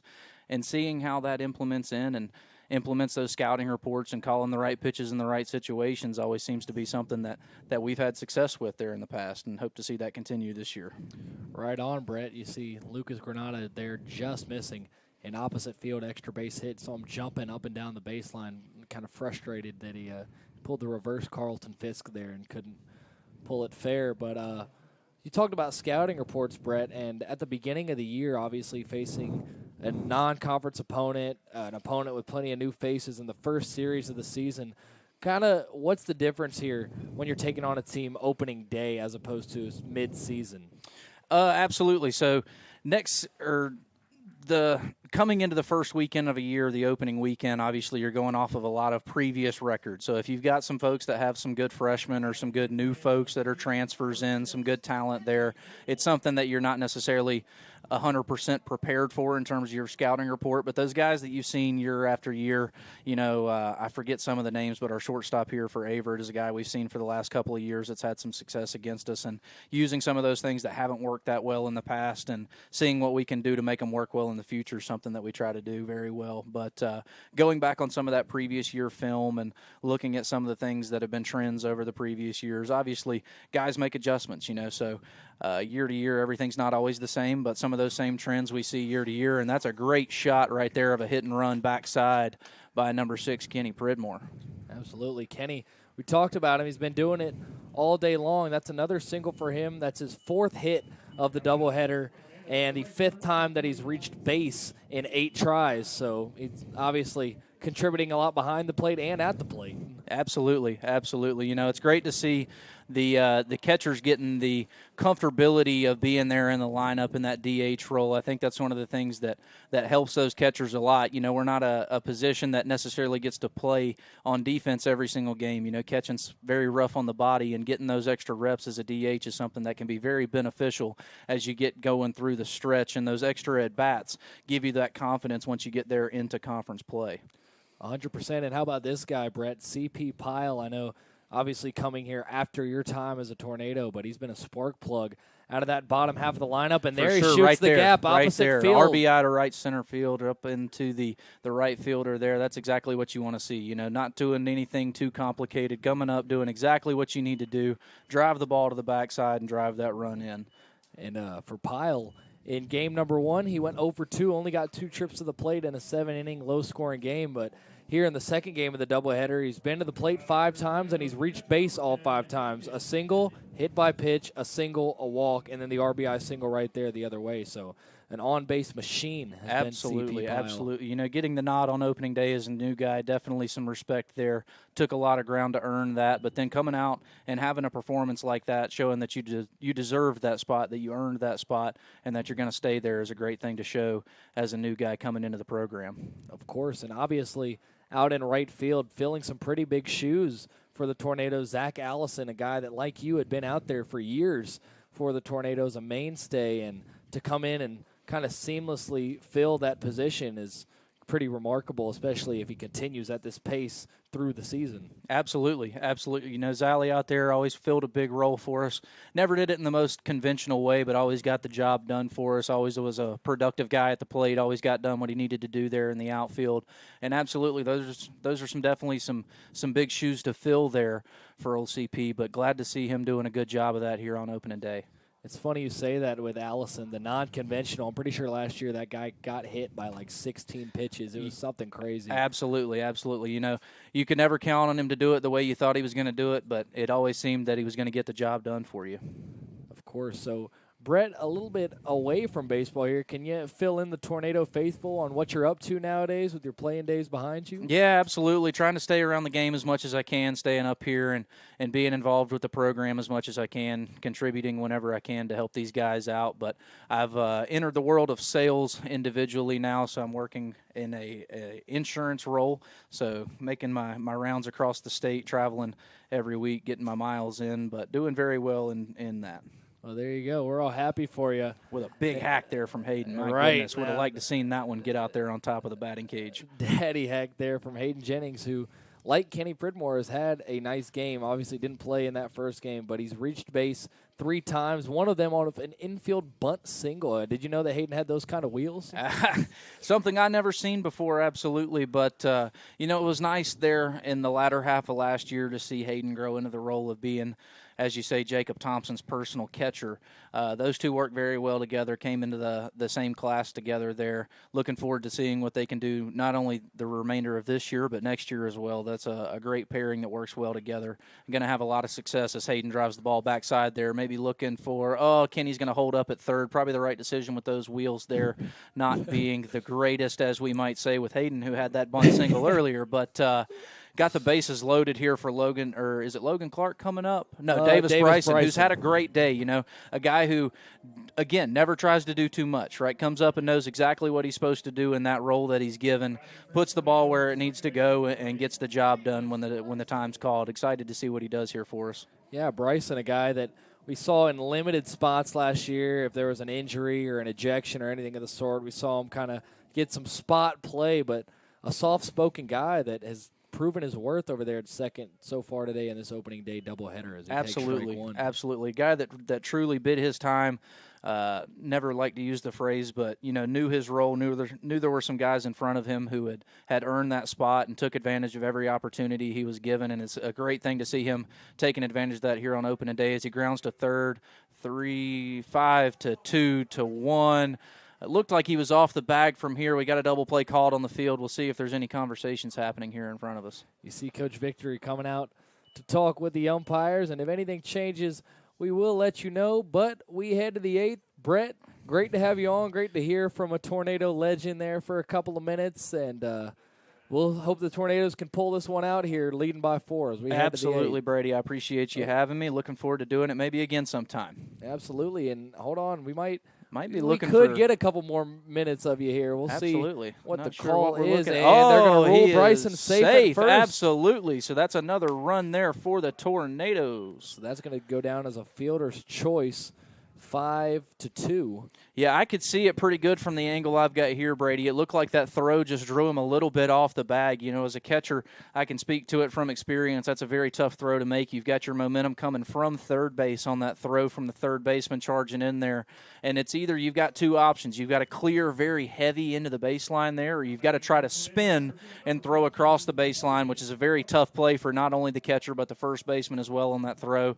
It's a very tough play. Glad to see it go in the Tornadoes' way right there. No, so it works out well for the Nados there, and as a result, the inning continues. An inning that's already seen the Nados push 1 run across, and now men on the corners with 2 away for Logan Clark. Logan with 3 singles here in this one after going hitless in the first game, which, as me and Eli talked about, is pretty uncharacteristic of Logan Clark, a guy with a career batting average of 356. Yeah, absolutely. I saw the progression of Logan Clark's career over the years. Came in as a rock-solid freshman who led the conference in quite a few categories, led the conference in triples, set the school record for triples even, and took home that Conference Rookie of the Year award that freshman year. And to see him evolve into the player he's become now as a veteran there, as a senior, knowing exactly what his role is when he steps to the plate and what it is, the job that he needs to get done. Something that's really been fun to watch over the years. Of course, and Mr. Consistency. Now he's in that leadoff spot that was occupied by a guy you know pretty well, Blake Burchett, for the last couple of years. And obviously Blake and Logan were a really awesome base-stealing tandem, and now it's kind of going to be on Logan and maybe some other guys like CP to keep those stolen base numbers up, and Logan has surpassed 20 steals in each of the last 2 years, so no reason to expect that he won't do just that. Absolutely, absolutely. I think the magic number coming into the year was 26 of what Logan needed to take the record away from my good friend and cousin Blake Burchett as he drives one into right field there. Run comes across to score, holding up Hayden Jennings there at third, but another run there for the Tornadoes to make it a crisp 15-10 in favor of the Nados. 4 for 6 is Logan Clark, all singles for him in this one. And, yeah, as you mentioned, a really high-scoring affair, 28 combined hits, 25 combined runs, and right now the good guys are on the winning side of it as it stands. Absolutely. You know, Brady, one of the things you see very commonly in these early season games, these non-conference games, are those high-scoring contests. You know, we're for a lack of a better term, knocking the rust off in terms of non-inter-squad competition. You know, we've worked hard all fall, all spring, getting ready leading up to this moment, but all we've done is play against ourselves. And you get another opponent out there, you know, it's definitely a different environment. You see some of these high-scoring games. You see some imperfections in terms of the game. You see some errors. You see some walks that you might not see later in the season, but it all comes down to who can persevere, who can make the big plays when they count, and who can make the routine plays more often than not. That's what it comes down to in these early season games, seeing the Tornadoes doing a better job of that so far. And you guys have been on the other side of some of these crazy non-conference Absolutely. matchups last year when a couple of those northern schools came up here. They were fired up on their spring break coming on a trip to Brevard, North Carolina, and you see them hang up some crooked numbers. You're right. It does happen a lot in these out-of-conference matchups. Right back at him and making the play to first to retire Luke Morton in the inning there. But like I said, Brady, it was great to be back on. Looking forward to the rest of the season, seeing what the Tornadoes can bring to the table. Very encouraging so far. You know, putting up 15 runs in a ball game going through the bottom of the seventh is never going to be something discouraging. Looking forward to seeing what we can continue to do, not only on the offense, putting up 15 runs, but on the defensive side as well, and our pitching staff and what we've got there for the rest of the year. Absolutely. Well, a treat to have you on, Brett. Tornadoes push 2 more across in the home half of the seventh to make it a 15-10 lead. Always a pleasure. Yes, sir. Thank you, Brady. I appreciate it. Absolutely. Back here in just a moment for the 8th.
Back here for the top of the 8th, it's Trevor Testerman, who has reached a couple of times. RBI single and a walk, has also grounded into a double play and laid down a sac bunt, and nearly getting hit with the first pitch he sees from Cameron Cook, but getting out of the way. Glad we've had a whole semantics course on the nuance of a hit by pitch and what that truly means today, Eli. As that one breaks just outside the plate. 2-0. Got Eli back on. Got a nice little break there. Got pinch hit for a minute by Brett Burchett.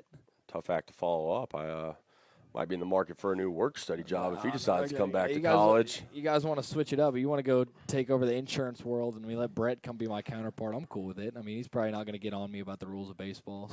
So. Got to keep you on your toes, Brad. Oh, yeah, 100%. 2-1 is fouled off over towards the NATO dugout, evens the count at 2.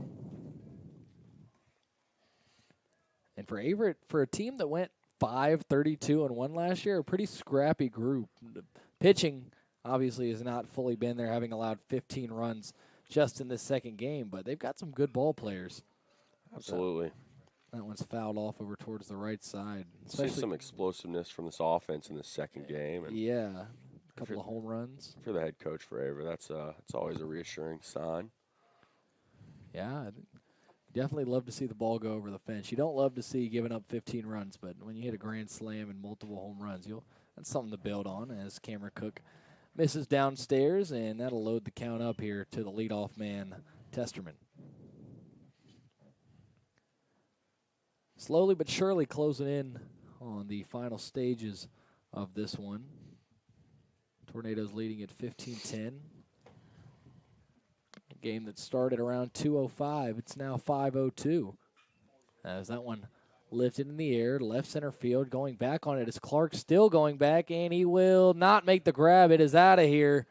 A home run there for Testerman. Well, there you go, Eli. Another bomb off of the Averett bats. This one just a solo shot, though, and the lead will stay at 4. And we talked about that's one thing that Cam struggled with last season was the long ball, and you see it coming to bite him here in the 8th. Yeah, but it's all right. Still got a 4-run lead. I think it's pretty, I wouldn't worry about it that much. No. Still got a 4-run cushion. Just go out there, keep pitching. We're a pitch away from having him out there. It happens. Honestly, I thought Logan Clark was about to go Willie Mays there and make an over-to-the-shoulder grab. It just kept carrying.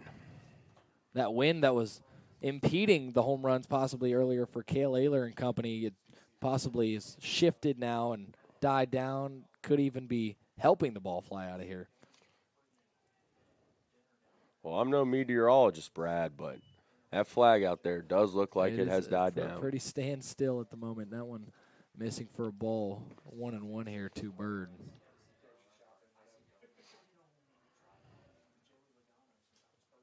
Bird was hit his last time up, and this one is cranked to right field. Going back on it is Pyle, and that one's gone too. So back-to-back solo home runs off of Cameron Cook for Averett to crawl back within 3.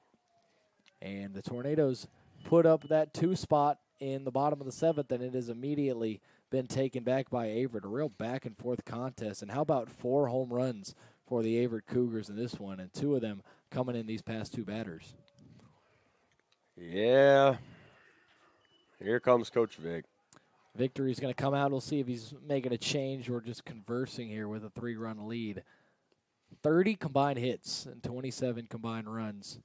This thing just keeps exploding. It's a far cry from the 3-1 game we saw earlier, albeit in a 7-inning contest. Maybe they could have ran up the score those last 2 frames, but hey, doubt it. 15-12 as Coach Victory going to just have a quick chat with Cameron Cook, and he's going to leave him out there.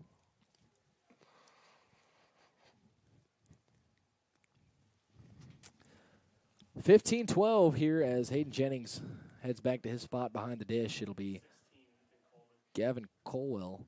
Ethan Coleman warming up in the bullpen, a guy that we saw a couple times late in the year last year, dealt with some injuries, but we saw 3 appearances from him and a sub-3.7 ERA.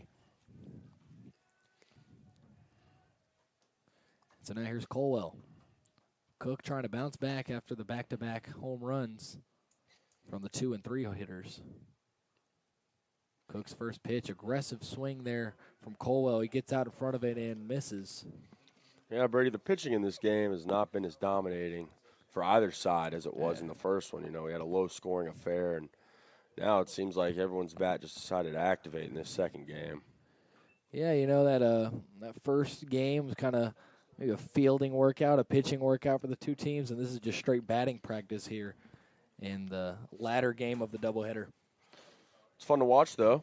It's fun to watch a few long balls. It's fireworks. That sun has gone back away from us. Needed to come back out. But Cook is ahead 0-2 here. Colwell nearly chases after it. He holds off, and it is 1-2.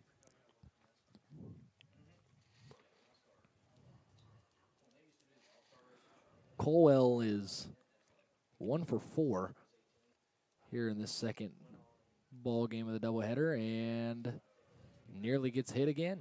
It's a tightrope act from a lot of these pitchers today in terms of missing bodies, not missing bats. 2 balls and 2 strikes here in the top of the 8th of a 3-run ball game. Breaking ball hit deep again down the left side, but this one foul off the wall out there. And this is where Cameron Cook needs to adapt some of those strategies that you see from a Thompson, where you don't have that overpowering stuff, which it seems like we've said about everybody today. You don't have that overpowering stuff. You've got to change the eye levels and keep these guys uncomfortable, because right now it seems like they know what they're looking for, and when they get it, they're not missing it. Yeah, absolutely, Brady. I agree 100% with that. 2-2, swing and a miss. Nice bounce back there from Cameron Cook. That's out number 1 here in the 8th. That's Cook's first strikeout of the season. And so here's Drew Skinner, who pinch hit back in the 6th for Calder Garris. Could see possibly again tomorrow on the bump or in the field. Saw him pitch at the end of game 1. Skinner is going to get drilled there and sticks the tongue out and nods the head over at his dugout as he reaches base for the first time in his collegiate career. Good for the young king. Congratulations. That's how it goes. Reaching base for the first time, hit by a pitch. I mean, it reminds me of when I started playing baseball, my first time ever playing organized baseball. I was pretty freaking scared in the box and had a pitch come right under my chin. But it was ball 4. I went to first with adrenaline and heart pumping, scared and not belonging out there. But collegiate level, a little bit different from 7U. Not really. I mean, you're right, especially the D3. I mean, it's a thin margin, I guess. Just kidding. We love our D3 athletes. We are D3 athletes. Shout out Bill Kyatt. Ball, no strikes, 1 away here, and a runner on first for Cameron Cook. At the dish is Ziski, rather. He takes another ball, 2-0. Did not go on the check swing. Cameron Cook trying to limit the damage to just the 2 home runs, both solo shots, and 1 pitch can end this inning if he can get one on the ground, depending on if Skinner gets a jump or not. A throw back over. Cook thinking about the runner as well. A barn burner of a game here.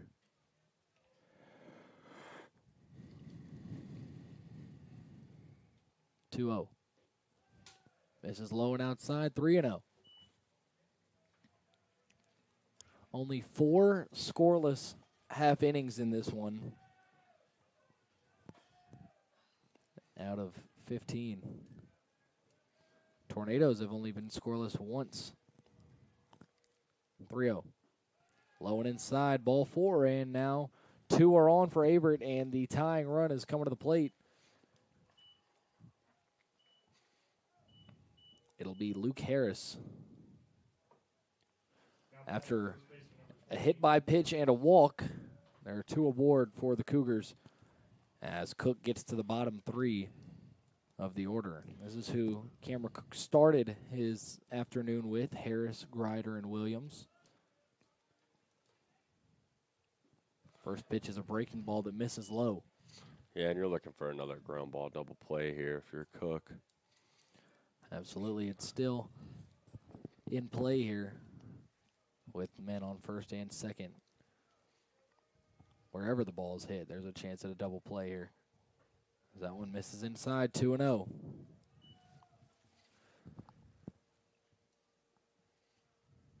(15-12) ball game here in the top of the 8th. A game that seems like it's destined to go on until tomorrow. We don't have lights, so hopefully not. 2-0 breaking ball drops in there for a strike. Never know, though. We get to extra innings. You start playing in the dark. I mean, it just adds to the stakes.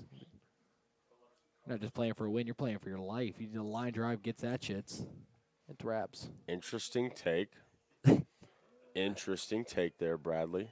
We need to start a You left counter me of how speechless. many times is Eli gonna say my name wrong intentionally on the stream. I think we're up to 4 or 5, but that's just him. It's a bit of his if you're new to the stream. That's a check swing. It think looked he like he went. went around, and he did. An inside pitch. Harris goes around, and he is sent down on strikes. Second strikeout for Cook, and there's 2 away now, a chance to limit the damage. Something the NATOs have been good at all day long. Yeah, but that'll get exhausting in a long season, is trying to limit damage instead of inflicting the damage. I mean, offensively, at least we have, but you got to be more the aggressor in this second game on the mound. I do agree. Connor Crosby did shove in the first game, but a bit of a balancing act here in game 2 as that one drops in for a strike. Caden Greider at the dish. He's reached base 3 times, 2 for 3, a couple of singles and a walk. Now the 0-1. Inside again. Cameron Cook is living on that inside part of the plate right now, and the really inside part of the plate. Count even at 1. 2 away, 2 on here in the top of the 8th. Averett running out of time, trying to make a statement here with the game-tying run at the plate.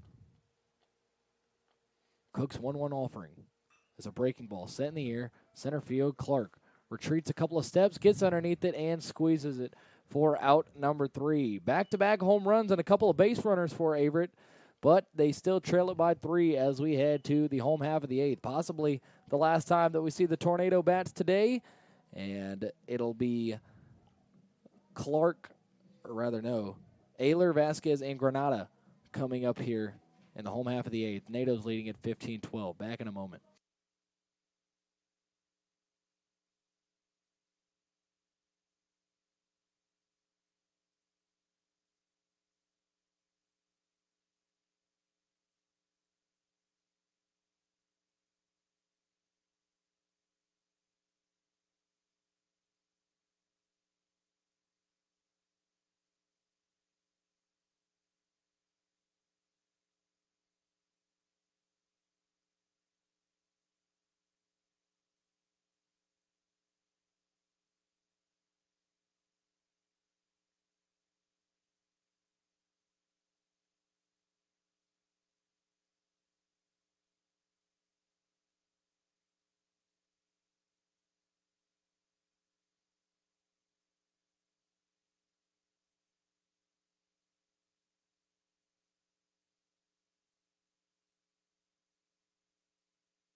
Cale Ayler finds a hole right as we get back in the home half of the 8th. Ayler, a bit of a frustrating second game for him here, but he knocks a single through. Yeah, went right through the legs of the first baseman over there. Pretty hard hit by Ayler. Cale now 2 for 6 on the afternoon. Now batting for Tornadoes, third baseman number 19, Frankie Vasquez. Tornadoes, once again, have only had 1 inning in the first 7 where they did not score, and that was the 3rd. So in the 4th through the 7th, the Tornadoes put together 11 runs. As Frankie Vasquez comes up and takes the ball outside. Frankie is 0 for 4 here in this one, has knocked in a couple of runs. 0 for 4, also has a walk on his line in his 6th plate appearance, and he's going to be hit there, at least he believes. Umpire calling time, and yes, it will be a hit by pitch. I've said the words hit by pitch a lot more than I thought I was going to coming into today, but there you go. That's what happens. Now possibly a pitching change coming here. Looks like it will be. Mickle will likely have his day cut short, and he will.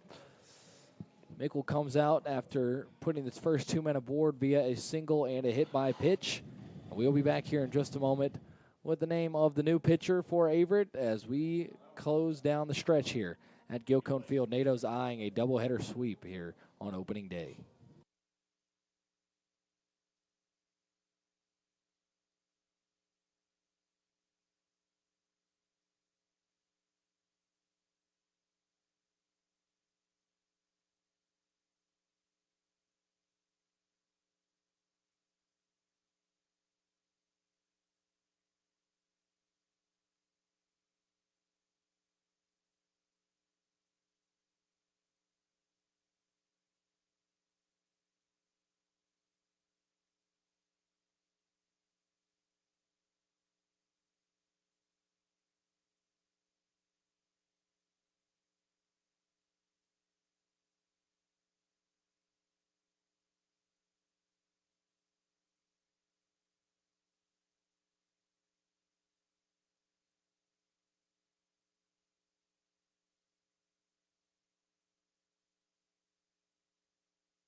New pitcher in for Averett is Ethan Stevens.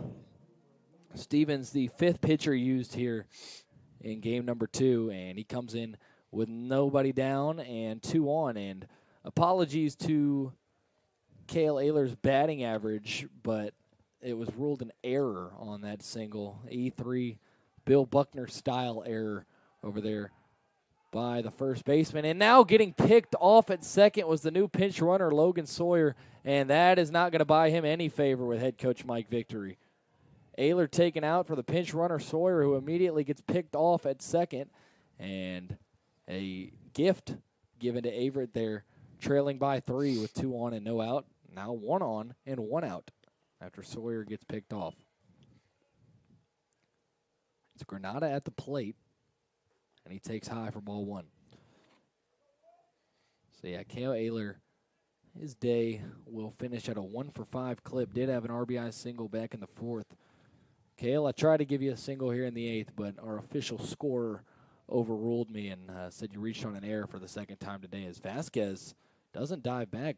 Close play at first there, too, on the pickoff, and Ethan Stevens playing the pickoff game here. 1 out, 1 on. Granada smacks one into left field. That one's going to drop. It's going to hit into the corner. Trying to cut it off and unable to is Colwell. Frankie racing around third. He's heading to the plate. Will there be a throw? There will not. Frankie belly flops into home plate and extends the lead to 4. A big RBI double into the deepest part of the park in left field for Lucas Granada. Lucas has his second base hit. And so here's Kenny Pridmore. Pridmore has a couple of base knocks in this one, 2 for 4, also has a walk. And one thing for Pridmore, he's put the ball in play every time he's come up today. 5 trips to the plate, well, aside from the walk where he drew the walk with plate discipline. But Kenny has not struck out and has put the bat on the ball every single time. As this one a breaking ball that misses.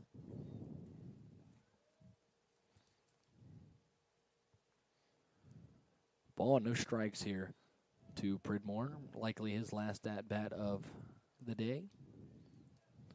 And he's shown some really good stuff to Coach Mike Victory. in the first 2 games of the year as he pops one up. Left side of the infield, underneath it is Brophy, and he's got it for out number 2. Obviously, Granada staying put there at second. And even then, Pridmore retired, but he put the bat on the ball, even if it wasn't the way you want to do it. And so here's C.P. Pyle. Pyle has reached base every single at-bat. Trying to continue that here in the 8th. CP looking like a great pickup for the NATOs so far today in the second game. Absolutely. Kind of like me and Brett were talking about, a seamless transition between Allison and Pyle, at least off the showing that we've gotten from the first 2 games as Pyle watches a breaking ball drop in for strike 1.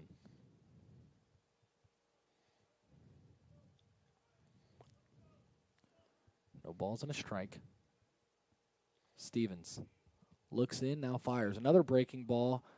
Pyle gets underneath it a little bit. This one in right field. It will be Ziski making the grab for out number 3. So we head to the top of the 9th. Last chance for Averett in a high-scoring affair. NATOs push a run across on a hit, and they lead it 16-12. They leave one man on. We'll be back here to put the finishing touches on this one, hopefully, in just a moment.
Top of the 9th, NATOs with a chance to slam the door on a doubleheader sweep to start off the 2024 season. And it's Ethan Coleman in to try and close things out after Cameron Cook goes 2 innings and allows 2 runs on 4 hits and a walk.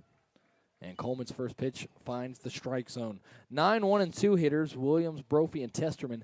The only thing standing between the Tornadoes and a doubleheader sweep here on opening day. Coleman, we saw in 3 appearances in the regular season last year, as this one's chopped over to third. Frankie Vasquez with a nice throw on to first. Colson Miller, the new substitution at first after Cale Ayler was pinch ran for, squeezes the throw from Vasquez, and there's out number 1. 2 outs away now are the Tornadoes. 19 runs over 2 games, but 16 of them coming here in the back half of the doubleheader. And this guy, Brant Brophy, has given the Tornadoes a lot of trouble today. 2 for 3. He's walked twice. He's doubled. He's driven in a run on a single.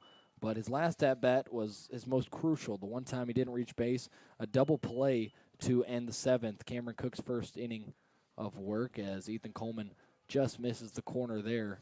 Count evened up at 1 apiece. Coleman, we saw 3 appearances in the regular season from him last year, 4 walks, 4 strikeouts, but an ERA under 3.7. And for an unproven Tornado pen, you'll take that, as Coleman does not hit Brophy there. Goodness gracious, it's like the Matrix out here, the way that all these batters have avoided these HBPs. HBP's, Brad. 2-1. In there for strike two. Brophy doesn't like it. 31 combined hits between these two teams. 31. And 28 combined runs. A barn burner of a game as that one misses outside. And Count Ethan runs potentially filling that spot of Bryce Chapman from last year, that closer, that strong arm coming in to finish the games off.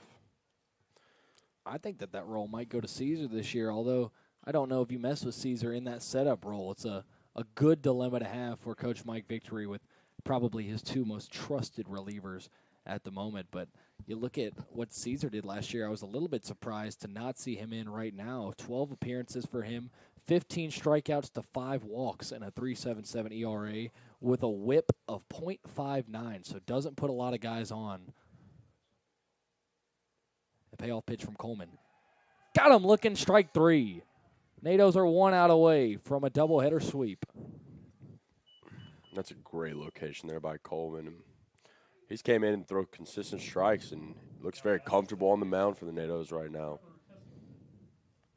It'll be Testerman, the last man standing for the Cougars. Did go yard his last time up. Also has an RBI single, so he's driven in a couple of runs for Averett today as he looks at strike one.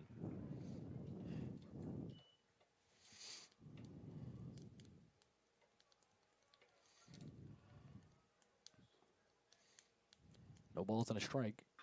That one chopped over on a line to Luke Morton. Looked like it may have hit the ground. It did not. A line shot over to Luke Morton, and that's going to be it.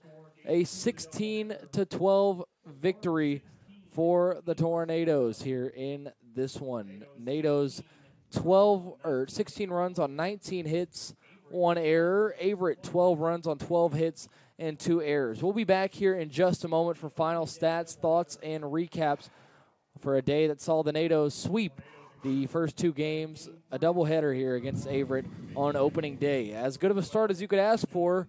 The pitching was there in Game 1. The offense was there in Game 2. As soon as they click those two things together, they'll be even more dangerous. Back here in just a moment from Gil Cone Field to wrap things up.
Back here from Gil Cone Field, the Tornadoes sweeping an opening day doubleheader over the Averett Cougars, a 2-0 start to the year. And Eli, it was two very different ball games. The Nados in Game 1 walking away with a 3-1 victory, thanks in large part due to Connor Crosby going 7 innings, complete game, 1-run ball with 6 strikeouts. Quite a different story on the pitching front for the Tornadoes here in the second game, but the offense coming to life and scoring 16 runs for a 16-12 victory. What did you see from the Tornadoes as a whole through these two games? Like you said, bro, it was night and day. It was great pitching by Crosby in the first game, and then with the lack thereof of offense in a way. The second game come out, pitchers had a rough go-around at it at times, but the offense exploded. I mean, what do we have, 19 hits today in the second game and 16 runs scored? We had one scoreless inning in this entire second game, and I think that is two great things to build off of, but in their own individual rights. So I'm excited to see where this takes us leading into tomorrow, a little 12 p.m. first pitch. So I'm happy to see the Nados are rolling right now. Absolutely. So just to recap this one a little bit, Nados winning at 16-12, 16 runs, 19 hits and an error for the Nados, 12 runs, 12 hits and 2 errors for the Averett Cougars. Tornadoes left 11 on base, Averett left 9 on base. And you look at the hitting performances for the two teams, C.P. Pyle, Hayden Jennings, and Davis Bryson combining 8 for 12 in the bottom 3 spots in the lineup. And we talked about this a little bit last year when we would have games like this. When the bottom of the order is producing like that, it just makes things so much easier for everybody. Logan Clark, after an 0 for 3 first game, went 4 for 6 in this one. All singles, a couple of RBI singles for him as well. Kale Ayler and Frankie Vasquez actually combining 1 for 10, so kind of a Freaky Friday here when you look at the bottom 3 versus the top 2 producers in the lineup, arguably. Lucas Granada and Kenny Pridmore both had a couple of knocks in 5 tries. And then you look at the pitching. It was shaky a little bit for the Tornadoes. Jacob Thompson, 4 innings, 8 hits, 8 runs, only 4 of them earned. The grand slam that was hit by Gavin Colwell back in the 4th inning.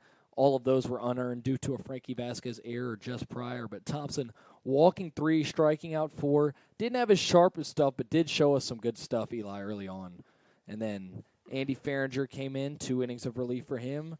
Gave up 2 runs, no hits, just kind of some control issues at times. Cameron Cook, 2 innings, 4 hits, 2 runs, just gave up 2 solo shots, but had a couple of strikeouts. And then Ethan Coleman coming in and slamming the door shut, 1, 2, 3 in the 9th. And I think, tell me if I'm wrong here, but I think that every pitcher that came in today, inconsistency or not, showed something good to build off of here in their first appearance. No, absolutely, Brady. I agree 100%. There were flashes all throughout the day. My pitcher of the day absolutely has to go to Connor Crosby, though. Seven innings, a complete game early in our first game. And it was a committee. It was a committee in the second game. And if you're Coach Vic, that's reassuring. Seeing that is reassuring, especially with the trouble we had coming from the bullpen last year. That is a reassuring thought, a reassuring feeling if you're Coach Vic today.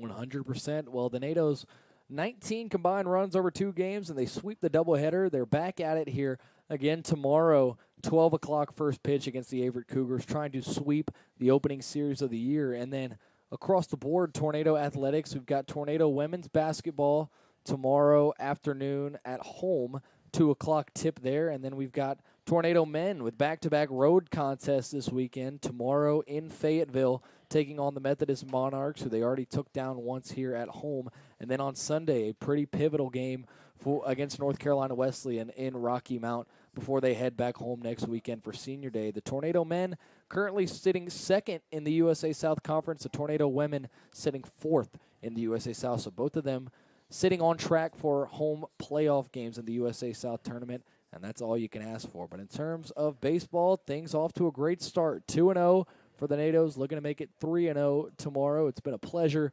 bringing you all the action alongside my partner, Eli Carr. Until tomorrow, saying let's go Nados. Brady Penn and Eli Carr signing off here. Tornado Baseball opening day, 2 victories.